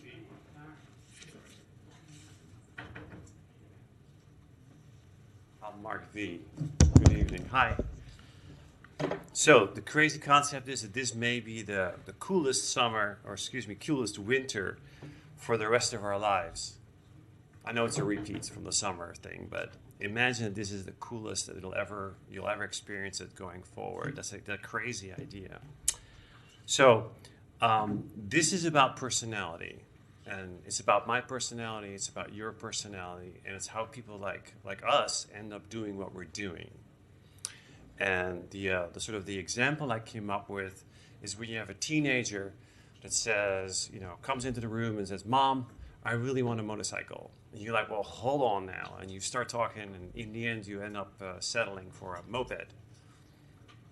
Whereas actually, you know, school is only a quarter mile away, and you should have gotten the kid a new pair of sneakers. So what it really means is that it's in our personalities to not really reject anybody. It's to welcome ideas, is to encourage people's participation. And because of that, we end up not only engendering input and fostering sort of like movement forward, sometimes we end up fostering that in a completely wrong direction. As an example, in 2005, the then general manager of our utilities said, "Hey, Gainesville is growing. We should get more. We should get more power." And so he came up with these graphs, which I have here for you, and I'll give you. You'll have a copy. The graphs go like this. It turns out for the next 15 years, excuse me. You want to see it? Okay. I don't know if it was meant for that. Uh-oh.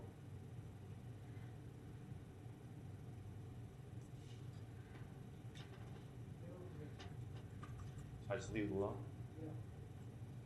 Oh. You're burning time. Sorry? You're burning time. I know. Well, so graph goes up, but actually reality goes down. So this is $1 billion story, right? It's $1 billion story, which means basically we could have bought 10,000 people a $100,000 home and would have changed the equity equation in this community. We need to know why it didn't go up. And if that process of why it flattened out, is it like at 50%? Is it at 75%? Or is it at 35%? How come it's flat? We need to learn from the past so we can better navigate the future. I will do my best to help you, feel like you're actually in control over something that may look like a mystery. We gotta wrap up. Sorry. I'll do my best, but you got to participate. We need to find out why this was the way it was. But we have to stop now. Okay. Sorry about that. You happy with the graph? I gave you a copy. Okay, right. We don't have any other speakers signed up. All right, anyone who is here for general public comment who did not have a chance to sign up? Okay. All right, Madam Clerk. I'm sorry. I'm sorry, Commissioner Warren. Yes. Yeah, I don't want to get in the habit of replying to a lot of the comments, but on occasion I feel like it's worthy to just point out, and the individuals that were making the comment are not in the room right now, but I imagine they'll walk through pretty quickly. And just to point out, there was the comment made that there have been more people thrown out of this room during a period of time than at any other period of time. And I would add that there's a corollary that there have been more people who have come in with a predisposition to wanting to be thrown out, and that we actually have people who come in prearranged, pre-scripted, ready to film, with the anticipation that they are going to ask to be thrown out. And when you come into the room saying that's what you want, and then you present the request at the dais, at the podium, it will happen. There hasn't, I have not seen during my time with any other mayor a certain group of individuals who have come in so wired up to be a sad display of civic participation in this public conversation, to the point that there have been a number of times that they will come up and make a big show at the podium, and then they step outside and you hear a rile of laughter. It's inappropriate, it wastes our time, and it's a bad way to reflect the quality of people in this community. I thank you. I'm done. Thank you, Commissioner. Madam Clerk. Our next item is a second reading of ordinance 190292, text change amending the land development code relating to recreational vehicle parks. Ordinance of the City of Gainesville, Florida, amending the land code development, chapter 30 of the City of Gainesville Code of Ordinances by adding recreational vehicle park as a permitted use by right in certain zoning districts with associated regulations by amending section 30-2.1. Definitions by amending section 30-4.19, permitted uses in mixed use and non-residential districts, by amending article 5, use standards to add regulations for recreational vehicle park, by amending section 30-4.12, section 30-4.16, section 30-4.19, section 30-4.23, section 30-5.5, section 30-5.13, section 30-5.19, section 30-5.21, section 30-5.28, and Appendix A schedule of fees, rates, and charges to update code references because of numbering changes, providing directions to the codifier, providing a severability clause, providing a repealing clause, and providing an effective date. Excellent. Mr. Parsons. Thank you. Nicely done, Madam Clerk. We have some language for the commission to consider. If you recall, at the end of the first reading, there was the applicant had some questions about the limited access with the gate. In the interim period, I believe the applicant has worked with city staff and has come up with some language for the commission to consider. I think hopefully we can see it both in here. So just to really briefly go through, we're looking at the essentially the use standards for recreational vehicle parks here. So under G, a new line was added that secondary access is required from all adjacent public streets, so that the primary access for the RV park would still be off of either a collector or arterial street, but that if RV park had adjacent roadways, that secondary access from all adjacent roadways would be required too, and that's a connectivity policy. And then under N, this was the gating issue. So the revised language for a commission consideration is pedestrian and bicycle connections from the interior of the project to adjacent public pedestrian and bicycle facilities are required. Such connections must remain open and accessible to visitors and guests of the park. Vehicular access control in the form of a swing arm with a keypad or similar is allowed for registration and payment purposes. So that's the extent of the revised language from what you saw with first reading. And I can answer any questions. Can we the get applicants here as bigger well. view of that if the people in the back room could show it up tighter? That Maybe I can- lines the 7, second- 8, and 9 on the right. Yeah, that part there. I'm sorry. That's all right. Tim. That's all right. It's because it's not in our backup, and I'd like to be able to see that better.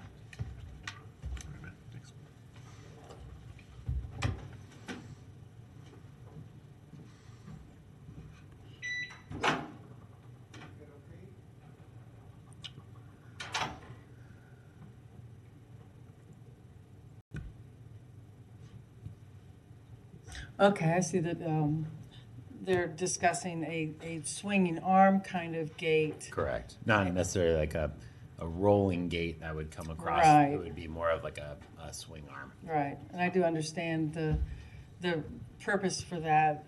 As I had a discussion with the builder of this, the one who's proposing this, that with a lot of this, having done a lot of Airbnb, there's a lot of times that we're given access to a place to come in after hours with a similar type of access code. And again, seeing the growth in RV parks across the area, I'm supportive of that word change. Commissioner Santos.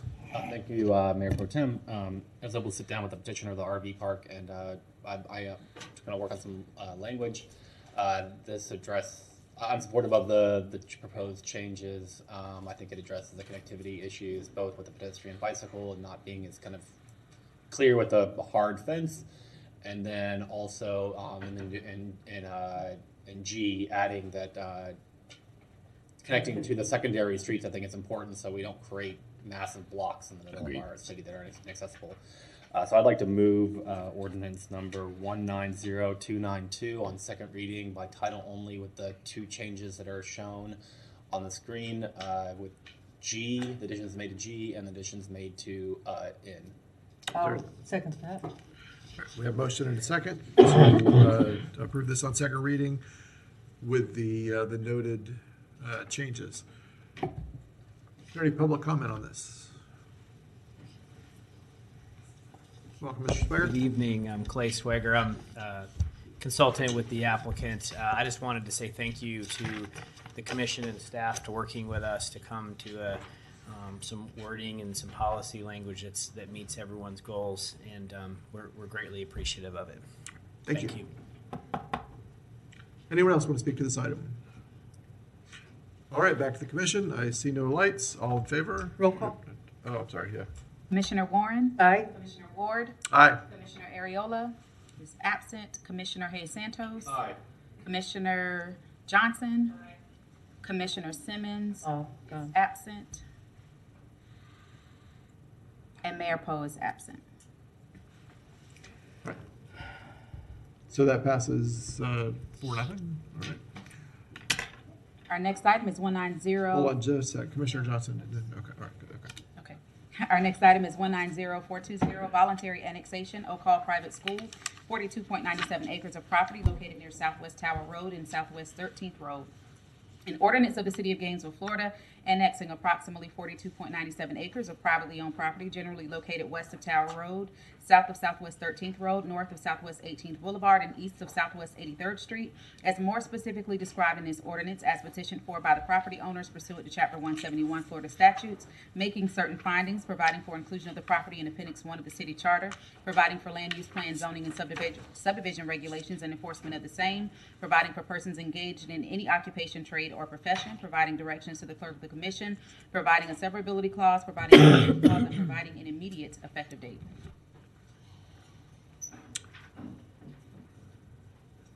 Second reading. Okay. Motion to adopt ordinance number 190420 upon second reading by title only. We have a motion and a second to adopt this on second reading. Any public comment? Good evening, Joe Beatty. On first reading, I asked what the public purpose of this was, since this is going to only cost us money, increase the city's liability in terms of providing services, fire protection, police protection. And there's no change in income to the city because there's no taxes on this property. As I recall, the answer I got was, well, you get on the other side of the street and there are subdivisions around that you can annex later, that can be annexed. I don't think at this point in time that's a good reason, a good justification, when we are having a lot of problems financially. Our fire department, especially our police department, is stretched very thin. I think if this was to be contemplated, it should be contemplated in the future. There's no immediate benefit to the city, and I'd like to see you vote no on it. Also, I noted that some items I didn't realize were on the consent, I thought were later in the meeting, but earlier today on the consent, you authorized the mayor, as I understand it, you authorized the mayor to sign an application to annex some other parcels that the city owns that are also out. I think it maybe should be clear to the people in the county, should keep their eyes on it. It looks like you're trying to just work your way so that you can surround different pieces and annex stuff. But this one makes no sense, no economic sense. At this point in time, there is no benefit in the short term to the city. And if in the future it becomes beneficial to the city and will not create hardship and financial strain, which this will, you can always annex it in the future. I'm sure they'd be happy to come in at any time. And so I would urge you to vote no on this. Thank you. Thank you, Ms. Beatty. Good evening, Commissioners. Nathan Scott. I want to reiterate the points made by Ms. Beatty, same points I made previously. There appears to be no public benefit to the annexation. There is no, to my knowledge, any fiscal impact statement that's been provided by the city. Obviously, this is probably going to cost more in taxpayer funds than it will generate in tax revenue by virtue of the nonprofit nature of the organization. It's not contiguous to current owned property by the city or city boundaries. It's across I-75. It's like you're trying to get a foothold in an area where it is already stretched far from GPD. So the points being made by Ms. Beatty, myself, and others, I think should be well taken by this commission. You have budgetary challenges.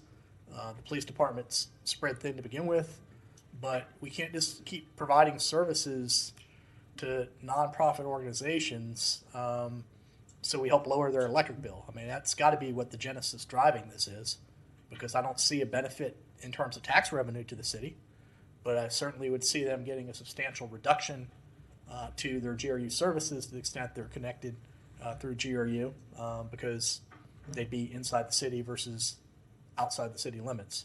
So I think that the commission needs to apply some sound judgment to annexations. There's times where you guys have done those successfully for the right reasons, but this one seems to be an outlier and begs the question, why? Why are we giving, use that example. You guys constantly criticize UF as a user of resources that provides no benefit to the city for those resources that it consumes in some instances. Okay? You lament that they don't buy power from GRU, amongst other things. And it was constructive the other day to see the commission take some concern about making sure they pay their fair share on the transportation side. So that was refreshing, because there are a lot of costs in the budget that result in tax increases to us. But again, this annexation makes no sense because the city can't justify it from a fiscal impact perspective. So I'd like to know what the justification from a fiscal impact perspective is. Not, we hope this will happen, we hope we'll attract neighborhoods.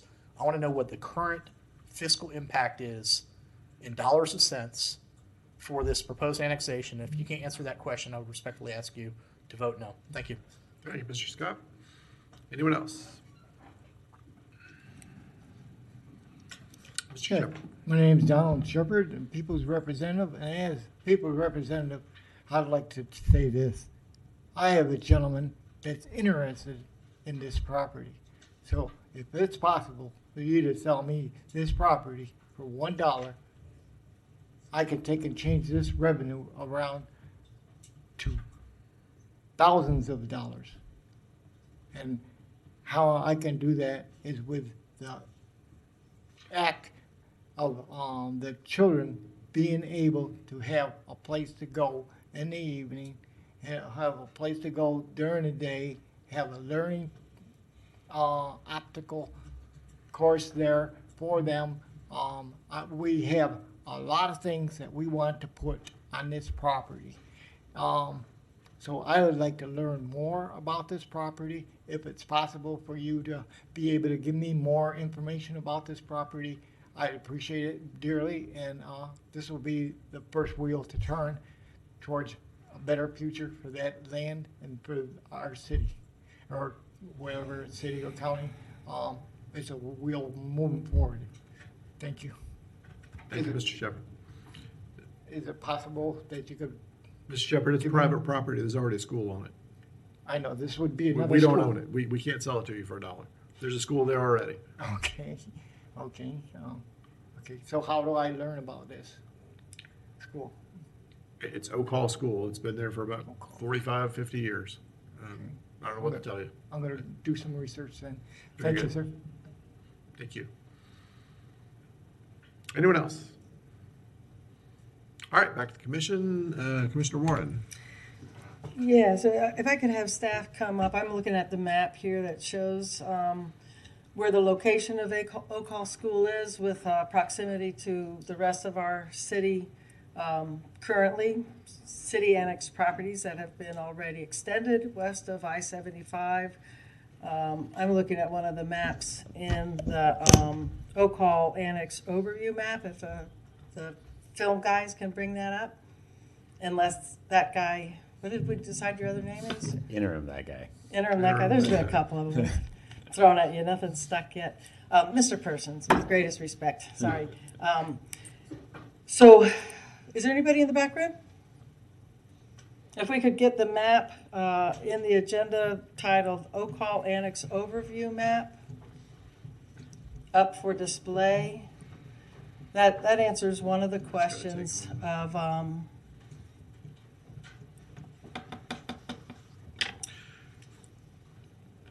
if you want to put this up, Mr. Persons. Sure. It's there. And again, to just, what I'd like to, is if staff could relate again, what are the things that we need to, there it goes. What are the things that we need to consider and weigh as commissioners when, again, we didn't approach a lot of the people who have been coming forward and the properties that have been coming forward in the last 2 years. It's not like we've been knocking on their door and waving little gift baskets to them. They have approached us. They have gone through the process. It has been voluntary on their own initiative and their prerogative and their right. But otherwise, could you point out what kind of things may be needed that we need to consider? I understand the need to consider if it fits in with our services and the ability to get services. And of course, we always wonder if going to be the ability for school services, but in this case, it's a school of its own. So if you can carry this, I'll be quiet. Yes, Mr. Mayor Pro Tem, Commissioner Warren's correct. This is a voluntary annexation. The city has had a long-standing policy around annexations, particularly voluntaries, to as long as it meets the statutory requirement of being compact, contiguous, adjacent to city boundaries, then generally we're supportive of annexation. I think in terms of the sort of the tax issue, while it is a nonprofit or it is a school, so it wouldn't pay ad valorem taxes, they would be paying stormwater, fire assessment, they would be paying for a school resource officer. And generally speaking, this is in an urbanized area. The city is providing, we have annexed the property across Tower Road, which is under development right now. Many of the parents are going to be traveling into the city for jobs, using city facilities.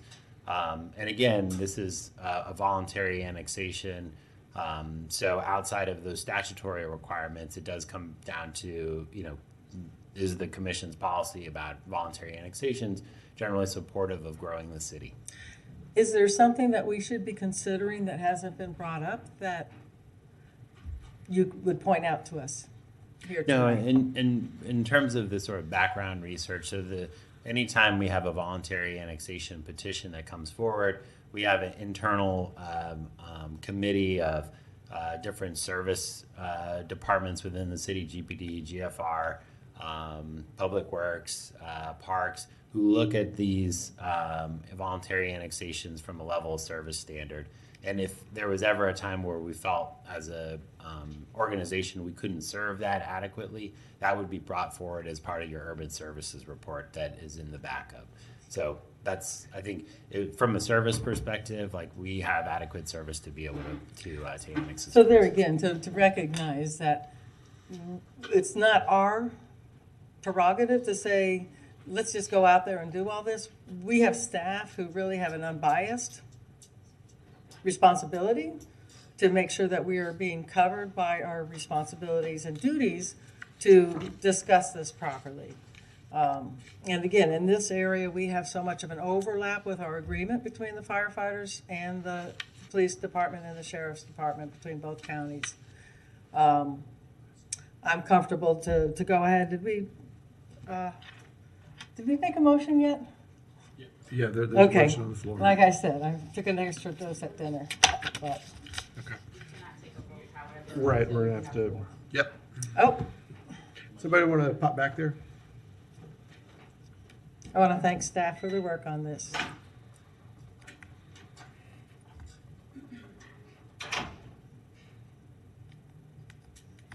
All the staff.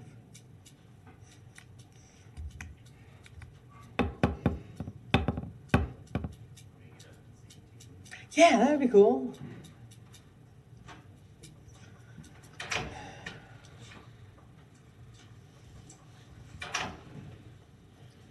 So we are just the four of us for the remainder of the evening now, right?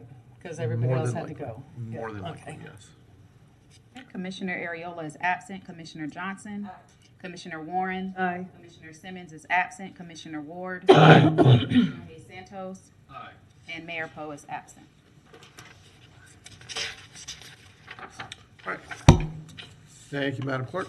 Our next item is 190607, quasi judicial historic property tax exemption for 305 Northeast 6th Street.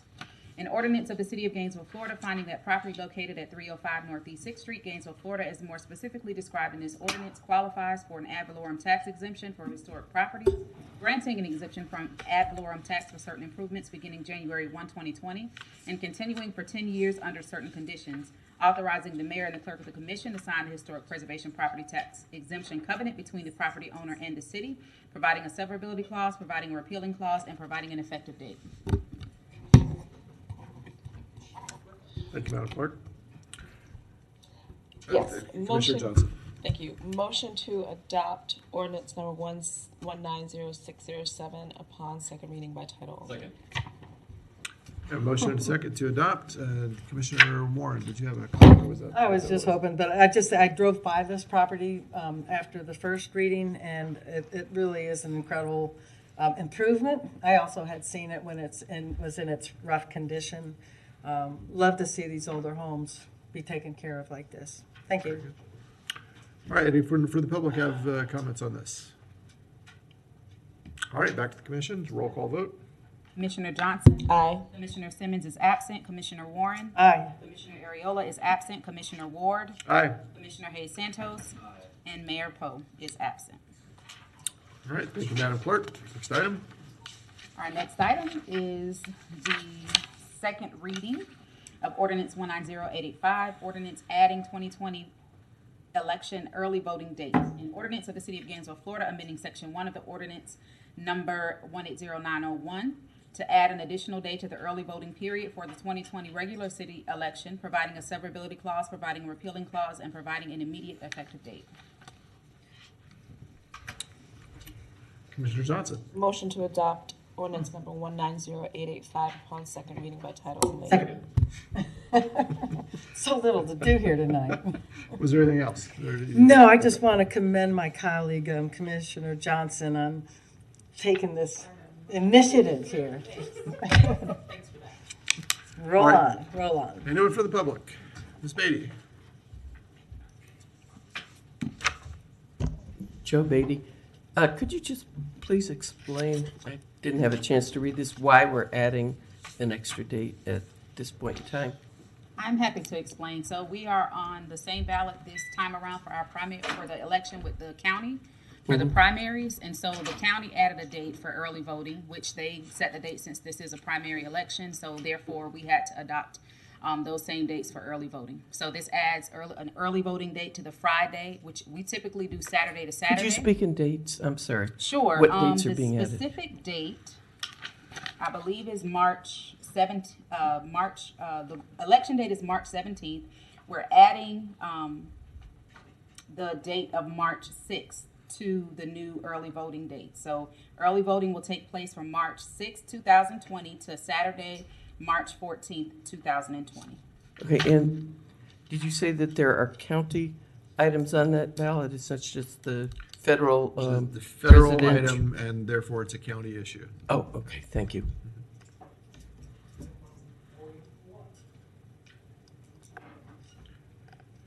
We'll have to wait a moment. Sorry.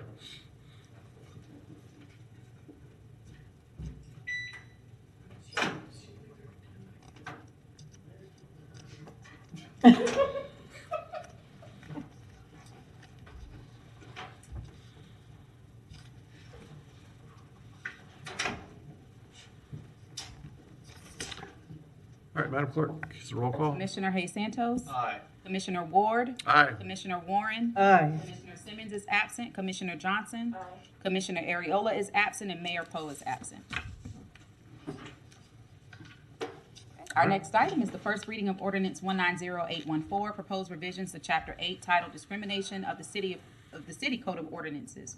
An ordinance of the City of Gainesville, Florida, amending Chapter 8 of the Code of Ordinances relating to discrimination by revising definitions, by renaming the Equal Opportunity Office, by eliminating redundant code language, and by adding gender identity, citizenship status, and lawful source of income as classes protected against discrimination for purposes of fair housing, providing directions to the codifier, providing a severability clause, providing a repealing clause, and providing an immediate effective date.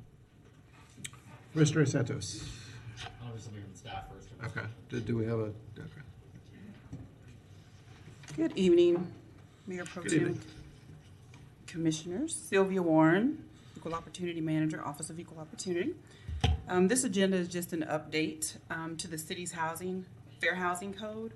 There were recommendations that came from the Rental Housing Subcommittee. The update to the code adds new protected classes such as gender identity, citizen status, and lawful source of income.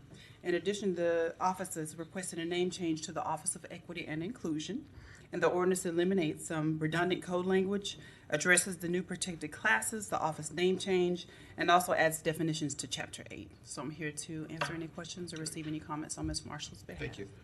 Commissioner Santos. Thank you, Mr. Mayor Pro Tem. There are a couple sections that I would like for us to consider for changes for second reading. One of those is to bring it in line with the county ordinance on housing discrimination, that we would add domestic abuse victims and veterans to the areas where we added citizenship status and lawful source of income.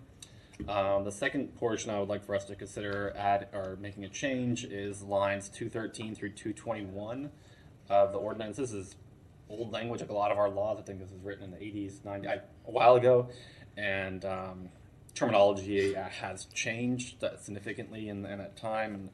And so I would like for us to have staff come back with better language on kind of disability in that section as well.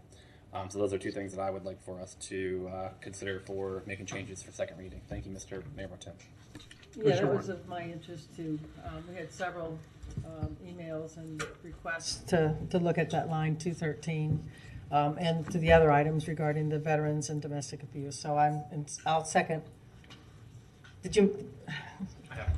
Okay, you want to make the motion? You know, I would love to be able to make the motion on this one, since it's a topic so dear to me.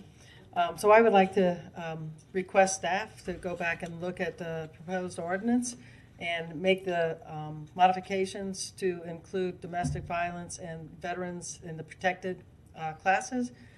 And then also look at line 213 and find another way to do the wording that sexual identity is not identified as a disability or a disorder. Again, as Commissioner Hayes Santos has related, there's a negative connotation with that. These people have no mental illness, they have no disability. They are who they are, and we need to honor them and hopefully get housing ordinances to accept that too. So that's a motion, is there a second? I'll second if we make some clarifications in it, okay? Clear me up. I think the terminology the county used is domestic abuse victims, but I think if we could say, look at what the county had and Okay. that language Let's there. work together, that's good. And then if we can extend it from line 213 through, I believe line 221, just that whole kind of section. Right. So is that? That's a friendly amendment, and I'm agreeable to that. Get that? All right. Madam Attorney. Thank you. And if you all would add to your motion, I think what you're trying to do is continue the first reading of the ordinance until March 5th. That way we won't have to re-advertise it. So. Okay, so to keep it in the proper time frame that's needed? Or we can re-advertise it. That just saves the city I money. prefer- If you've given direction, we can bring back a draft. And if you don't like the language as staff has worked on it, then you can direct further revisions before second reading. I'm agreeable to that. So that would be coming back in the, in 2 meetings. 1 minute, March 5th. What's the date? Oh, God, I'm really like. It's the next meeting. It's Yeah, 2 weeks from today. Yeah. I'm here. Okay. My head's not. Gotcha, I hear you. Commissioner Hayes Santos. Thank you, Mr. Mayor Tim. I have just one clarification on the bringing it back. So we can pass it on first reading and then make the amendments for second reading is what you're saying? Actually, no, I just looked because the issue with re-advertising too is if it changes the title of the ordinance, it has to be re-advertised. So. Will this change the title, do you believe? Yep, it sure will. In what way? How could we do this and not change the title? Because the title specifies by adding gender identity, citizenship, and lawful source of income as classes protected, and you're adding additional classes. So Okay. we'll write it more generically next time. Okay, thanks for catching that. We'll get it done right. More clarification. Yes. Commissioner Santos. I'm not sure where, I thought gender identity was already in there. I don't know where we're adding it, but I guess, let me know at a future time, but thank you, Mr. Mayor Tim. Okay, so I did speak briefly with Ms. Marshall before coming here tonight, and she said that these recommendations, she's sure she has no issues with them, and so that she would work with legal on getting the necessary changes. Very good, thank you. So, We gotta come back as a first. do we then need a motion, or? Continue the item until. Okay, all right. Well, just to give us direction as to the substance, because we're going to have to re-advertise, and as such, we'll bring it back as soon as possible. It won't be March 5th because there's not advertising time, so. Okay. I would like to follow the lead of our attorney. So put this on postponement for them to come back with the proper language. Do we need to second that? Is there a second, or perhaps some clarifying? What was the motion again? She's relating that we have to really postpone it and let them come back since we changed the title. What was the motion of the? Yeah, so so the motion is to allow staff to take it back, put this on postponement, and allow staff to bring it back for first reading after they address the language. Including those 2 changes that you made? Yep. I guess one thing, could we pass this and then just, we're gonna have to make changes anyway? Madam Attorney. I mean, we're gonna have to make Well, the issue, we're going to need to re-advertise because the title is changing, and that is supposed to be descriptive of what you're doing. I'll second the motion. Okay. What was that, your only? Okay, so we have a motion to direct staff to come back with changes as described, which will include adding veterans and domestic violence survivors specifically to the title, and rewording some of the language around disabilities, or describing disabilities. Anyone from the public? Ms. Beatty. Yes, Joe Beatty. The only thing I have an issue with in this is the renaming of the office. It's the Office of Equal Opportunity. Is that not a charter office? And to rename the office, it seems like you're also kind of redefining what it is. It seems to me that you have a charter. I'm sorry, it's very distracting when you've got a commissioner there kind of laughing as you're talking. That you have a charter officer with defined role in the city charter, which now is being looked at. And it seems inappropriate to me to be renaming the office through this ordinance. I think that it may be more appropriate to do it other ways.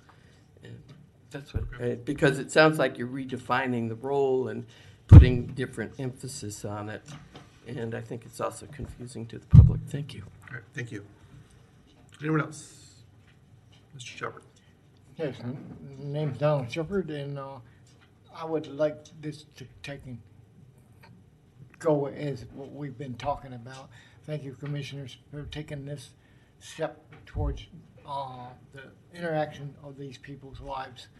This is something that needs to be done, and I thank you for all of you for making it happen.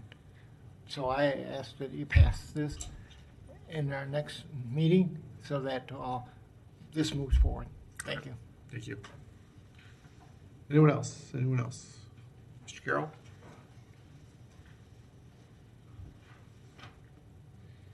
Hello.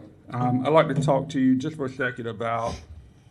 You want to give us your name first, Mr. Carroll? Sorry, Robert Carroll, Director, North Central Florida Apartment Association, about the mandate for housing choice voucher acceptance. It's really difficult to force a solution to that issue as it relates to affordable housing because there's so many variables when it comes to accepting leases. Local owners of multifamily communities feel like that the government or the city government is basically saying, we're going to force you to accept a program that is plagued with bureaucracy and inefficiencies first, before cleaning that up, and then you have to figure it out along the way. So I think that's where the rub is with multifamily communities, is that it's a flawed system, and the government's saying, you accept our program first, and then we'll try to figure out all the issues later. The issue of housing is not just a national issue. A local issue is a national issue. Housing, affordable housing in general, is an issue all across our nation. We're higher than the national average in Alachua County. The last numbers I saw for population expectations were another 45,000 citizens in the next 10 years projected for Gainesville. So that further complicates the issue. What are we doing? What do we have now? And we're not developing now at the pace that we need to solve the current issue, much less the projections that we're looking at. So that's the issues. You have very high demand, and you have a system that has issues that we are working. I know you're working on it, but we're also working to try to solve some of those issues at the national level, but more has to be done at the local level. I think the property managers have to take a good look in the mirror and figure out what can they do to help solve this issue. But I think the city also has to look at what policies they're looking at that are going to make housing less affordable and shrink the supply. And then also the housing authority, local and county, city and county have to look at what inefficiencies do they have that are affecting this and causing this. The HUD put out some numbers that said there were 55,000 less apartment communities that are accepting vouchers in the last 6 years. Those are communities that were on the ball. They wanted to accept the voucher. Why did they stop doing that? There's a reason that they stopped doing that. So I think we need to fully vet that process and look in and see why that is. I know the county has a similar ordinance.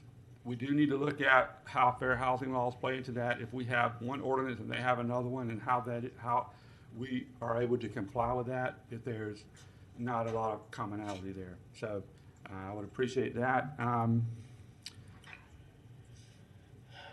That's it. I appreciate you all giving me a chance to talk. Thank you. Thank you, Mr. Carroll. Anyone else? Anyone else? All right, back to the commission. Commissioner Warren. Thank you very much, Mayor Pro Tem. And Mr. Carroll, I've really appreciated your participation and coming to the meetings in the last 2 years. We've been seeing many more members of the property managers and the Gainesville Association Realtors in the last year since we started this whole discussion with renters' rights, just to give the assurances that just by saying the housing choice voucher is acceptable as money, there are still, as you know, many other parameters and attributes that a leasing agent looks at for all their application approval process. So this is just allowing the consideration that the monies that are guaranteed with a voucher are good. Now, if somebody still has bad credit or other factors, you know, those are, I have seen that in the last few years, that many years ago when we had a glut on the market and you could get a scooter if you rented at certain locations or get extra months of rent free. We're not in that market anymore.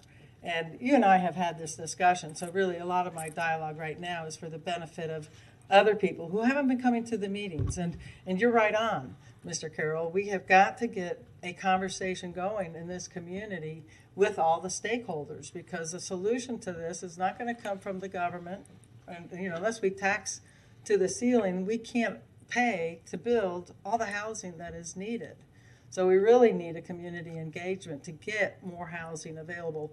And as far as those apartments that used to be Section 8, I have seen complex after complex switch around from being Section 8, being bought by an investor, go through the process of upgrading their units, and for the ability to compete at this high market rate right now, it's to their advantage to raise the rent as much as they can. And that has been as much of a factor as anything, the competitive market and what somebody can get for. You can rent a 2-bedroom apartment for more than $1,000 in the right location. So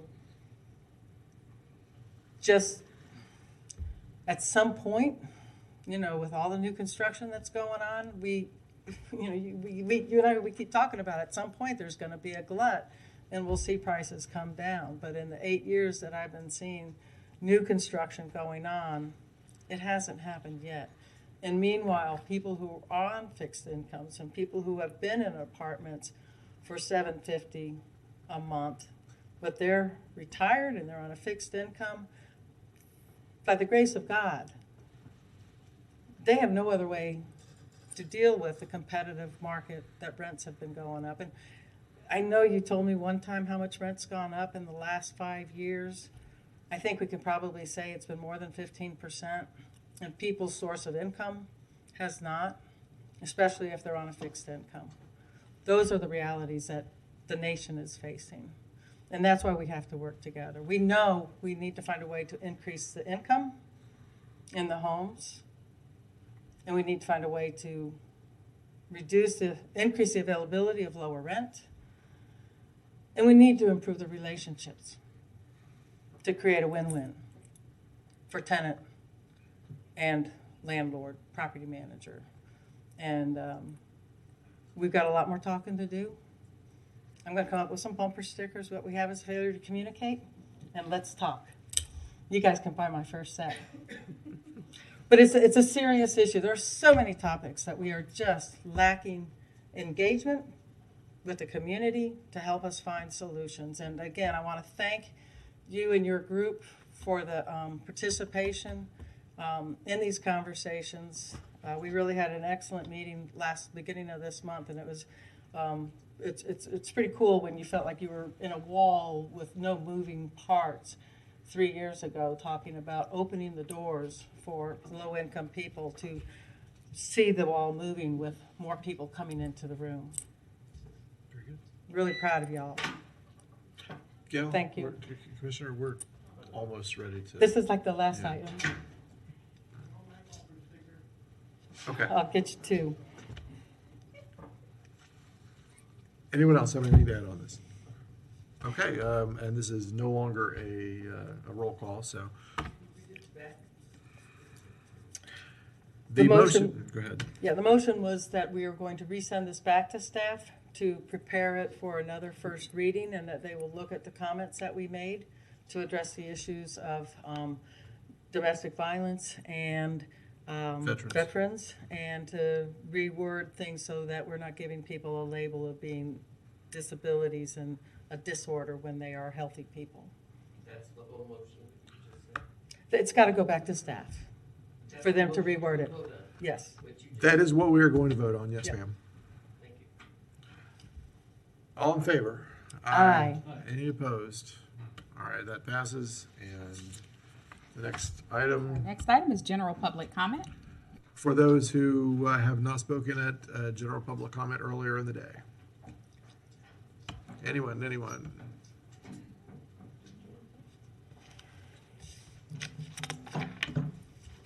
Ms. Beatty. Last time, Joe Beatty. I am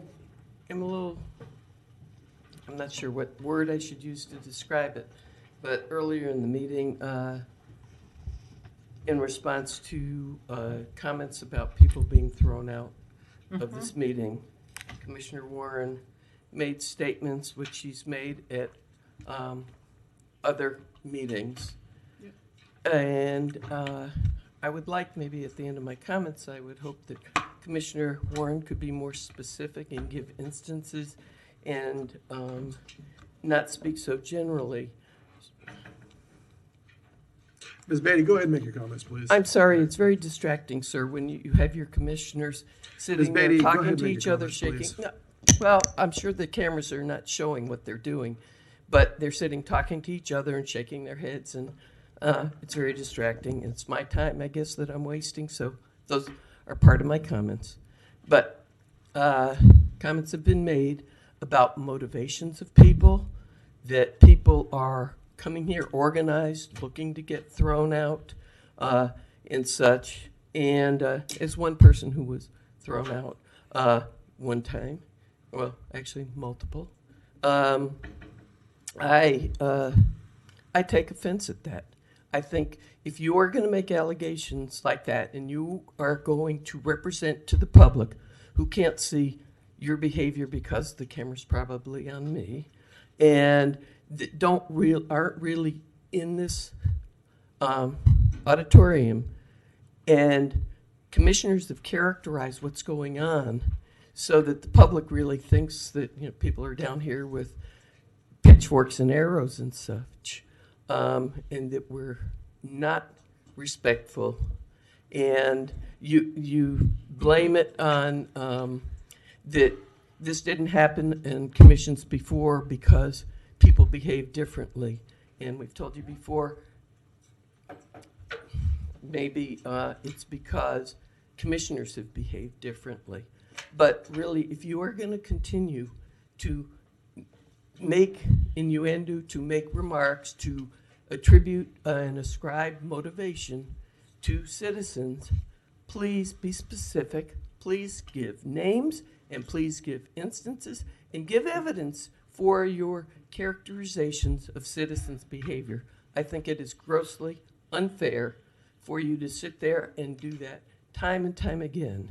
Citizens have been giving of their time, of their expertise, trying to work with you. And we are meet with like a stone wall every time, and we're treated like we're not trying to make this a better city. Ms. Beatty, your time is up. Oh, you're... I'll be glad to respond. After public comment. Yep. Thank you, Mr. Mayor Pro Tem. Good evening, Mr. Armando Grundy. Grundy, resident of East Gainesville. I raised a couple of concerns. Not so much the behavior. There are some behaviors I want to talk about. You have a race equity subcommittee that you have that meets on a regular basis. I think when we also are talking about issues of diversity and equity and race and racism, I think we need to start looking within our home, what's happening within the very elements that we work in. Because we don't have to go very far because it's very prevalent and it's happening. And I think that when people are coming and talking about issues, we need to take it concern. The last time this kind of thing happened, if you recall, Evelyn Fox, president of the NAACP, came before you. You had a change in dynamics and the dais in the form of who ran the city. Does that kind of change? People don't come to you and say, as the representatives who we elect, when things are issues of race, for example, it should be taken very credible. Just like when a woman saying they're being not mistreated at work, or if they feel they're in a hostile work environment, they should be believed. They should be believed. When a person of color is coming to you and says that there's racism happening here within city government, it's a real thing, folks. Some of you know what I'm talking about. There's some members of leadership that know what I'm talking about. On the flip side, when I write the city attorney a letter and I feel like she just is dismissive and doesn't respond, but when we have a CRA meeting, like when Member Henry and I come before, we're chastised by the city attorney for violating the Sunshine Law, but I think it's given equal interesting level of deference that some of you get and the liberty that you all get when it comes to issues of the Sunshine Law. I find that really rich. Truly do. The rules apply differently for us than they do for you, but I think the rule of the Sunshine Law is equitable for anybody that is a resident of the state of Florida, especially you as elected officials. Just because you became elected and swore, that rule didn't just miss you, that bus didn't just miss you. And so I want to say tonight, formally, I understand that there's a move on the charter review to replace the general manager of GRU and try to make that move. I support the general manager. It takes a special set of skills to run a municipal utility than it does a city. And it's hard for somebody to run a utility to do the same skills as a city manager. They're very different skills. But I find it interesting. It almost looks like it's a power grab. It looks like a power grab, folks. And so when I write Ms. Shalley and she's just dismissive, I kind of expect that. That's kind of the norm. If something was going wrong, oh, no problem here, folks, no, nothing. It's just a regular citizen. I'm done. I didn't realize my time. I won't go over. I'm done. Thank you.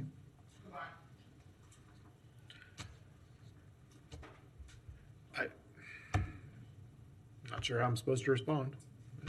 No. Okay, Mr. Carroll. Sorry, just a couple of things. I'll let you go, and you all already. It is the Section 8 voucher. And it is a mandate because it does require everyone to hire staffing, make the changes to be ready to accept it, whether someone is approved or not. The reason the mandate doesn't work is because if it's not voluntary and it's forced, there's too many variables there. So if an owner believes there's risk associated with it. So Mr. Carroll, yes. The general public comment is generally intended and specifically intended to address items not on the agenda. Okay. And I feel like we've had this discussion. Okay. I didn't know what the policy would be for.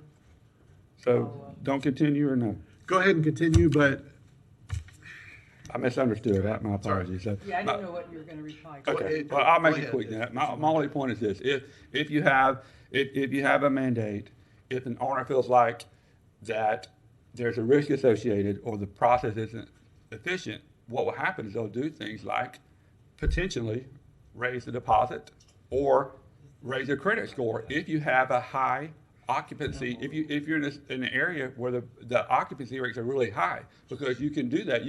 But you change it for everyone, so you're not discriminating.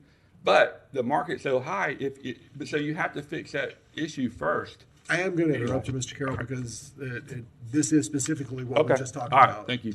Y'all are welcome to have all the conversations you want after the meeting, but and I'm sorry that frustrates some members of the audience, but I'll read this. General public comment. Members of the public may speak for up to 3 minutes per meeting on any item not on the agenda. Individuals may choose to speak during any one of the general public comment periods during the meeting. I'm not making up new rules, y'all. This is printed on the agenda. That was specifically something, and I'm not frustrated with you, Mr. Carroll, but I have to follow the rules. The rules don't change because the mayor pro tem's running the meeting. That's unfortunate, but that's how it is. I would love to change a few rules, but there we go. All right, anyone else for general public comment? Commissioner Warren. Just replying to the comment about my comment earlier, So there have been a number of individuals who have come in, and I shouldn't have to name them by name. They're some of the standard ones who come in. They come in with a group of individuals. I'll be glad to talk with you off mic, but you know, okay. Ray Washington came in with his wife and son, with cameras rolling, and with the full intention of being arrested. That was one of the most obscene cases of intent. It was, I don't know how many days of planning went in for that. And it interrupted us from getting back to work for at least 15 minutes.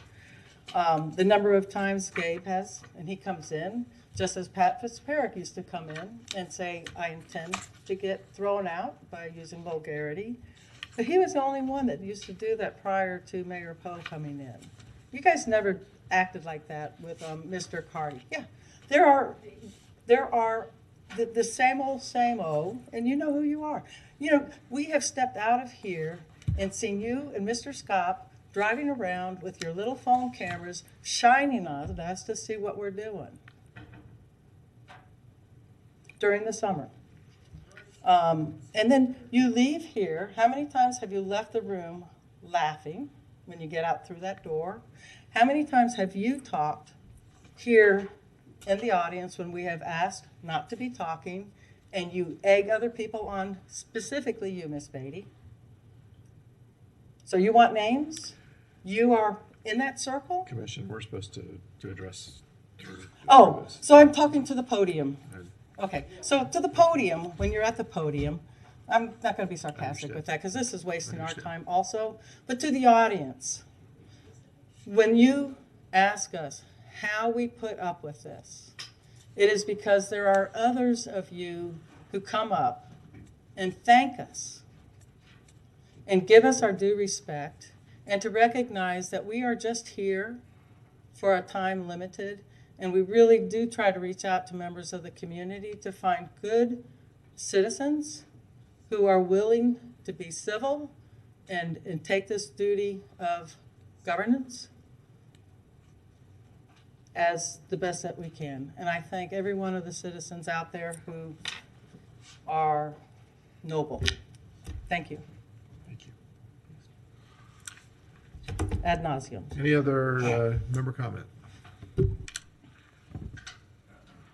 Commissioner Johnson. Yes. This is member comment? Okay, great. I am going to try to be very quick. We, at the subcommittee, we discussed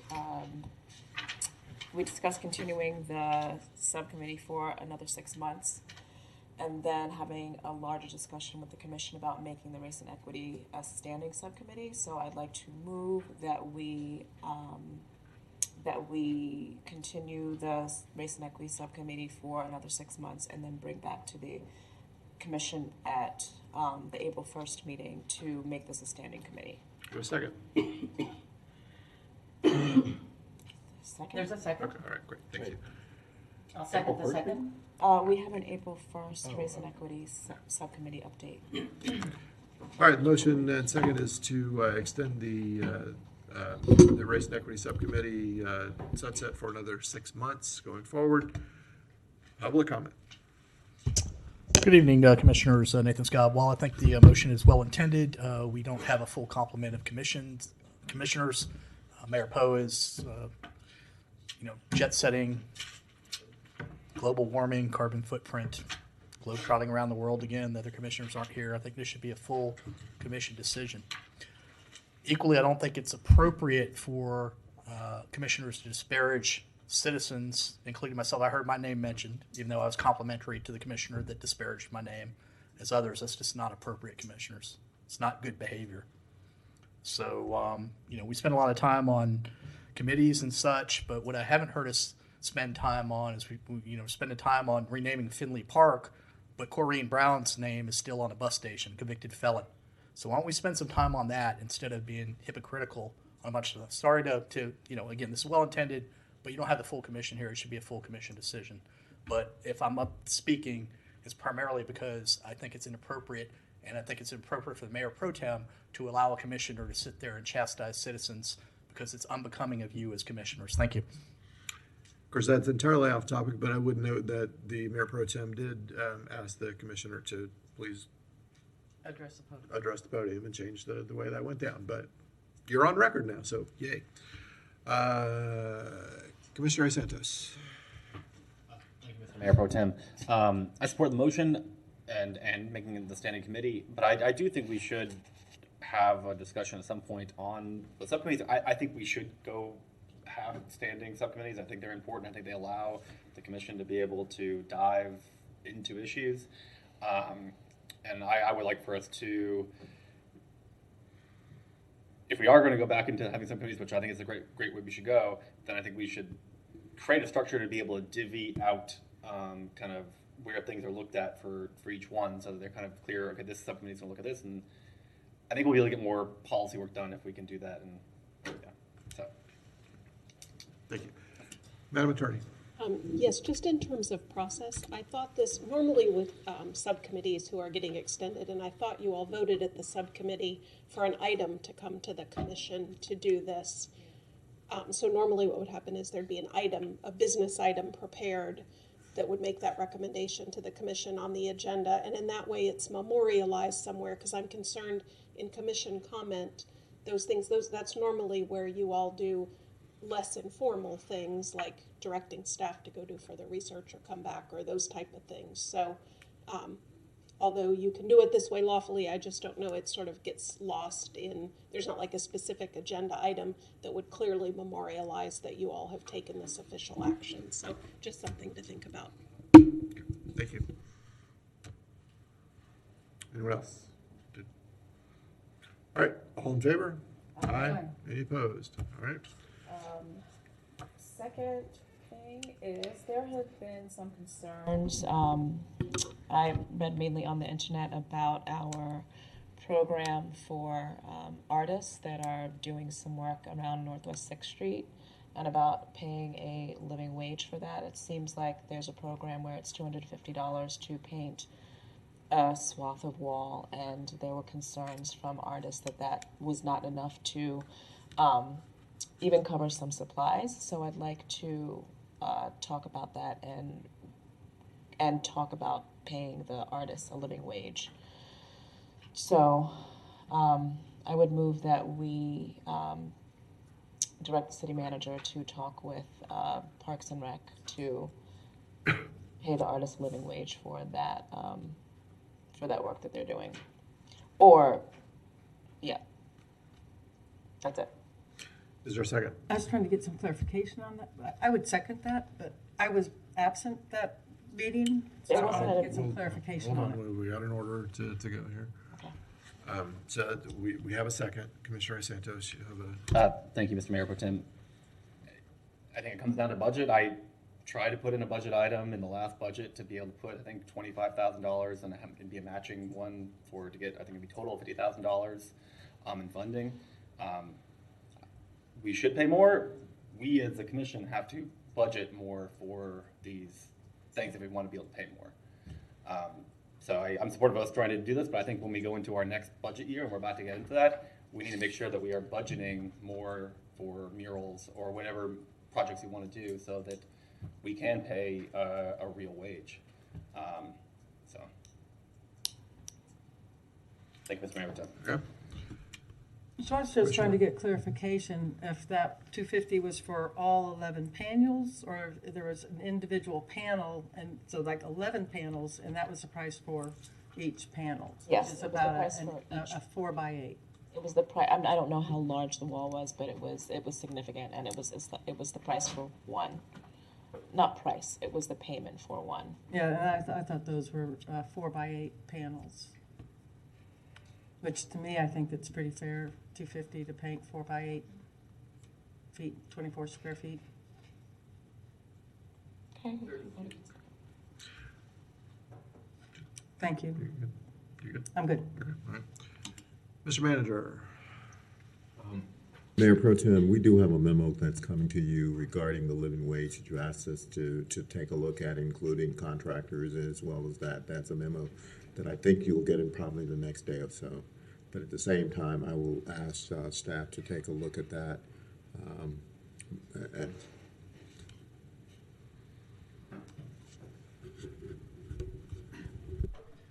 Mayor Pro Tem, Commissioner Stan Hoffman, Assistant City Manager.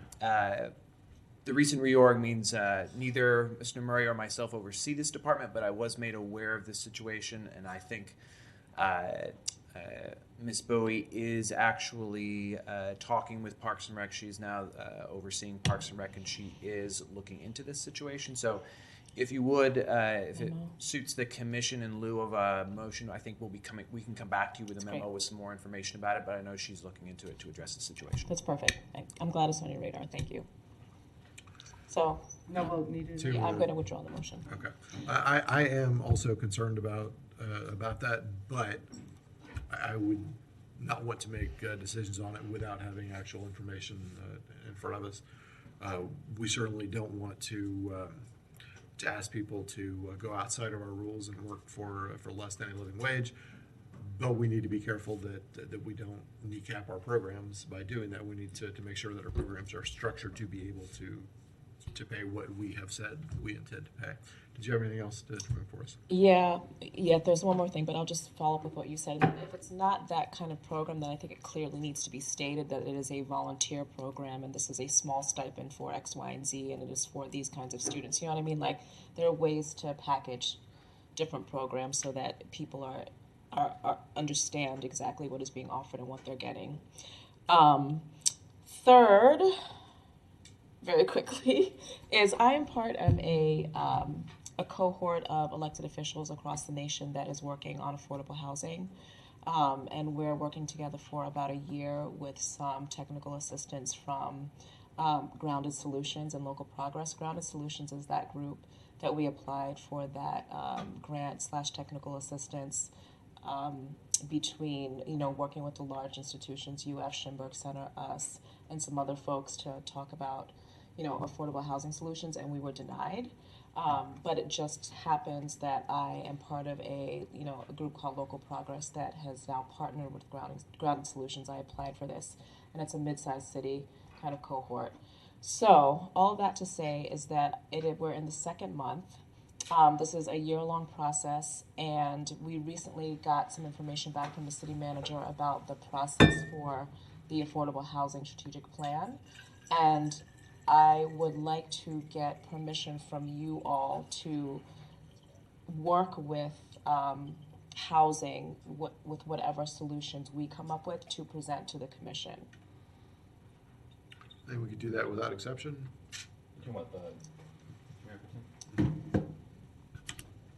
Coming out of that working group? Yeah, coming out of the cohort, the working group, whatever, we work on, I'd like to be able to present it to staff and then have that potentially be a part of the solutions or the strategic plan that we are going to, come to agreement on together.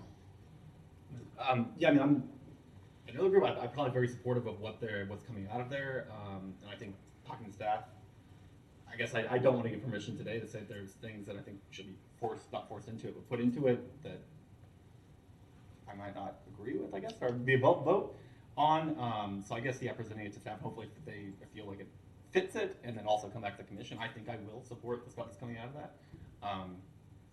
But by saying that we're going to give you permission to kind of make that happen, we can do that. But I don't know. You don't trust me, Adrian? No, I'm just 100% kidding. trust We're just you. kidding.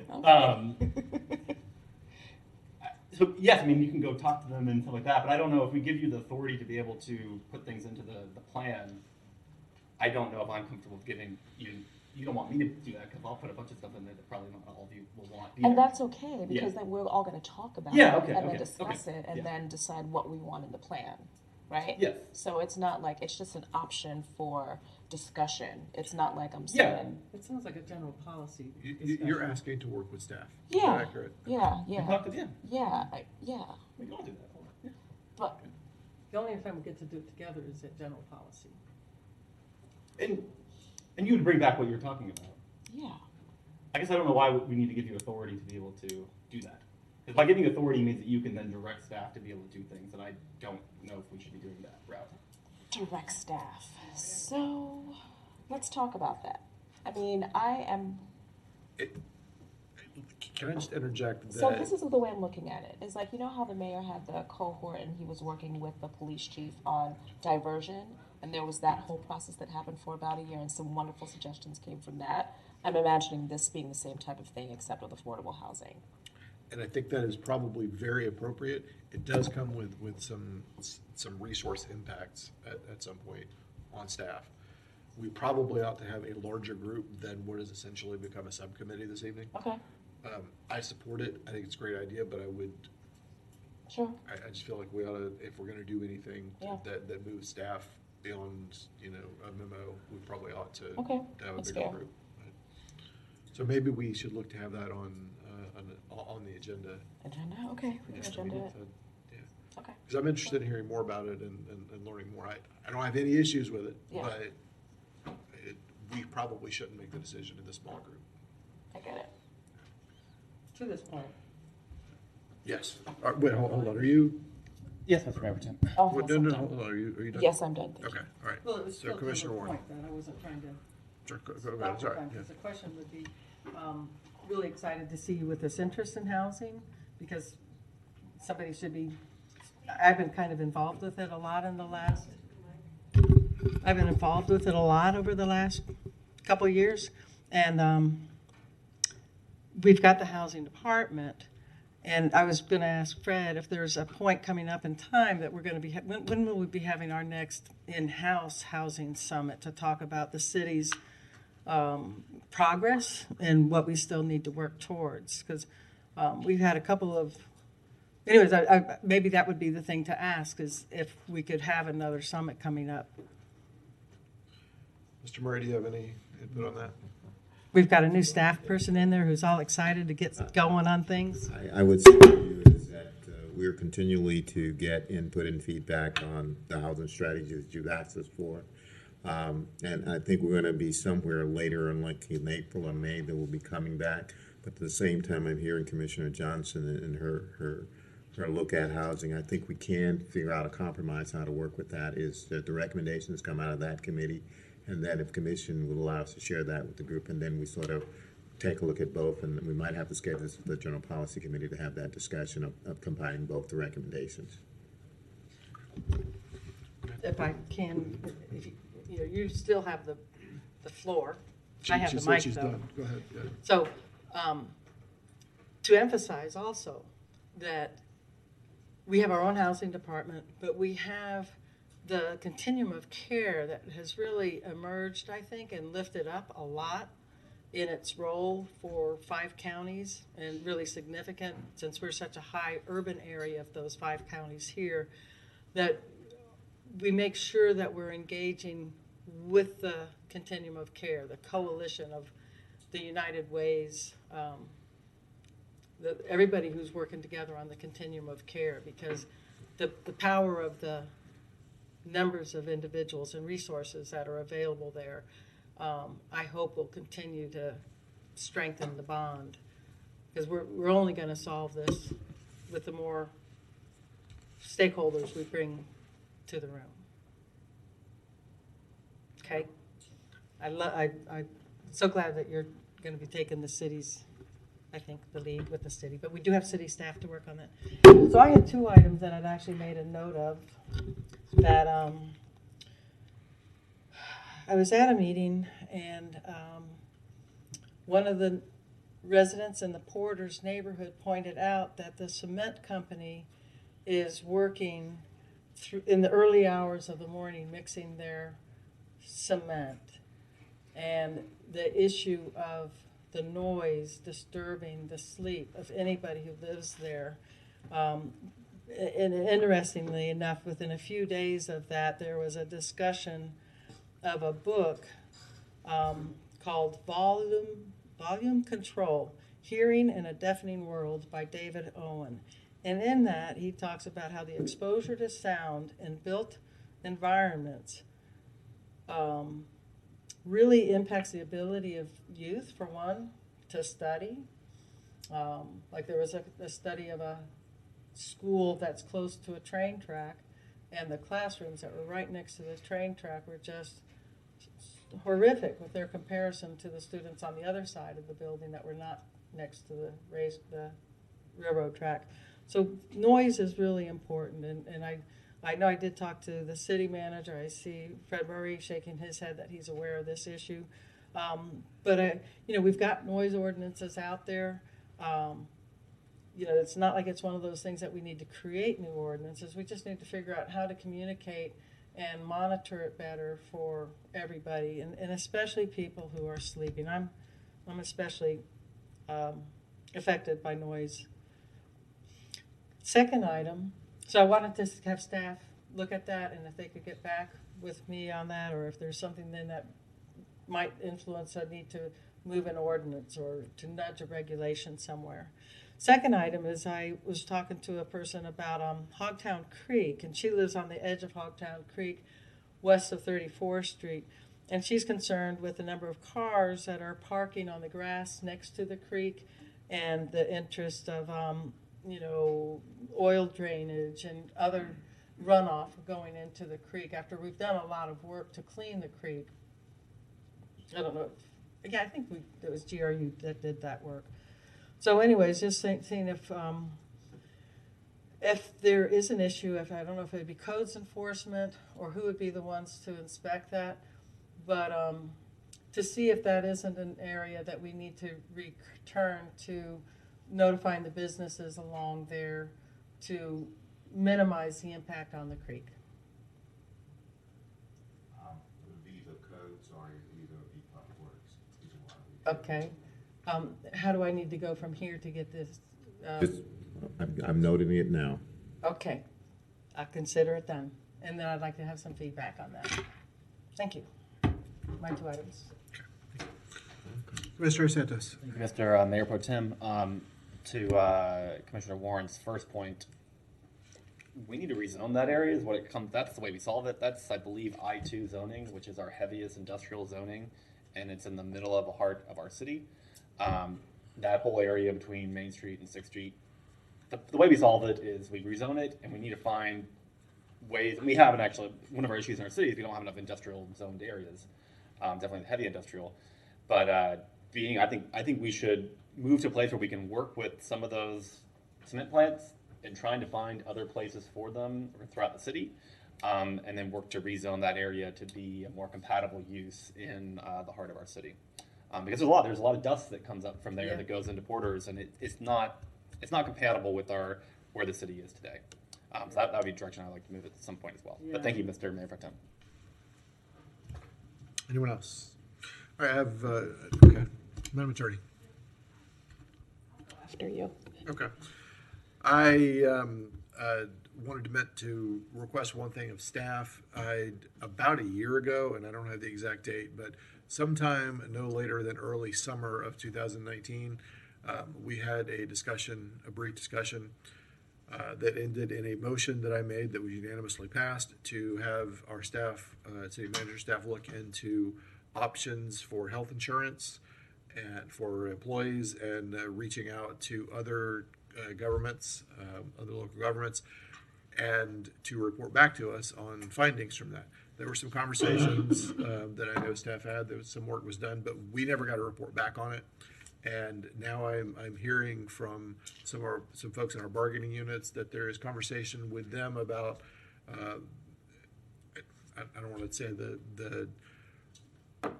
the terminology that was used was a little spooky to the folks that I talked to. I would like to get a report back on what we're doing and what the conversation is, and what the direction is from the manager's office for this. I continue to believe there's opportunity to offer a better program than we have, but we certainly need some report back on it so we know what's going on. That was, we don't need a motion on that or anything. We set staff to work on it. We haven't heard anything back for working on a year, and I really would like to hear something back on this. So, thank you. All right, anybody else? Madam Attorney. Yes, I'm sorry. Just going back to the extension of the Race and Equity Subcommittee meeting, because I think there's going to be some confusion. At the meeting on Tuesday, the Race and Equity Subcommittee voted to recommend to the Commission, so this is what I was saying, the item would come forward to extend the sunset to April 30th, and encourage the commission to discuss the future beyond that. So I just want to make sure, because the action you took tonight is different, and so there would be no reason for the staff to bring forward that item from the rental housing subcommittee. I remember that being part of the discussion, but you were taking notes, so I figured I'll follow your lead, Chair. But I think that makes sense to go with that date of extending the sunset to April. We already voted for 6 months, though. We already did that earlier this evening. Oh, we did. So, Yeah. so yes, it does conflict with what we voted on at the subcommittee meeting, but we just voted to extend 6 months. So the process, staff would bring that item forward normally, so I'm not sure. That's what I said about the process. So, okay. Madam Chair, you have something to add to that? So we still can bring back on April 1st, though, the discussion about the standing committee, right? I was only reminding you of motions that had been made and that tonight seemed to be in conflict with that, just so you are aware. Okay. Is there an opportunity to just make another motion and vote again and vote about what we decided at that last meeting? Well, I think what would happen is staff will bring forward, that's just what I was pointing out, is the process is staff brings forward these items that come from subcommittees to, when the subcommittee says we want this to go to the commission, it will. I suspect this one just didn't get here because it was only 2 days ago. So it would come forward on a future, the clerk's staff will bring it forward at a future commission meeting, and you could vote again, but you just voted tonight. So I'm yeah. So the reason why was that because our next meeting, this subcommittee sunsets. The last meeting is on March 4th, so we needed to continue March 2nd in a couple of weeks. So we needed to be able to continue the work. So. And you voted tonight to do that. Okay. I was just trying to clarify that staff won't bring this item forward because you all took a different action, and I just wanted to make sure you were okay with that and aware of that. Yes, but staff will bring back, we will be talking about the standing committee on April 1st, because that's what the motion was. So I think I'm fine with everything, if everybody else is okay with everything. Okay. Okay. All right. Was that the Commissioner Warren? Yeah, and to that point, the way I see it is like we're pretty much discussing where we want to go in the long run, and that, you know, we needed to do both, basically. Well, so we know that we're extending the sunset, but with the intention of continuing the subcommittee for another 6 months anyway. So it's a subset of the big picture, and I appreciate the attorneys pointing out that there's like an overlap. But I don't see that it negates the action, or that the outcome is still, we want this committee to continue, but we do have to go through the process of formally requesting to extend the sunset date. So both of them, I think, are compatible. Okay. I'm happy. Anyone else on the commission? All right, we are adjourned. Thank you.